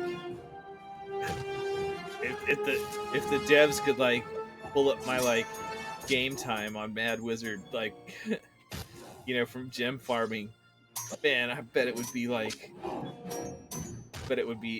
months of actual real time, because I'll leave the client running for, you know, like I said, I play this game like it's an interactive screensaver, more or less. I mean, sometimes I sit down and play it, but like most of the time, man, I just have it like sitting here running around, like, you know, farming gems and getting ready for the next event, next character, or the next content drop in between events on time gate weeks. And some days, sometimes I don't even get around to doing my free time gate weekends. And I certainly don't worry about like time gate pieces. I mean, each of my accounts has like 160 time gate pieces just sitting up. That's what I mean. Like I could, if I wanted to, I could full epic, you know, the characters that I haven't full epic already, you know, because I've got the time gate pieces to do it. I think that's why I don't worry about it, because it's like, oh, if I get in a position where I'm going to need that character, I guess I can, you know, will I have to stop the run that I'm on? Yes, I guess. But then I could just go and, you know, farm a bunch of time gates with them. I mean, really, you want to do 3 characters in rotation, but I could put them in a rotation, and I could go farm time gate, uh, you know, time gates with them, and get them to full epic. You know, and I could drop a bunch of blacksmith contracts on them and raise their item level and make them to where I need them to be.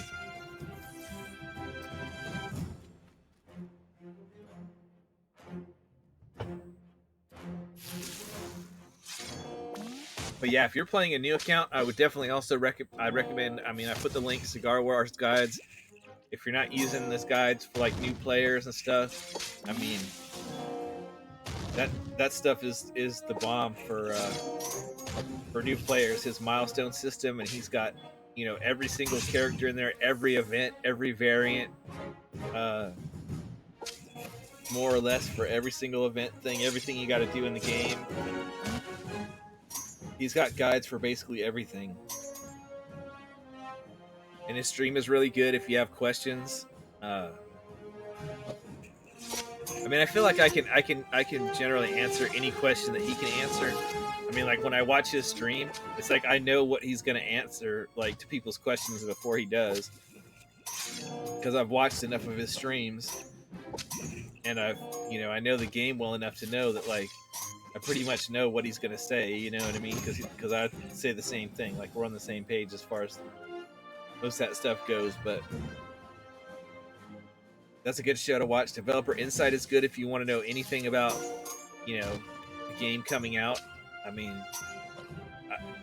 it's the only game I can think of that I've ever played where the developers do a stream almost every week, you know, except for the ones where they're sick or they miss one or something, and answer questions from the audience, from the players, and tell you about changes and fixes, and consider like directly on the screen like audience feedback of like making changes to systems and things.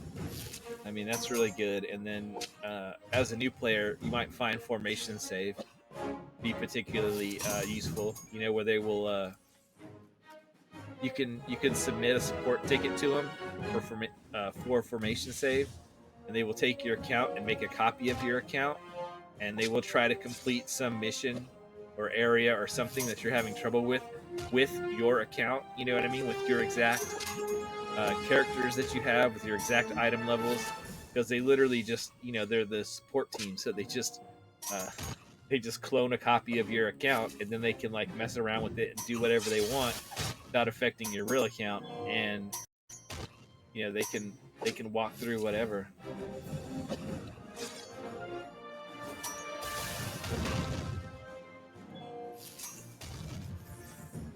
And I know Sean knows a lot about the game or whatever, but sometimes some of the things he does, like formation wise, I don't know that I necessarily like agree with. They don't always seem to be the most optimal. I mean, he's a good player, but I feel like maybe his account is built kind of weird compared to like the average player's account, because sometimes some of the characters he picks to use and stuff, when there's other characters sitting there, and I'm like, dude, why are you using that character when like I've already got this other like sweet character right there that would have to be better? Like, I think sometimes he does that just because he does it for his, I don't know if for his own variety or for the show's variety. He just doesn't want to be like, look, I'm gonna show you like the same thing I've shown like 100 times. You know what I mean? Or maybe it's like he's like, I don't want to do any Orkira stacking or like Baloth Jin stacking or anything like that.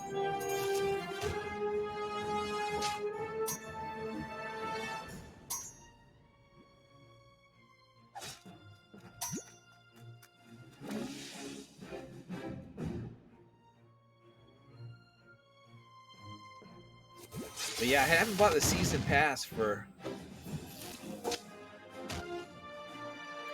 this season. I think I've got it like all the way unlocked to the bottom, but I just, man, I didn't really see anything that I was like, oh man,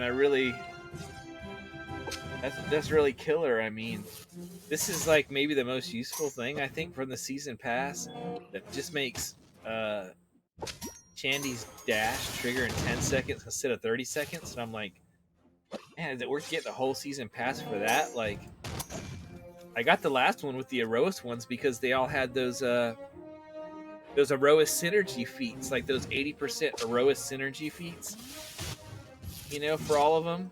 I was like, oh, that's sweet, because the champions of Erois like synergy, like putting them together, like is really good. And I know they did. I know that they did the Heroes of Baldur's Gate team because they wanted. I feel like they did it because they wanted to rebalance Krydle and Nerys, and they did make some changes to Jaheira. I mean, they made her DPS, and she was just a straight support before. And so I feel like they did it because it gave them an opportunity to spend time and give those champions a balance / upgrade pass. You know what I mean? But I don't. I don't know. It's just, like the Erois team is so good. You know what I mean? That like the extra stuff for the Erois team, like, just seems so much more valuable and useful. So it was definitely to me worth the $10. You know what I mean? And I just tend to use those Erois heroes more in general. I mean, let's see. So like, I use Shandy a lot for gem farming, for her speed ability. But when I'm not gem farming, I don't use her because she's in slot 6. And so even like when I'm going fast, it's like if I'm not gem farming or something, I'm like, dude, I'll just use speed potions and I'll put Kroll in. You know what I mean? Or something like that. And then Viconia, she's kind of my go-to in this slot when I can't use Calliope. I think she's useful. And Jaheira's fine. And I don't know, I guess I haven't used Krydle enough since they converted him to a rogue tank, which is really weird. But I guess could be super useful maybe for certain variants. Having a tank that's a rogue, you know what I mean?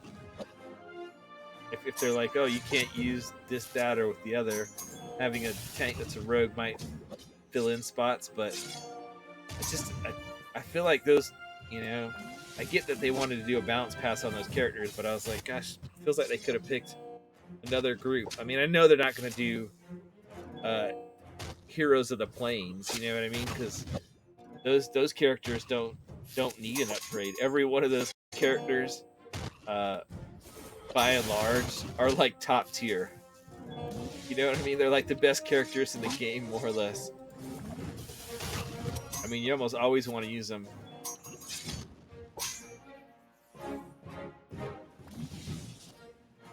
I mean, Orkira, Greeley, Avrin. I mean, dude, top tier characters. Not even something to think about. A lot of them are basically like the bested slot characters.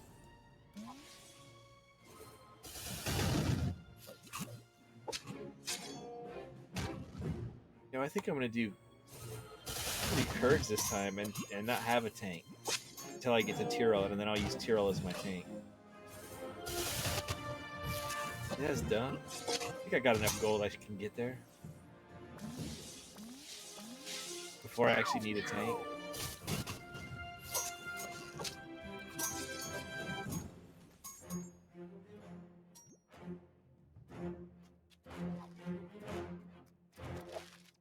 Potions did I get? What did I get? Okay. Few potions of speed.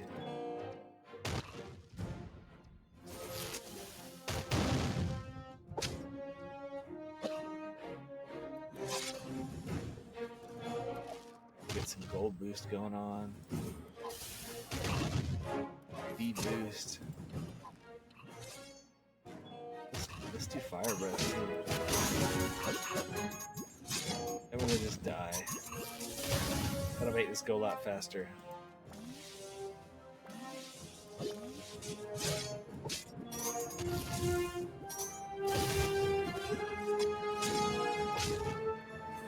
know what, I'm gonna just go for it.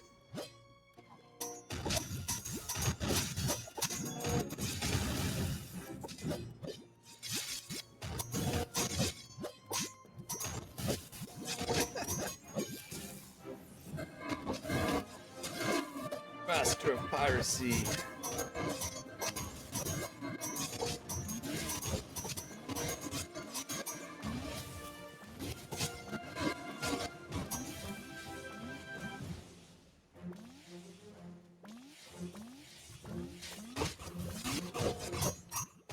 Man, it'll be so nice in 2 days when I have a third familiar and I don't have to like pick up this stuff.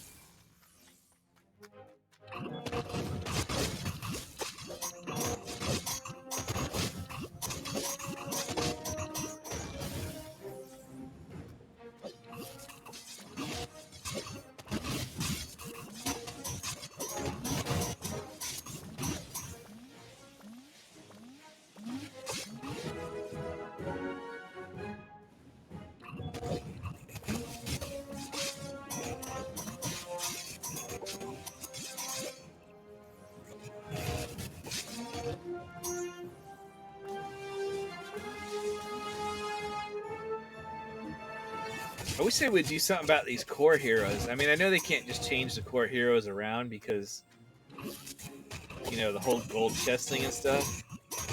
But they clearly didn't have a handle on how their own game was going to play when they first came out with this. I mean, we've got an obscene amount of like DPS characters as core characters, and that seems fundamentally useless. I mean, like, why do we need a Minsk? What does Minsk do that's like useful? Nothing really. What does Delana do that's like useful like early on when you have such a shallow bench? Nothing. It's just like super better.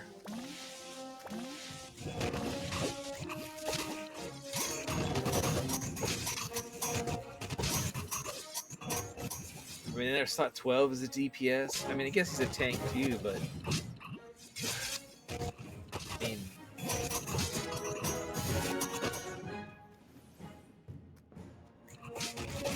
like a tank DPS, like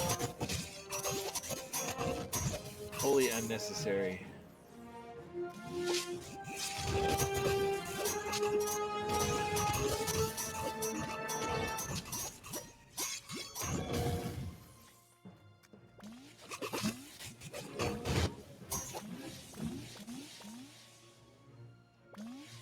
Actually, I should replace Minsk with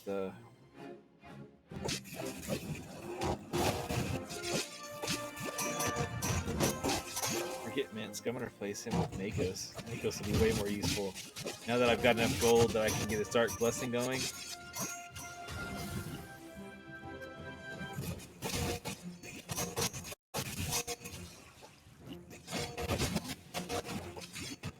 I guess I could do Dark Luck and Makos for him, but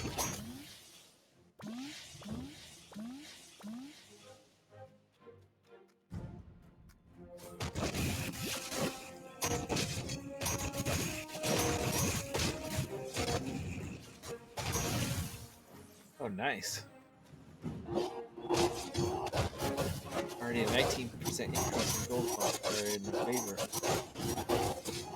20%.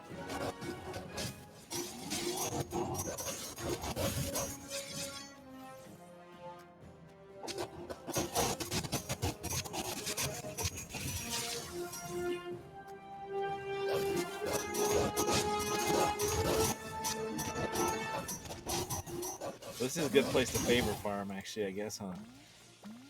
Yeah, good to gem farm, good to favor farm. Well, other than the fact that we've got a 9-person party and not a 10-person party, but I mean, like, for farming favor farm, I guess it's good.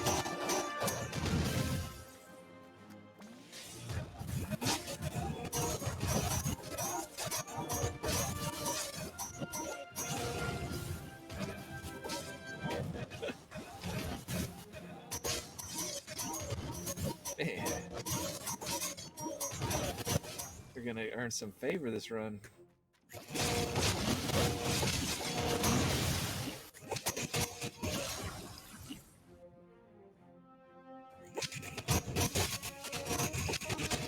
I guess if you could put together a decent formation, this goes to prove that it's good to go ahead and use potions, huh? Not hoard them for too long. We are really clocking through this.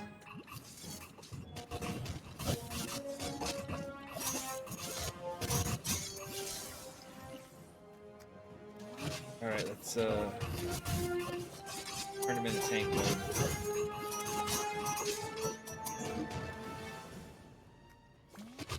Might need a tank here. Now I'm not gonna get a neutral evil. I'm not gonna get not gonna get a tank buff, I don't guess. Here I've healing buffs good player, good characters or whatever. But at least he'll be a dope tank because he's got shields.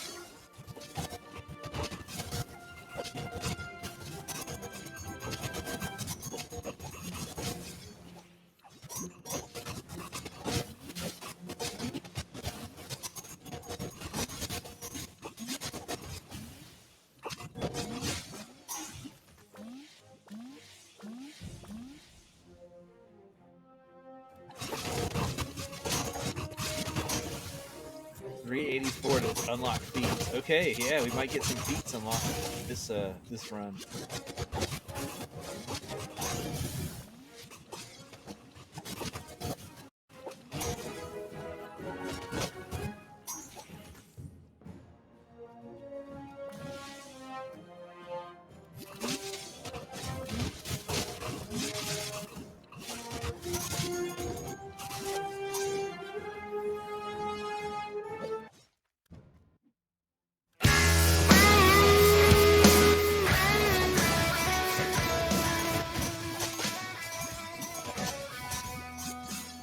Switch out the music. And let's put everything in the playlist. All the Bardic Inspiration stuff. We're gonna have the music turned on. I guess we might as well put all the Jason Charles Miller stuff in there, huh?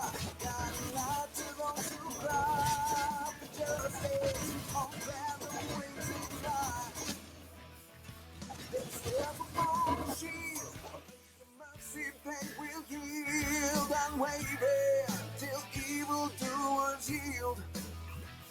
Peace and tea renewed, standing for the weak and free.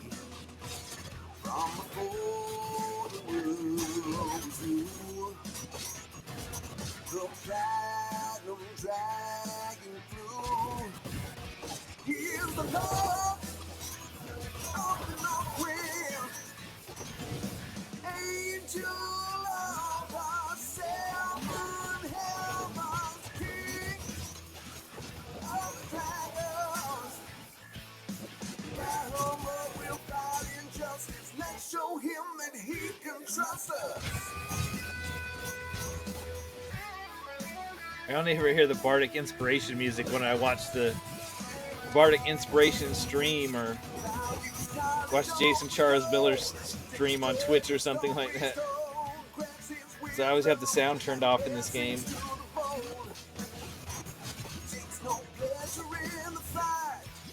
Unlock a feat. Oh, Bruno. It's so dumb that he has an overwhelm feat. Like you're gonna use him for a stupid tank. It'd be a horrible tank.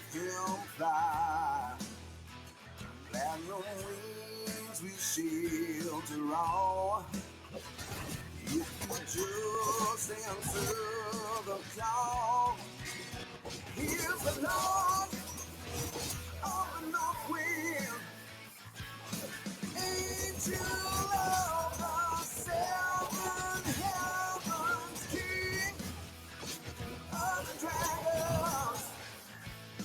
Battle mud will fight injustice. Let's show him that he can trust us.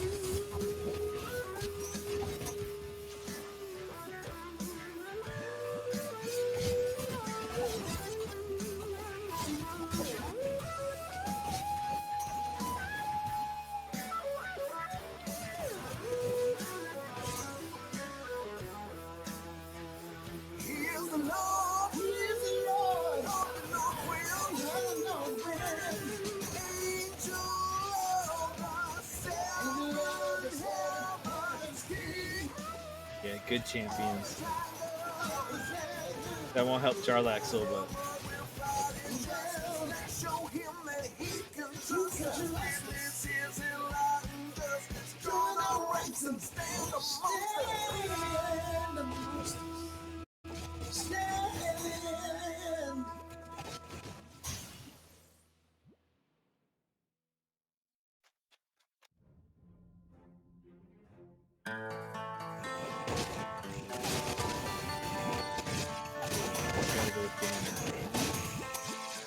hate passing up gold fine, but that's my DPS right now. This place to this possess, forever on the run, we never rest. It's here we put our skills to the test. Can you tell me where I've been? To the underdog from my native green, try to find a new home in between.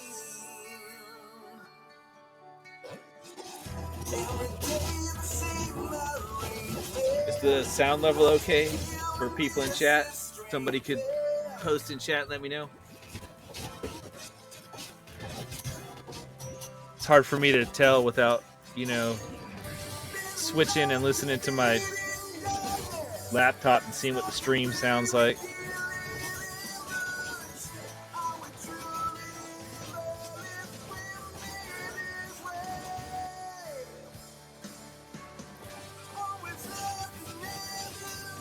I'm not using it for that right now.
Yeah. Some games have really good soundtracks. A lot of times I just turn them off, and so I don't notice. But like, I mean, this game had it's Bardic Inspiration. I mean, it's definitely good. Got some good soundtrack stuff. I mean, and when I was playing Genshin, I left the music on because I knew specifically from watching some other people play and reviews and things that I knew the soundtrack was particularly good. But I just wanted to make sure the volume was okay because, like, after my Genshin stream, like the voices, the in-game dialogue, and the sound sounded perfectly good to me, like nice and loud. And then when I watched back the stream on YouTube, I was like, I can hear myself talking, but I can't. Like, I mean, I have to like turn my volume knob all the way up to the max practically to hear the game. But I just wanted to make sure it sounded okay for you guys. I made some adjustments since then for this. Before I started this stream, I changed some of the settings, like I turned down my monitoring volume and stuff, you know. But yeah, I just wanted to double check. I think one of my favorites is actually another Jason Charles Miller song. It's not from this game though, but the intro for the cinematic on the Final Fantasy 14, not the latest expansion, but the one before that, Shadowbringers, I think it was, or whatever. Yeah, that's pretty dope. The one where he's like, you know, the main character is like, you know, the player character or whatever is like fighting the angel or whatever type thing, and he keeps switching between all the different jobs in Final Fantasy. Yeah, that's pretty dope. That's actually Jason Charles Miller song. He does a lot of game music and a lot of voiceovers for games and stuff. I mean, he's pretty talented. I mean, he's also, you know, got his own music, and then he's also the lead singer of Godhead before that. And then, but I mean, the game stuff he does is pretty sweet. It's amazing that these Bardic Inspiration songs are pretty good because, I mean, not only like are they for a Dungeons and Dragons idle RPG game, but they're also created mostly by the community during Bardic Inspiration. You know, they like create them on stream, you know, as far as lyrics and everything. So pretty impressive that they've actually like come up with some good songs, you know.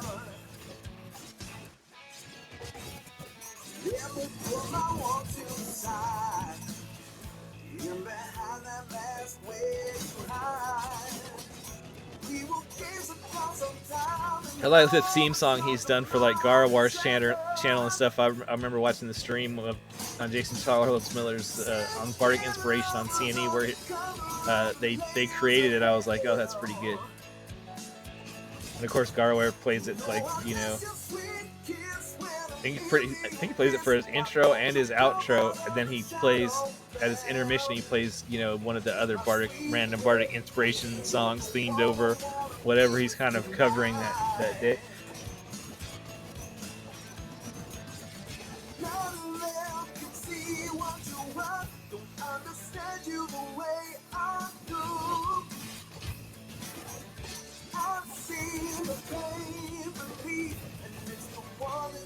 I wonder what area we're gonna get to. We've already blown past where we were on the last run, and it's only taken like 10% of the time. This has gone 10 times. I mean, I am using speed potions, but still, this is going like 10 times faster to get to this point we're at than it did on the. This is like basically the second run. I mean, we did the tutorial, then the first mission. This is only the second mission. And where did I get last time? Like somewhere around area like 120, I think. Oh, there was the time gate piece just dropped. Yeah, one time gate piece. And now I'm already at 150, and it's just flying through. Shows you what having favor for gold find can do, huh?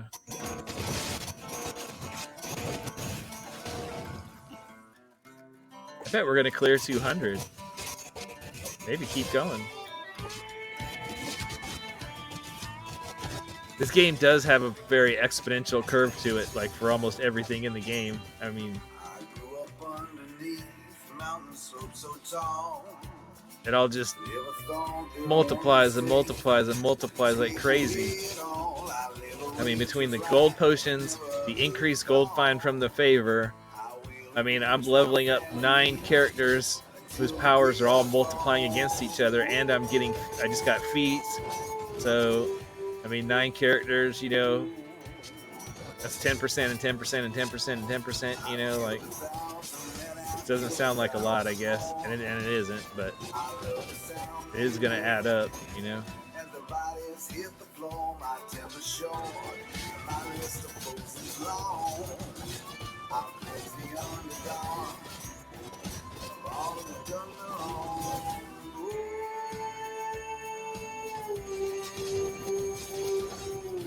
This is a Zorbu song, isn't it?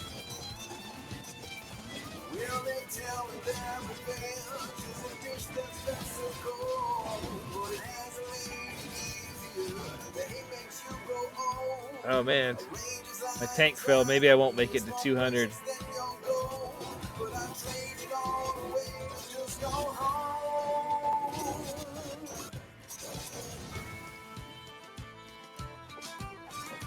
Still, I got EO6 favor. Okay, I got an EO4 increase. So I hit 10,000 increase, percent increase. It's not bad. So I'm gonna go from an EO4 to an EO6. Nice. I guess I could buy a couple of blessings at the last minute and sacrifice some gold find for a little bit of further progress, since I'm already EO6 anyway, right? I guess that's the smart thing to do. Kind of like with Trials of Mount Tiamat, like if you're gonna use favor to like level up your legendary gear, you go and do a run in that campaign, and then you get your favor to where you're like already past your current favor level, and then it won't matter if you spend a whole bunch of that campaign's favor leveling up your characters. You know, if your favor drops like from E46 to E38, and then you complete the mission and it goes back up to E47, did it really drop? Not really. You already got the benefit of it before you used it, you know, so.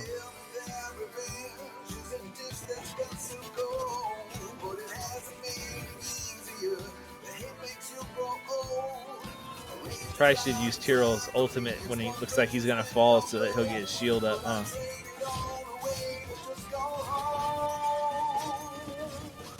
I do agree with you though, Diablo did have a good soundtrack. I miss the old Diablo 1 and 2. I mean, I played Diablo 3. I didn't play any of the... I mean, I played it when it came out and, like, finished the whole game, but I didn't play any of the add-ons or the expansions or the seasons or any of that stuff. I don't know if they were good or not. I didn't play any of them.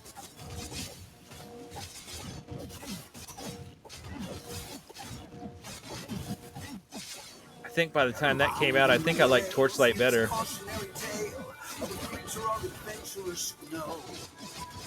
I haven't tried the Torchlight Unlimited that's on Arc. I don't know if it's good or not. Maybe it's good.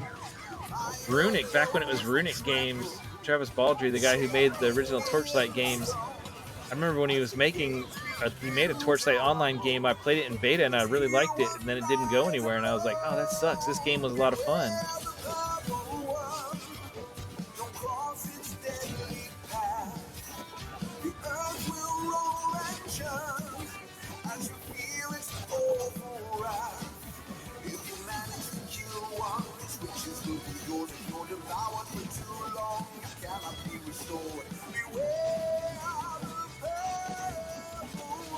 Will that get me a little bit further?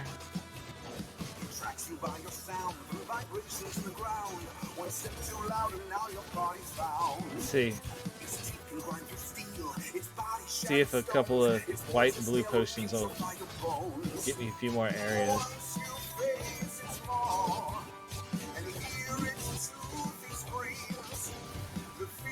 I was at 2.4 EO6 down at 2.75. I mean, that's not useless.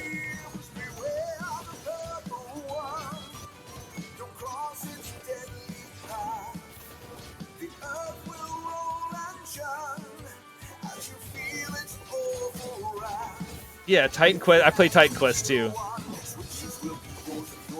In fact, that was back. I I remember it fondly because that was back when my wife and I would play action RPGs together. Now she's just too busy with work. You know what I mean? Like when she's not working, she doesn't feel like playing a game like that. You know, she's like, I want to just like sit and watch TV and stuff. Like I don't want to have to like think and like do stuff.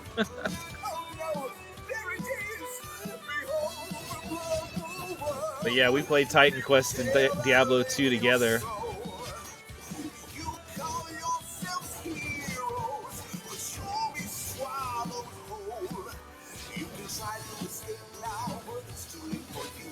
Yeah, I would say as far as big studio games, I don't think we get the kind of big studio games like we used to. You know what I mean?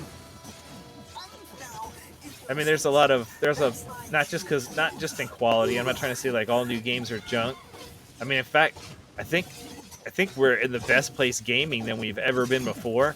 But I just don't think it's in the big studios. Like the big studios are so microtransaction and all this other like, ugh, just like nonsense. You know what I mean? Where every game is just like a lame cash grab, and they're too scared to take any risks and like make games that are actually unique. They just want to like recycle stuff.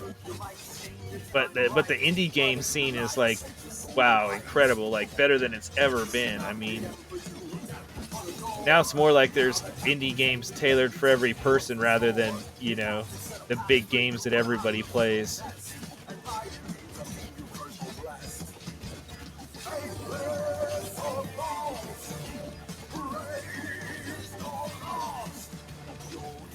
I haven't tried the new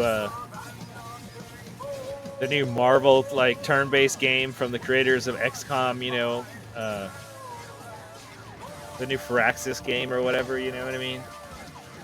But what I've seen of it, like I was like, I mean, the game doesn't look horrible, but the gameplay when you're playing the actual missions doesn't look as horrible, but the part where you're not playing looks tedious.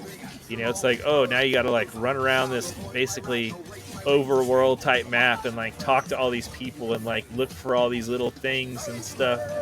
You know what I mean? Like around your base to, I don't know, get the extra stuff. And I'm like, dude, that's not near as fun as like just managing your base in XCOM. It's like, oh, a few simple clicks and you can see whatever's doing, do what you need to do, and then move on.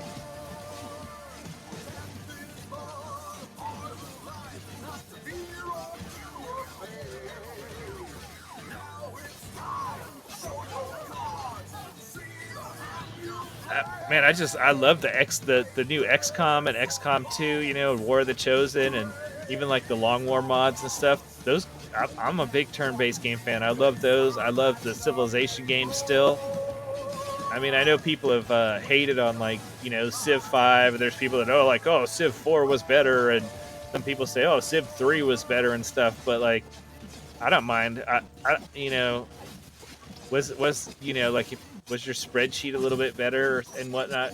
Maybe. I mean, I don't know for certain, but was it a little more balanced? But I'll trade a little bit of that for graphics. The only downside to like a Civ game is that it usually takes a few expansions. All right. Stop sticking me on screen. It usually takes a few expansions before it really gets good,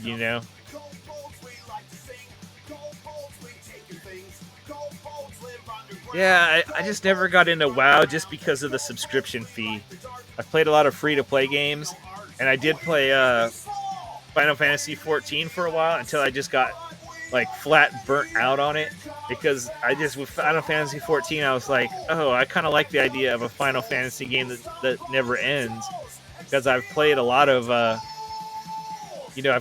Final Fantasy games, like at least all the big ones, the first ones on the console or whatever. So I've played a lot of Final Fantasy, and I was like, oh yeah, I can totally get behind that. Just it's like a Final Fantasy game that never ends.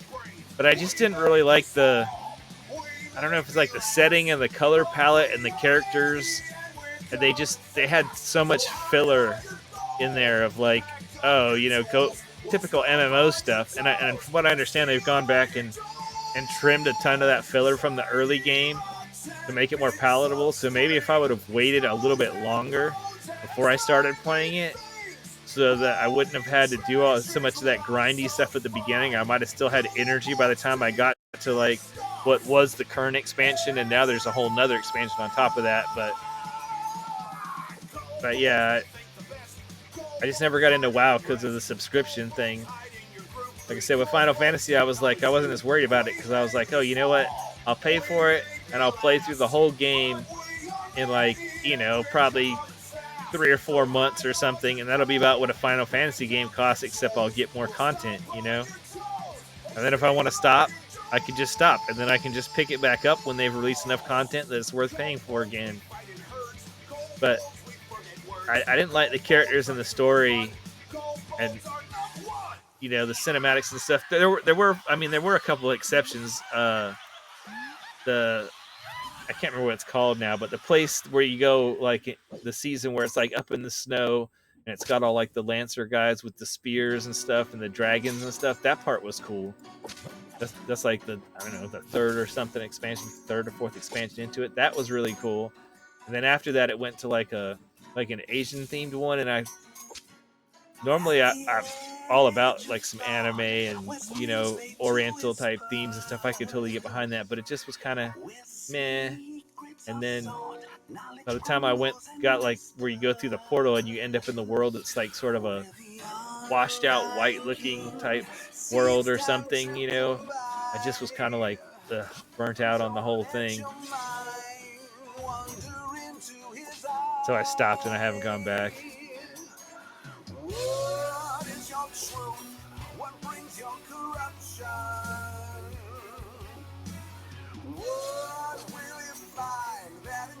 I have thought about trying WoW now that they've got the WoW Classic and stuff, and I've seen people play it and stuff, and it's not as big a deal, I guess. You know what I mean? Like, but when WoW was initially like had come out and stuff, to me like a monthly subscription to a game was kind of really hard to swallow. You know what I mean? I mean, WoW's pretty old now. Back at that time, it was like, man, like, do I have money to like pay a subscription to a game, and like how much am I going to be able to actually like kind of put into one game? That's true. There are private servers.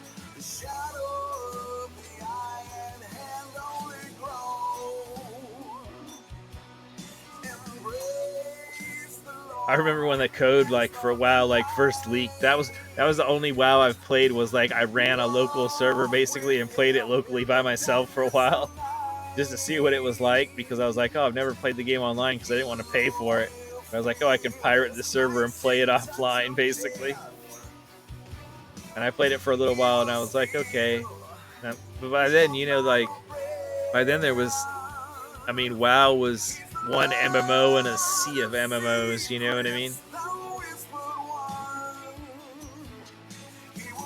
And I really have liked Star Trek Online. I mean, I'm not saying it's perfect. I mean, in fact, the player base is kind of small, but they do things that I really like. Now, when the game first came out, it was trash.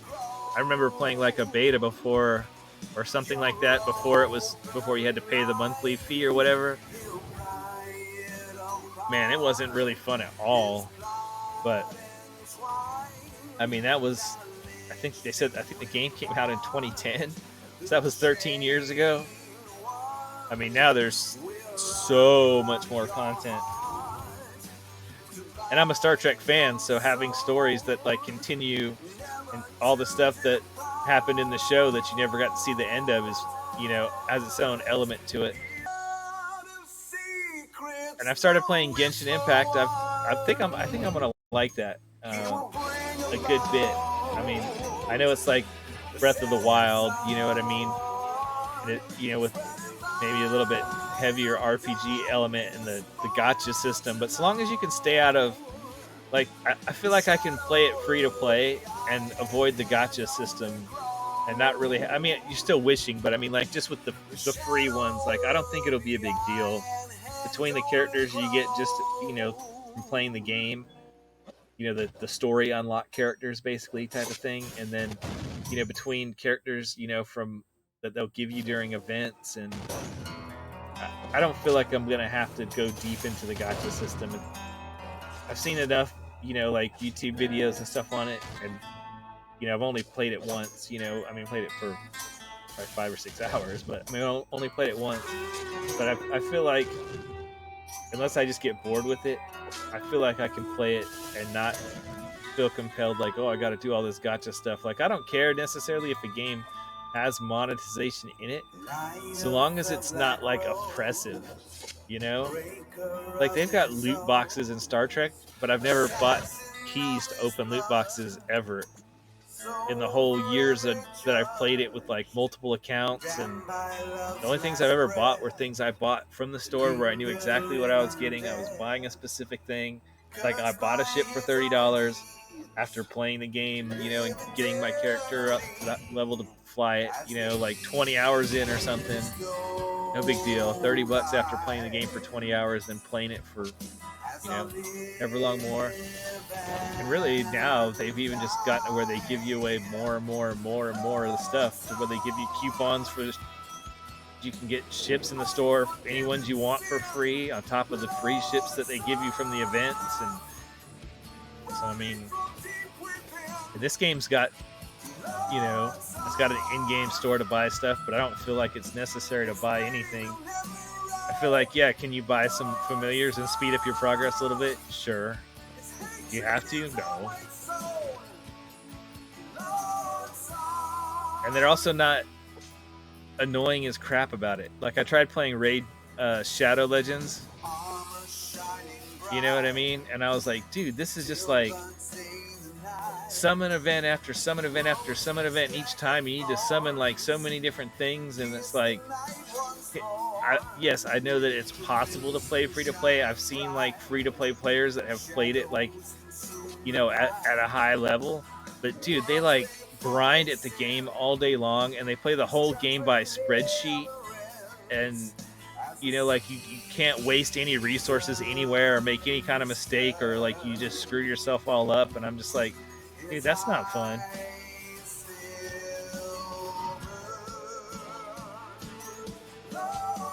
Genshin to me feels like, so long as you're not obsessed with getting like, oh, I've just got to get these certain characters, like, or I just have to get every character, or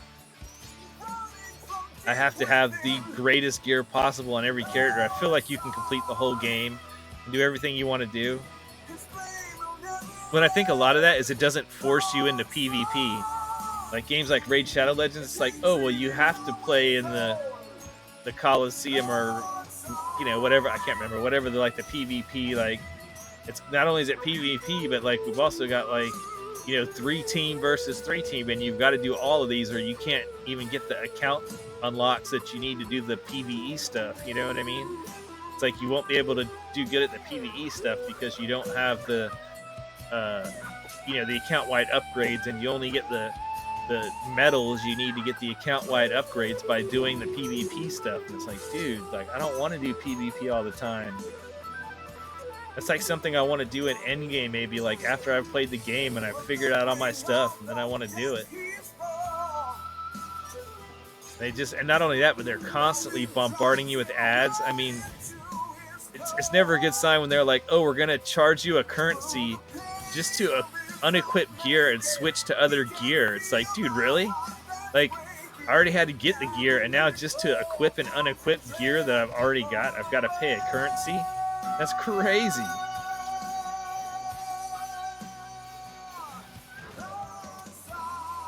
And you see people all the time quitting the game in their player base, and they just don't care because they just advertise the crap out of the game on YouTube and everywhere.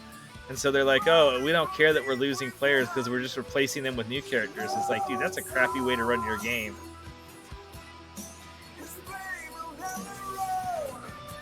They're like, we only care about the whales, and so the rest of the player base, so long as we can, use some, like 10-20% of the money we get from the whales to advertise enough to bring in like new players, we don't care about losing the other players. It's like, dude, that's, I mean, okay, financially, I guess maybe that's a way you can run your game, but doesn't seem, doesn't seem like a good way to treat your community. Yeah. Yeah, those are exactly the kind of games where they're like, oh wait, I'm sorry, your account got stolen. Oh, you got hacked and like all your stuff got like destroyed. Oh, too bad. Like they won't even like roll your accounts back or like fix your stuff, and you're like, dude, what the heck? I don't mind games being friendly to whales where they're like, oh look, if you want a whale and you want to spend thousands of dollars so that you can get every single thing in the game, so that you can build every team combo you want, whatever. Yeah, I don't give a crap. Like in Genshin, it's like, oh, if we're gonna let you whale because you want to collect every single character and you want them all to have, 5-star gear for all their stuff, and like, okay, as long as I can still play the game like start to finish, you know what I mean? And I'm not forced to like compete against, like I gotta play against these whales. Like, doesn't bother me. And Star Trek Online's kind of the same way too. It's like, oh, we've got loot boxes, and they've got whales too. They're like, oh, I've got to get the latest, special ship out of the loot box, and it's like, dude, for what? Because it gives you like 10% more power for PvE content. So what? You can like use a log parser and show that you're doing the most damage possible, or you just really want that ship. It's like, dude, I'm not that worried about it. And if you really want that stuff, you can buy it with not even the premium, just the base in-game currency in the exchange, because other people are getting stuff out of loot boxes they don't want and they're selling them. So it's like, okay, I can totally live with that. I would say this game, if anything, is probably under monetized. I know that they're not high overhead. I mean, I know their team's only so big and whatnot. It's just an idle game, but I mean, other than basically familiars, mostly what they're selling is just skins. I mean, are there really that many people that care about like skins for a PvE game that like you're the only person that sees your screen? I mean, there must be. I mean, there's enough that they keep the game running. I think it's because it's Dungeons and Dragons, and because they create characters based off the streamers' tabletop characters and things.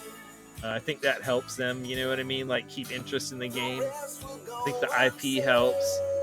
And the puzzle aspect is fun. I think it's because it's more of a casual puzzle game, you know what I mean? But if it was like more PvP-ish, I bet it would be, they would probably monetize the crap out of it. Which I'm glad it's not, you know what I mean? I'm glad basically the only multiplayer is cooperative.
Yeah, it's bad enough with the free-to-play games, but I mean, now they've got it so ridiculous where it's like, oh, it doesn't matter even if you pay a bunch of money, $70 for a game, and then we still want you to pay for a battle pass subscription, and then on top of that, we still want you to buy loot boxes, It's like, God, like, what the hell?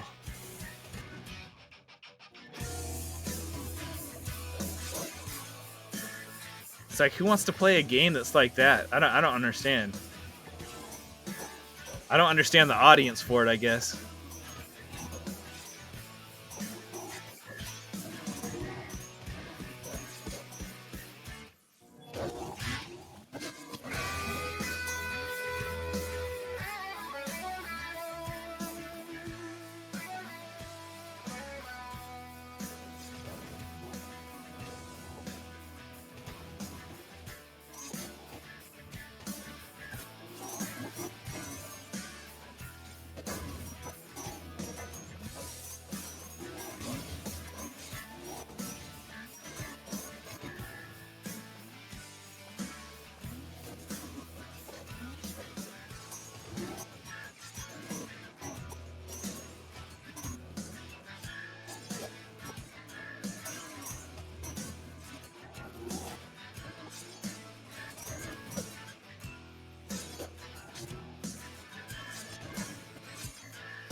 Well, and it's not just, to me, it's not just if you want to monetize your game. It's that if you watch like the YouTube videos of like that psychologist guy that like talks to all the game people about like how to intentionally like exploit. They intentionally exploit you psychologically with all this like gambling BS where they're like, oh, well, we're gonna offer you this fantastic pack that's really like $50 worth of stuff for like $2.50 or like $4, because it's like, dude, you'd be crazy not to buy that, right? But then as soon as you do that, you've broken the barrier where you've spent money on the game for the first time. And so now they're like, oh, now you're more likely to spend money on top of that.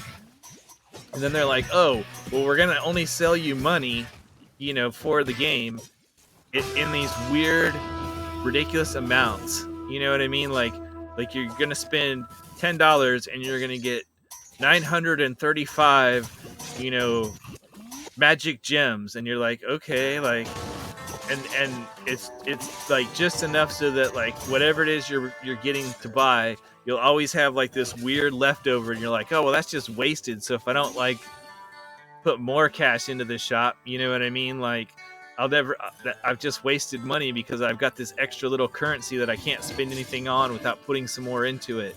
And then it's just like the whole system. They have like system on top of system on top of system, and they're like, oh, if we can make you convert the currencies like 20 times from between like what you need to get to like where you're spending the money, it'll like mess with your psychologicalness, like make up so much that you won't be able to connect like A to B of like how much you're actually spending, and you won't think about like the fact that like, oh, I just spent all this money, you know what I mean, or I spent this much money on that, because we've converted it so many times in between that it doesn't compute anymore. It's like, that's so stupid. Like, which is another thing I like about Star Trek Online is like, okay, if you look in the store, if something is 3,000 Zen, right, that's $30 US. I mean, I understand if you live in another country, the conversion rate and stuff like may apply, but at least it's based off of like a legit normal currency. You know what I mean? And they sell it in like $5, $10, $30, $50, $100 amounts. And there's no, like, if you want to buy $10 like 4 times so you can get 40, you can do that. Like, you don't have to get 50 and have more than you need. Like, you can almost always get just about exactly what you need. Well, and then on top of that, because you can convert it to the in-game premium currency, the dilithium, it's like, oh, well, if you have a little extra, you can just convert it into dilithium, which you need anyway. So it's not like, it's like if you have spare change, which is really almost impossible to do unless you're getting something that's just basically kind of really inexpensive, you know what I mean? Then you can always like take what's left over. You don't have to be like, oh, well, I need to save this up and add it to something else to make another purchase. No, you can just convert it into the other premium currency that's in the game that you're acquiring through gameplay that you like.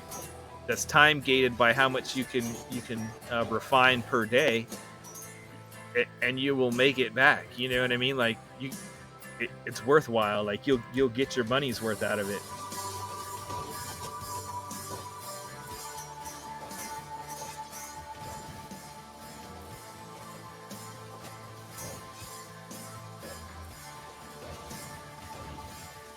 Staff with spell power was a nice push. It was.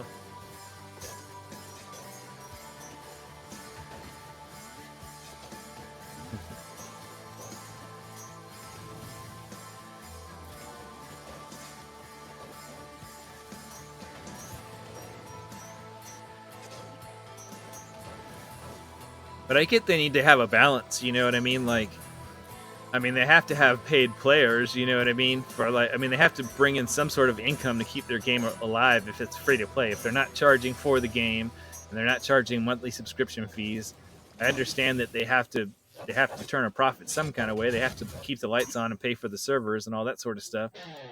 I mean, I get all that, but I just don't think they should be deceptive and sleazy about it, because by the same token of that, yes, you need money to spend, people to spend money on the game. If you want whales and people that have, you know, disposable income to spend money on the game, then you have to have a player base too. Nobody is going to want to play an MMO and be the only person playing the game. You know what I mean? At least nobody I can think of. You know what I mean? So if you want to get residual recurring income from whales, or even just, you know, dolphins or whatever, you know, you want to call them, then, you know, the lower, you know, mid spender type people, then you need to make it make sense. And I personally don't have problems spending money on the game either. Like, even like right now, I'm streaming like a free to play Star Trek online game. You know what? I spent some money on it. You know why? I didn't buy anything from the store, but I was like, look, I'm gonna buy some Zen. It's on sale, right? But just so that I can convert it into dilithium, the free currency, which will give a free player, you know, some whoever's, you know, I end up exchanging it with, some Zen, so they can buy something in the store, but just so I can get some more dilithium to literally just speed up my progress, because you can only refine 8,000 a day, and for $10 I can get 600,000 at the current exchange rate for where the in-game economy marketplace is at, you know? And so I'm like, look, I'll be able to get all these equipment upgrades and upgrade my existing equipment and just show you guys the progress that you would be able to get free playing the game without even converting any of your stuff into cash shop money. I'm not buying anything out of the cash shop, which I have another Star Trek Online game that I started years ago that I've never put a penny into, that was my wholly free-to-play game, and it's got hundreds of dollars worth of cash shop stuff in it that I made from converting the in-game currency into the cash currency, you know what I mean, and then purchasing what I wanted in the store. So you can totally go the other direction. But I was like, look, I have no problem with the game where it's like, if you want to value your time and you're like, look, it's going to cost me $10, okay? And I'm going to get as much dilithium as it would take me if I had, you know, 6 or 10 characters. It's going to take me like a month to refine this much dilithium, you know, across that many characters, and then combine it, you know, then I can combine it or whatever. But it's like, I'm just going to get some Zen and convert it into dilithium so that I can speed up my progress. Like, I don't have a problem with that, because it's like, look, I've got a job, and you have to weigh your time investment. It's like, if I'm doing stuff in the game, like, yeah, most of what I'm doing in the game is fun, and that's why I'm doing it. So I don't care, like, if I have to do X, Y, or Z, because that's why I'm playing the game in the first place, is because I enjoy doing X, Y, or Z. You know what I mean? But it's like, if I can speed up something that's literally like time gated, and it's like, look, it's going to take me a month or two to accomplish, you know, refining this much dilithium or whatever the thing is. If it's going to take me like a month of, you know, playing at a normal pace, or like, you know, a week of playing like all day long, assuming you can do that. Like I said, what I was getting was time gated, so you could only do so much a day anyway, under normal circumstances. But it's like, if I'm gonna do that, then I have to weigh out my time. It's like, look, if I can work 1 extra hour at my job, or 30 minutes extra actually at my job, and I can get a month or 2 months worth of progress in the game by doing that, it doesn't bother me. But now, if the game was intentionally, I mean, I guess it is to a small degree because it's time gated, but it's time gated for every player. You know what I mean? Even if you're a lifetime subscriber to the game, you still can only refine a little bit more dilithium every day. It's not 8, maybe it's 10 or something. It's not a whole lot more. It's a fractional amount. But it's like, so long as the game isn't intentionally making the game super inconvenient for me. I mean, I guess they are, to, like I said, to a small extent, but that's more just to control the pace of the game, and the game isn't at a bad pace at that time gate. But yeah, if the game is intentionally making a problem and then it's selling me the solution, that's not a good experience. You know what I mean? It's like, oh, we made it so you have to play this same dungeon 25 times in a row. Or not in a row, but like 25 times to get the thing you want. Or, you know what, you can buy it for $10. Like, yeah, except, and even that's not the worst thing I've ever heard, but a lot of the games now, it's more like, oh, you can like play the same dungeon over and over again 25 times, or you can pay us $100. That's more realistic of where a lot of these games are at nowadays. And it's like, dude, that's crazy.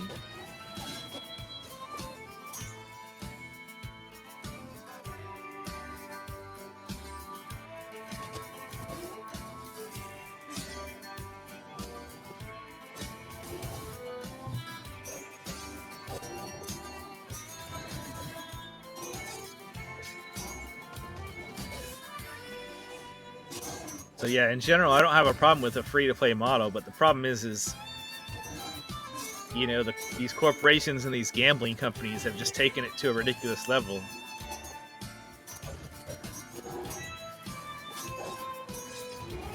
I mean, if you look at like Raid Shadow Legends, it's like, what did that company do before they made Raid Shadow Legends? Oh, that's right, they made slot machines. They've been psychologically exploiting people, you know, through gambling since their inception.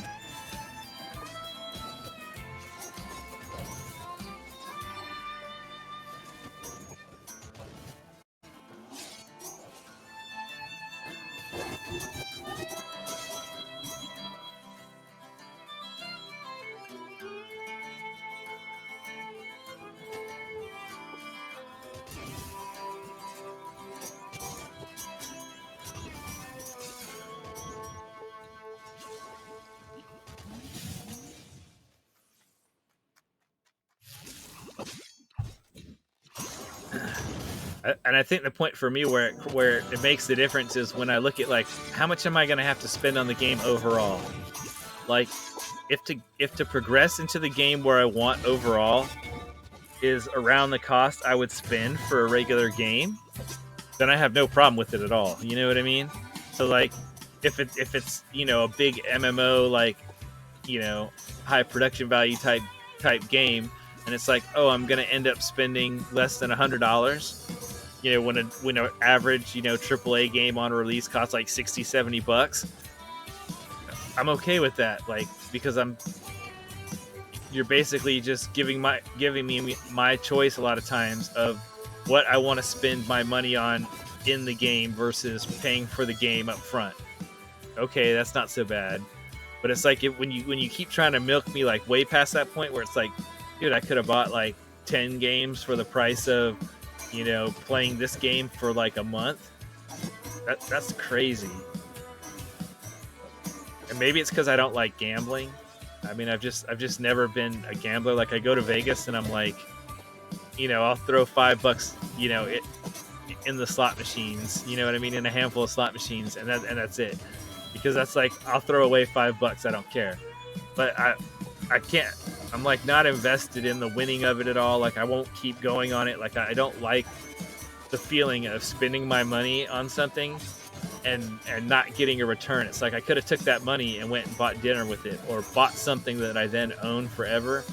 And so the idea of buying digital assets in a game, that could shut down at any time, or or that they'll only be useful at meta or whatever for a short period of time, and then they'll release something even better and want to charge me again for it. I'm not with that. The only kind of gambling I ever liked was when I was gambling on, like, I don't mind gambling a little bit of money on my own actual skill. Like, I used to love playing pool for money. I don't mind shooting contests for money, like shooting skeet or shooting targets or something, like, and we're like, everybody's like, oh, let's bet on it, let's throw in some money or something where I can I have control over the output, like what happens based off of my skill. But I never really got the, like, oh, I'm just gonna gamble on, like, RNG. Like, that was never appealing to me. Maybe I would have, like, been willing to bet on sports if I was, like, really into, like, sports teams, because at least I would feel like, okay, I know. I mean, there's some element of randomness, but I'm using my own knowledge of the game and the players and all this sort of stuff, to make an informed decision. Or gambling in the stock market type of thing, like, it's more of a calculated risk than just straight gambling. And I guess you can do similar sort of calculated risks with things like Texas Hold'em and stuff, but I guess I just never really found those to be that interesting, of a game, like poker and Texas Hold'em and stuff. Like, I'm like, I could play this game, or I've got a whole shelf full of, like, really nice board games, like like hobbyist, like, board games I could play. It's like, And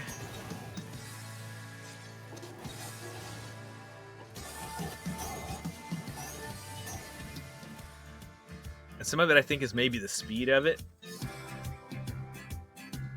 With most gambling, it's, they're trying to get the money so fast. It's like, oh, we're gonna spend money on one quick hand of cards, or, like, one flip of blackjack, or whatever. And it's like, okay, I spent the money, and, like,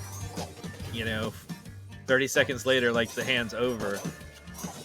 I guess I have been willing to bet a little bit on something, maybe like playing, like, games of spades or something with somebody, as far as a card game. I mean, small amounts of money, you know what I mean?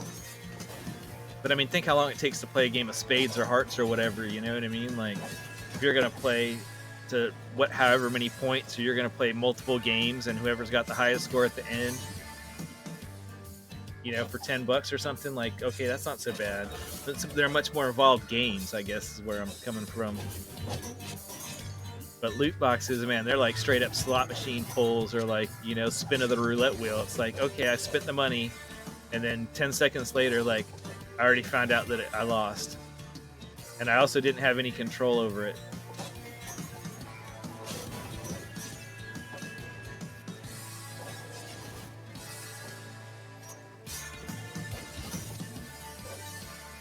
So maybe I'll play some standalone games on my stream at some point, but for right now, what I'm trying to do is trying to just play and showcase games that I think are like, oh, look, you can play this game, and you can actually play it as a free-to-play game, or as a very low expenditure to just, optimize your own time, save some of your own time kind of games, versus, like I said, I've tried Raid Shadow Legends, and then I tried a couple other games after that were maybe sort of, similar sort of mechanically, and I was like, dude, these games are just so awful. Like, they hook you in, like, oh, you got to log in every day, which I get that. I get why MMOs want you to log in every day.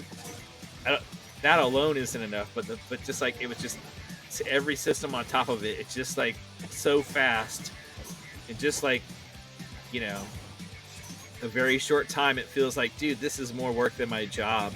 Like, you're seriously, like, grinding me down all the time. It's like you constantly want me doing something or spending money, and you're, like, bombarding me with advertisements and stuff. It's like, games are supposed to be fun. It's not supposed to feel like some kind of FOMO slog, you know what I mean? Where you're just like, oh, God, I gotta do all this stuff or I'm gonna miss out. Like, I gotta do this, I gotta do that, I gotta do this, I gotta do that. It's like, nah, dude, that's crazy.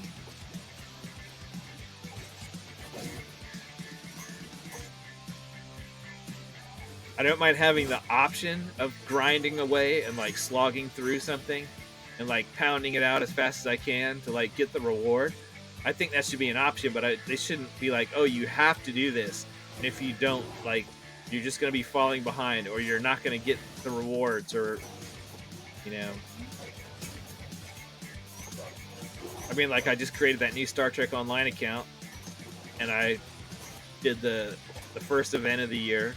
The I don't know, whatever the Klingon event is to get the gear and the EV suit and the bat lift and all that stuff. And I just finished that like last night, like 14 days into the event. I got my 14 days done. There's the event doesn't end till like the 9th. In fact, I did it faster because I did it every 20 hours instead of 24. So the game doesn't end till the 9th, and I've already completed the event. So the ones I do now are just extras, which you get bonus dilithium and stuff for doing, but they're just extra.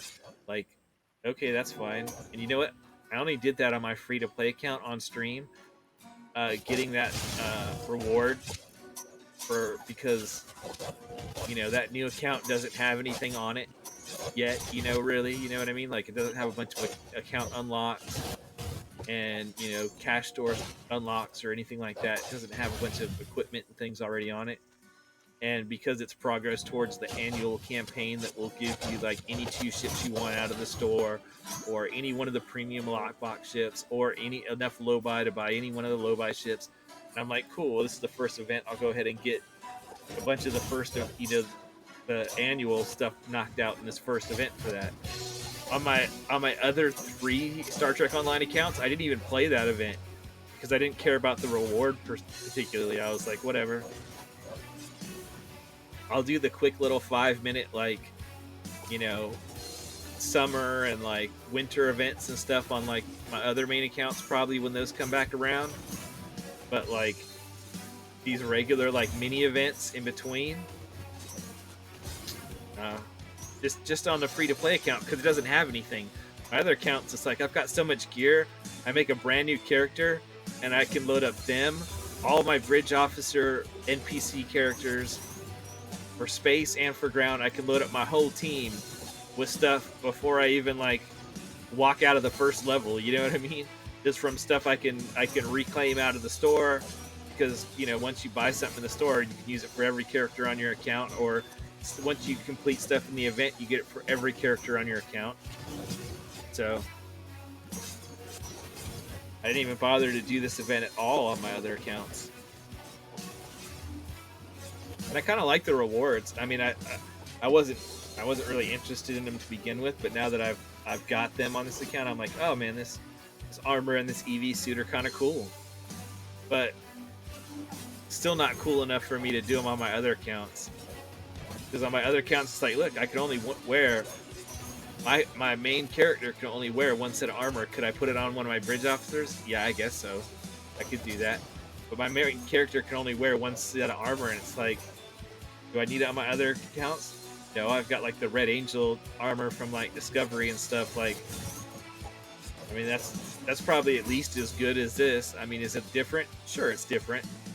This one can like summon in, you know, extra security people to help you or whatever. The Red Angel suit will like bring you back to life if you die, or let you like switch out your weapons for the Red Angel suit, you know, at the touch of a button, and like shoot red, you know, beam from the Red Angel suit. I mean, so they're different gameplay wise, but I don't need both of them. One of them is plenty.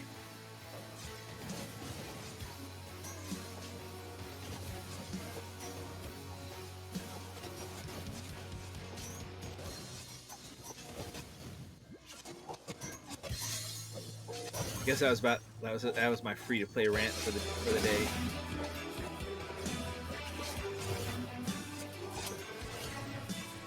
But speaking of that, if you guys have any like free to play games you'd recommend that you think are like, oh, these are good games that other people should play, you know what I mean? feel free to recommend them, and I'll try to look into them and give them a try. And uh, if it's something that catches my interest or whatever at all, then I'll play them on stream and I'll upload them to YouTube, and I'll you know give a little analysis like I've done about this game and about Star Trek Online, about like, look, I think this is a good free to play game because X, Y, and Z, and here's where you should spend money if you're gonna spend money, but you don't have to. It's up to you.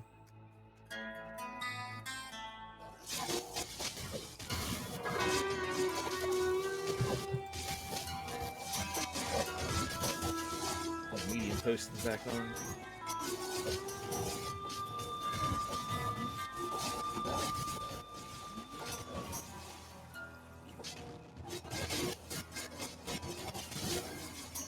But yeah, like I said, I'm not opposed to playing some additional free-to-play games or whatever, as long as they're not just a chore or, pure whale bait, Like I said, I'm just starting to play Genshin Impact. I think what kept me away from that was because I just, was seeing all these people that were spending like thousands of dollars, but, on it, but I like it so far. I didn't watch like a million guides or anything like that on it. I just watched enough stuff of like, what not to do. Like, don't waste resource X or whatever. You know what I mean? Like, here's like the top, 10 tips for new players. Like, hold on to these, hold on to this, hold on to that. Don't do this, don't do that. This other one is a better deal. You'll kick yourself later if you waste a bunch of, resources on this or that, because you'll need those later for something more important. So that's basically it.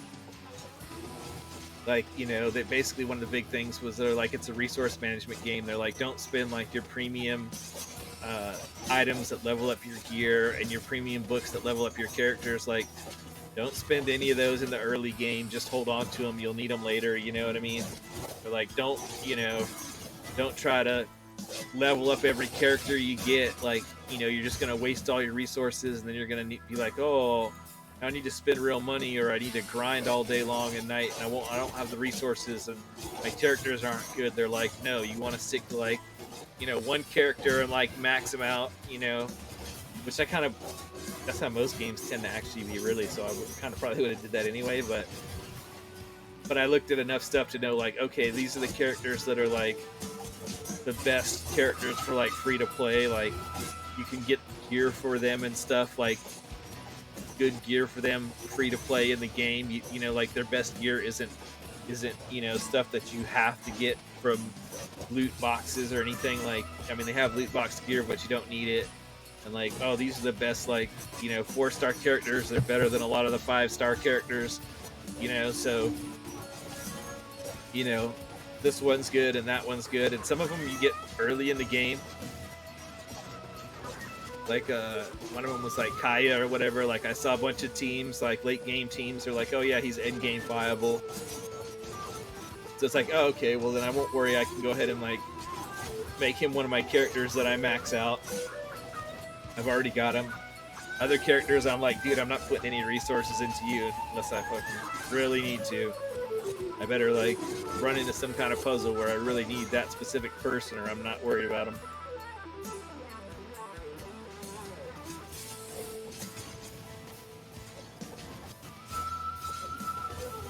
It like started out what you said you played, like censored it. You might have to write it out instead of using the abbreviation or something.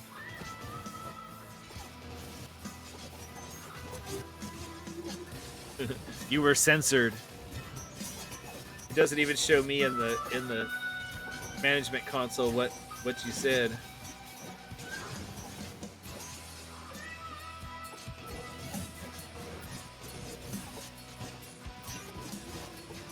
I think that's weird that like in the, maybe I just don't know what I'm doing with the streaming software, the website, but I think it's, oh, War of Dragons. Okay. I've never looked at War of Dragons. I'm assuming it's like a free-to-play MMO kind of game.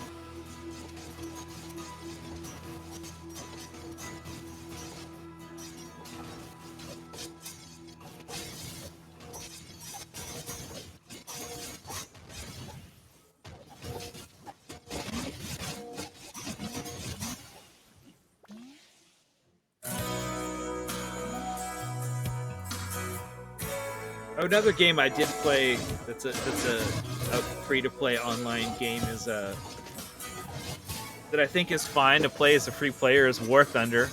I've played War Thunder. The tank combat, aerial combat, you know, and they got sea combat and stuff, and each one plays a little different, but they play kind of like a first-person shooter, but, you're driving tanks and stuff around. And I thought that was pretty fun to play for a free-to-play game, and it didn't feel like, were there premium, like, vehicles and stuff you could buy? Sure. Was it trying to sell you stuff? Yeah, of course it was. But I never really felt like having one of those premium vehicles was like a big improvement, and I even got like some premium vehicles like at an event and stuff, and I didn't really think they were necessarily that much better. They were just different in some certain ways, you know what I mean? And I never bought any premium vehicles because I was like, gosh, I'm constantly unlocking more vehicles just in the regular playthrough. And using the more high-tiered vehicles puts you into like higher-tiered play groups anyway. And I didn't feel like my skill level was up on par, you know what I mean, to take advantage of them. The only thing I did spend some money on was, like you have your crew that crews your tank, or like crews your plane, or like crews, your crew for your ship or whatever. And so you have like, like gunners and like, drivers and like repair people and commanders and stuff or whatever. And they level up like the more you play, and so you get experience points for the crew, and you upgrade their different stats. I did spend some money on that just to like basically like max their upgrades, and I don't think it was that much money if I remember correctly. I bet it was probably $30 or less to like fully like max out a crew for like, or multiple crews even for like air, sea, and tanks, you know what I mean? Because that just directly improves like their performance of, like if say you're flying a bomber or even a fighter or something, like if it's like, or if you're flying like a B-17 or something, if you have like NPC characters, you know what I mean, and they're manning the turrets or something like that, you know what I mean, or they're repairing your tank when it gets hurt, like if they have higher stats, then they repair it faster, or your ship doesn't sink or whatever, and that crew pilots every vehicle you get. So I didn't really see a problem with that, and that was literally just a time saving thing. Like I could have maxed those things out just from playing the game. I think the only reason I didn't play the game is I didn't have like a team of players on Discord to play it with. Like my son plays it. I don't know if he still plays it, but he played it for a long time, like War Thunder. But he had a team of people that he was working with on Discord. You know what I mean? Like, they were, a guild or whatever, you know what I mean? Whatever it was called in the game. Who knows what it was called in War Thunder. I don't remember, but they would sit there with voice chat, and I was like, oh yeah, well that would be a lot more fun if you could actually like work together, and you could be like, work together to like set up ambushes and like coordinated attacks. So like, oh, you've got somebody in like a fast little like ship with like torpedoes, and they're like running alongside like your big capital ship, and you're like bombarding and like shooting down aircraft and things like that. And then you got your little ship like pop out from behind where it can like whip around and turn on a dime, and it can like get right in there and like, hit the other ship with torpedoes where they won't be able to dodge, because you'll be able to aim at them so fast, rather than like me trying to hit them with torpedoes and I'm trying to like, turn my whole ship to avoid getting hit by torpedoes, and it takes, a city block to turn my ship, you know what I mean? Or like you're in a city and you're like, oh, we're working together, and you've got people like in alleyways and stuff, and you like run out and like, get people to chase you back, and like, you ambush them and stuff. So I just didn't have other players like, that I was voice chatting with to play with. And so if I would have had that, I probably would have played more if I would have had a team to play with. But the game itself I thought was really fun, especially in the early game when you're when you start, because you're just playing against other like noob players. So the skill level tends to be fairly average. Nobody really has an advantage.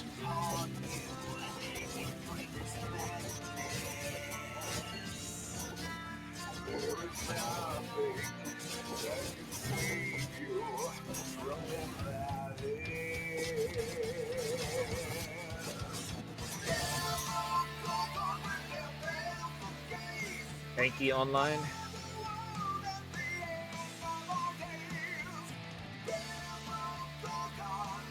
Yeah, I might look at that too. Like I said, honestly, I didn't really have much to complain about in War Thunder. I mean,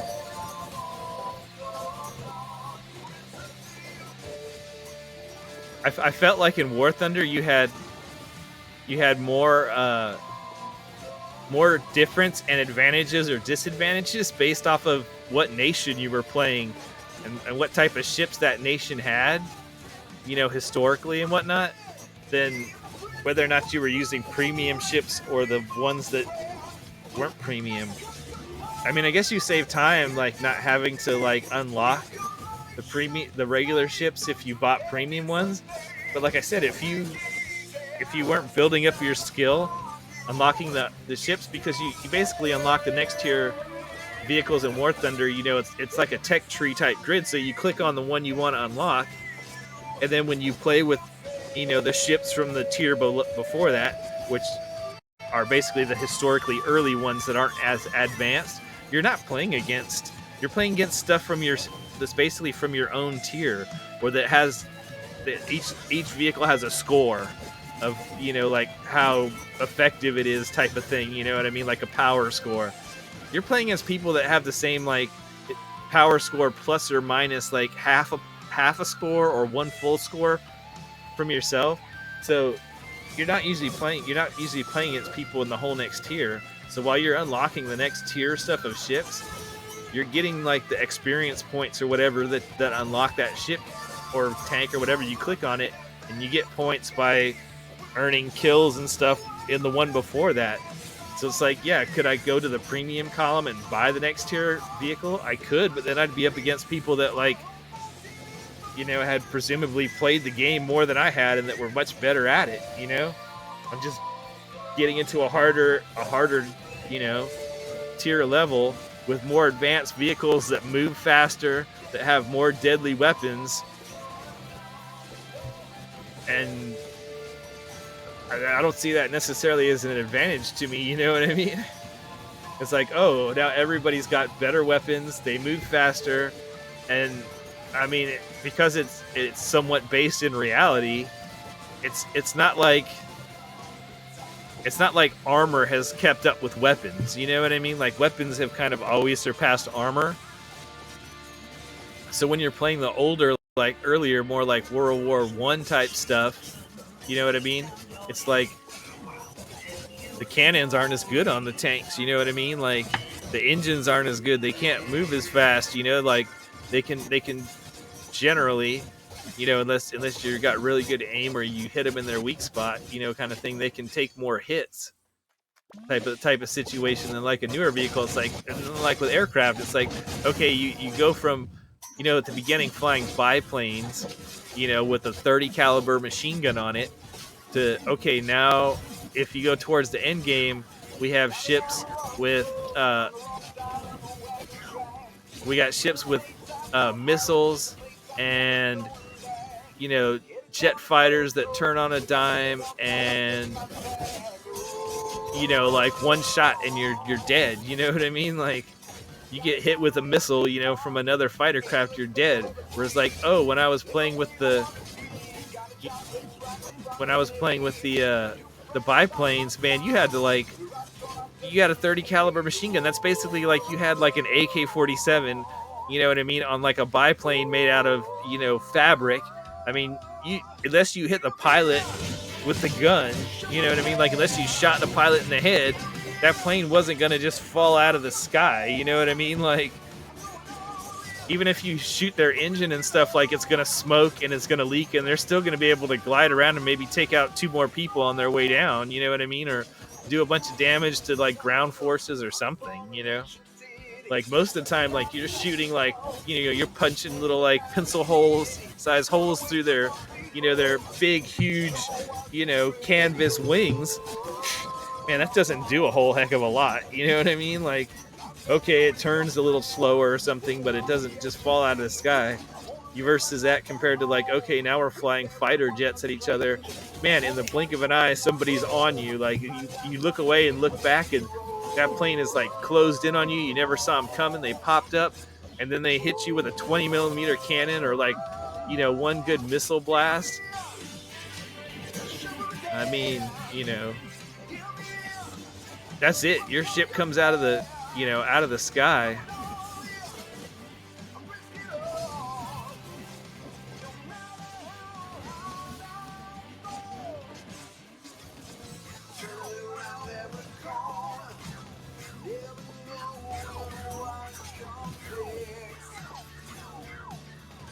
That's some blessings.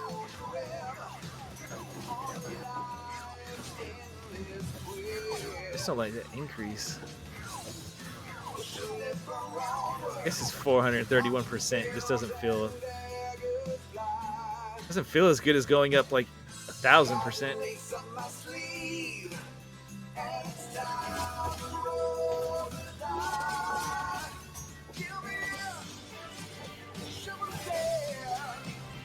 I could do fire breath. That'll help.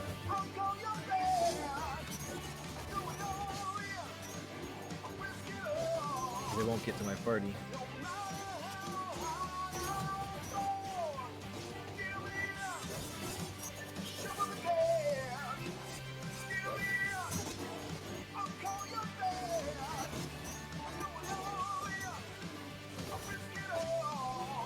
Yeah, I can't wait to upgrade my computer.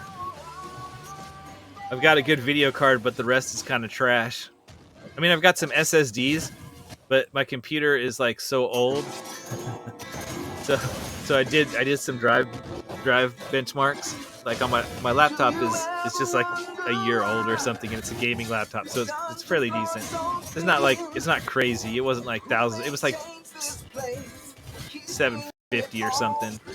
It's got a 1650 in it. It's got, you know, dual channel, you know, separate slots of RAM. Then it's like soldered on the board. It's got multiple drive slots and stuff. But I mean, it's a nice laptop. I like it, but it like spanks around my computer. Like, I mean, my video card of my computer is a nice 1060, GTX 1060, but my computer can't take advantage of it. But I was like, you know, I've got an SSD in here. I've got a couple that 100 gigabyte ones that I got for free that I pulled out of a server from work when I upgraded the ones that were in it to bigger ones. You know, they were just the boot volume. I had them in a mirrored RAID partition, you know, for reliability.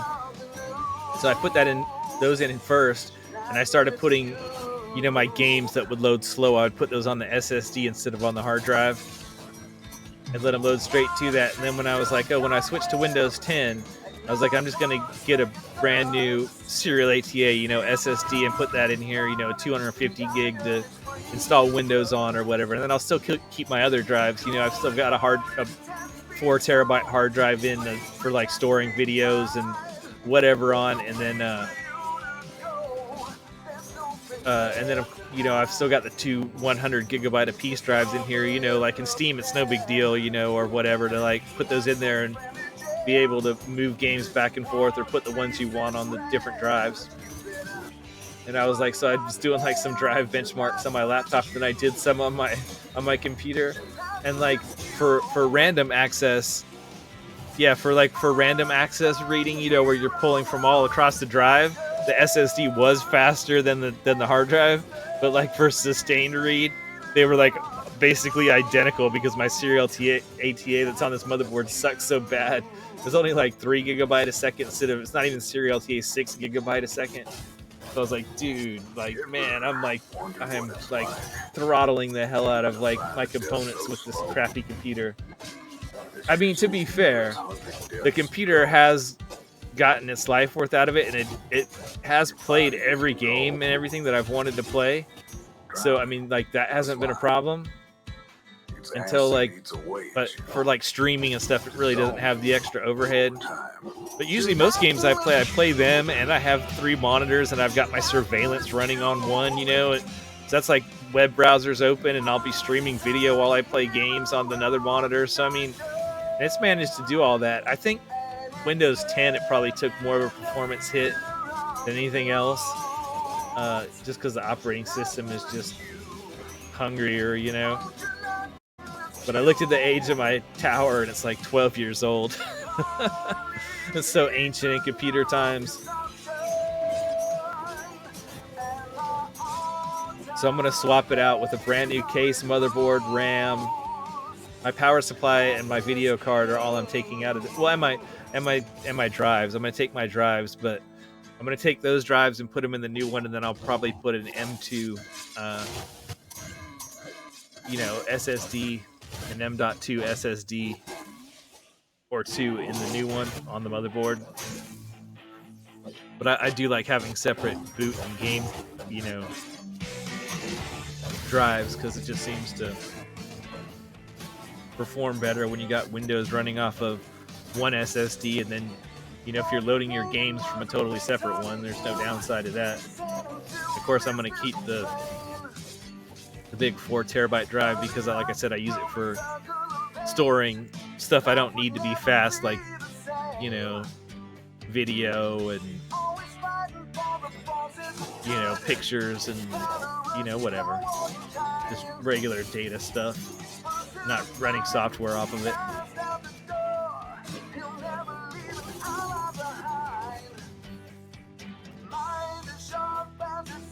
But I used to would just get like a modern, decent, like mid tower from HP or Dell or somebody, and then throw a new power supply and video card in it and call it good enough. You know what I mean? But I was looking because I got tired of building computers and having to worry about compatibility of stuff and this and that. But this guy, I looked at it and I was like, man, you can't even get a computer anymore that comes in like a tower big enough to fit my big, long, double slot video card that I've got it.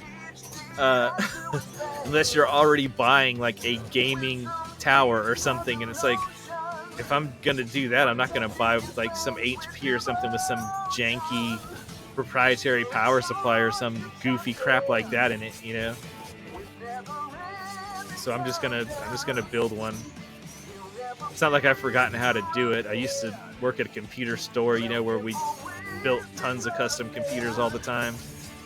I just kind of got away from that when I started working for like, a medium-sized like enterprise, because it's just, you don't do that a whole lot when you're in more of a medium-sized enterprise. You want a bunch of matching hardware. You want to buy 50 of like one good warranted reliable like computer, and they're not playing, they're doing businessy kind of stuff. They don't care about the fastest RAM or the best video cards or whatever. The only time I'd put good video cards in there is if they needed more than 2 monitor hookups, which I highly recommend. The more monitors you have, I feel like the better your productivity is, I mean, I had gotten everybody away from working on a single monitor to working on we're basically almost every single person, except for the people that were just so ridiculous that they insisted on like doing their work from a laptop when they're sitting at their desk. They're like, I still want to do my work with a little laptop and a little ass screen and stuff. And I'm like, okay. But other than those people, like, I got everybody where they were using 2 monitors, and they're like, oh my gosh, this is so much easier. They're like, I don't have to print as much stuff. And I'm like, yeah, no kidding. Because you can just look at it on one screen while you're doing your work on the other one. Like, you can pull up a document and you can like write whatever you need to do, and you can have all your reference stuff. Instead, all these things you used to print and then sit there and look down at a piece of paper while you were doing stuff like, notes or like, whatever you were pulling your data from, instead of having to print all that stuff up so you could keep your document or whatever you're working on your screen open. It's like now you can actually like look at it on one screen like while you write on the other one. It's like, yeah, dude, it's a lot easier. It's like having more monitors is like super productive. remember like a long time ago, Microsoft did a study and they found that that was like the biggest thing they could do to like improve people's computer productivity. It wasn't give them a much faster computer. It was like give them two monitors so that they can actually like look at one thing while they're doing another. It was like, I was like, yeah, well, that just makes sense. And when you look at the cost benefit analysis, it's like, you know, to step up to a much faster computer. I mean, it is a little cheaper now than it used to be, but I mean that used to be like, you know, $200 or $300 more, but in the cost of a computer, and it's like, or for $100 I can give you a second monitor. It's like you'll get way more done. So yeah, I mean, I'm gonna call this run.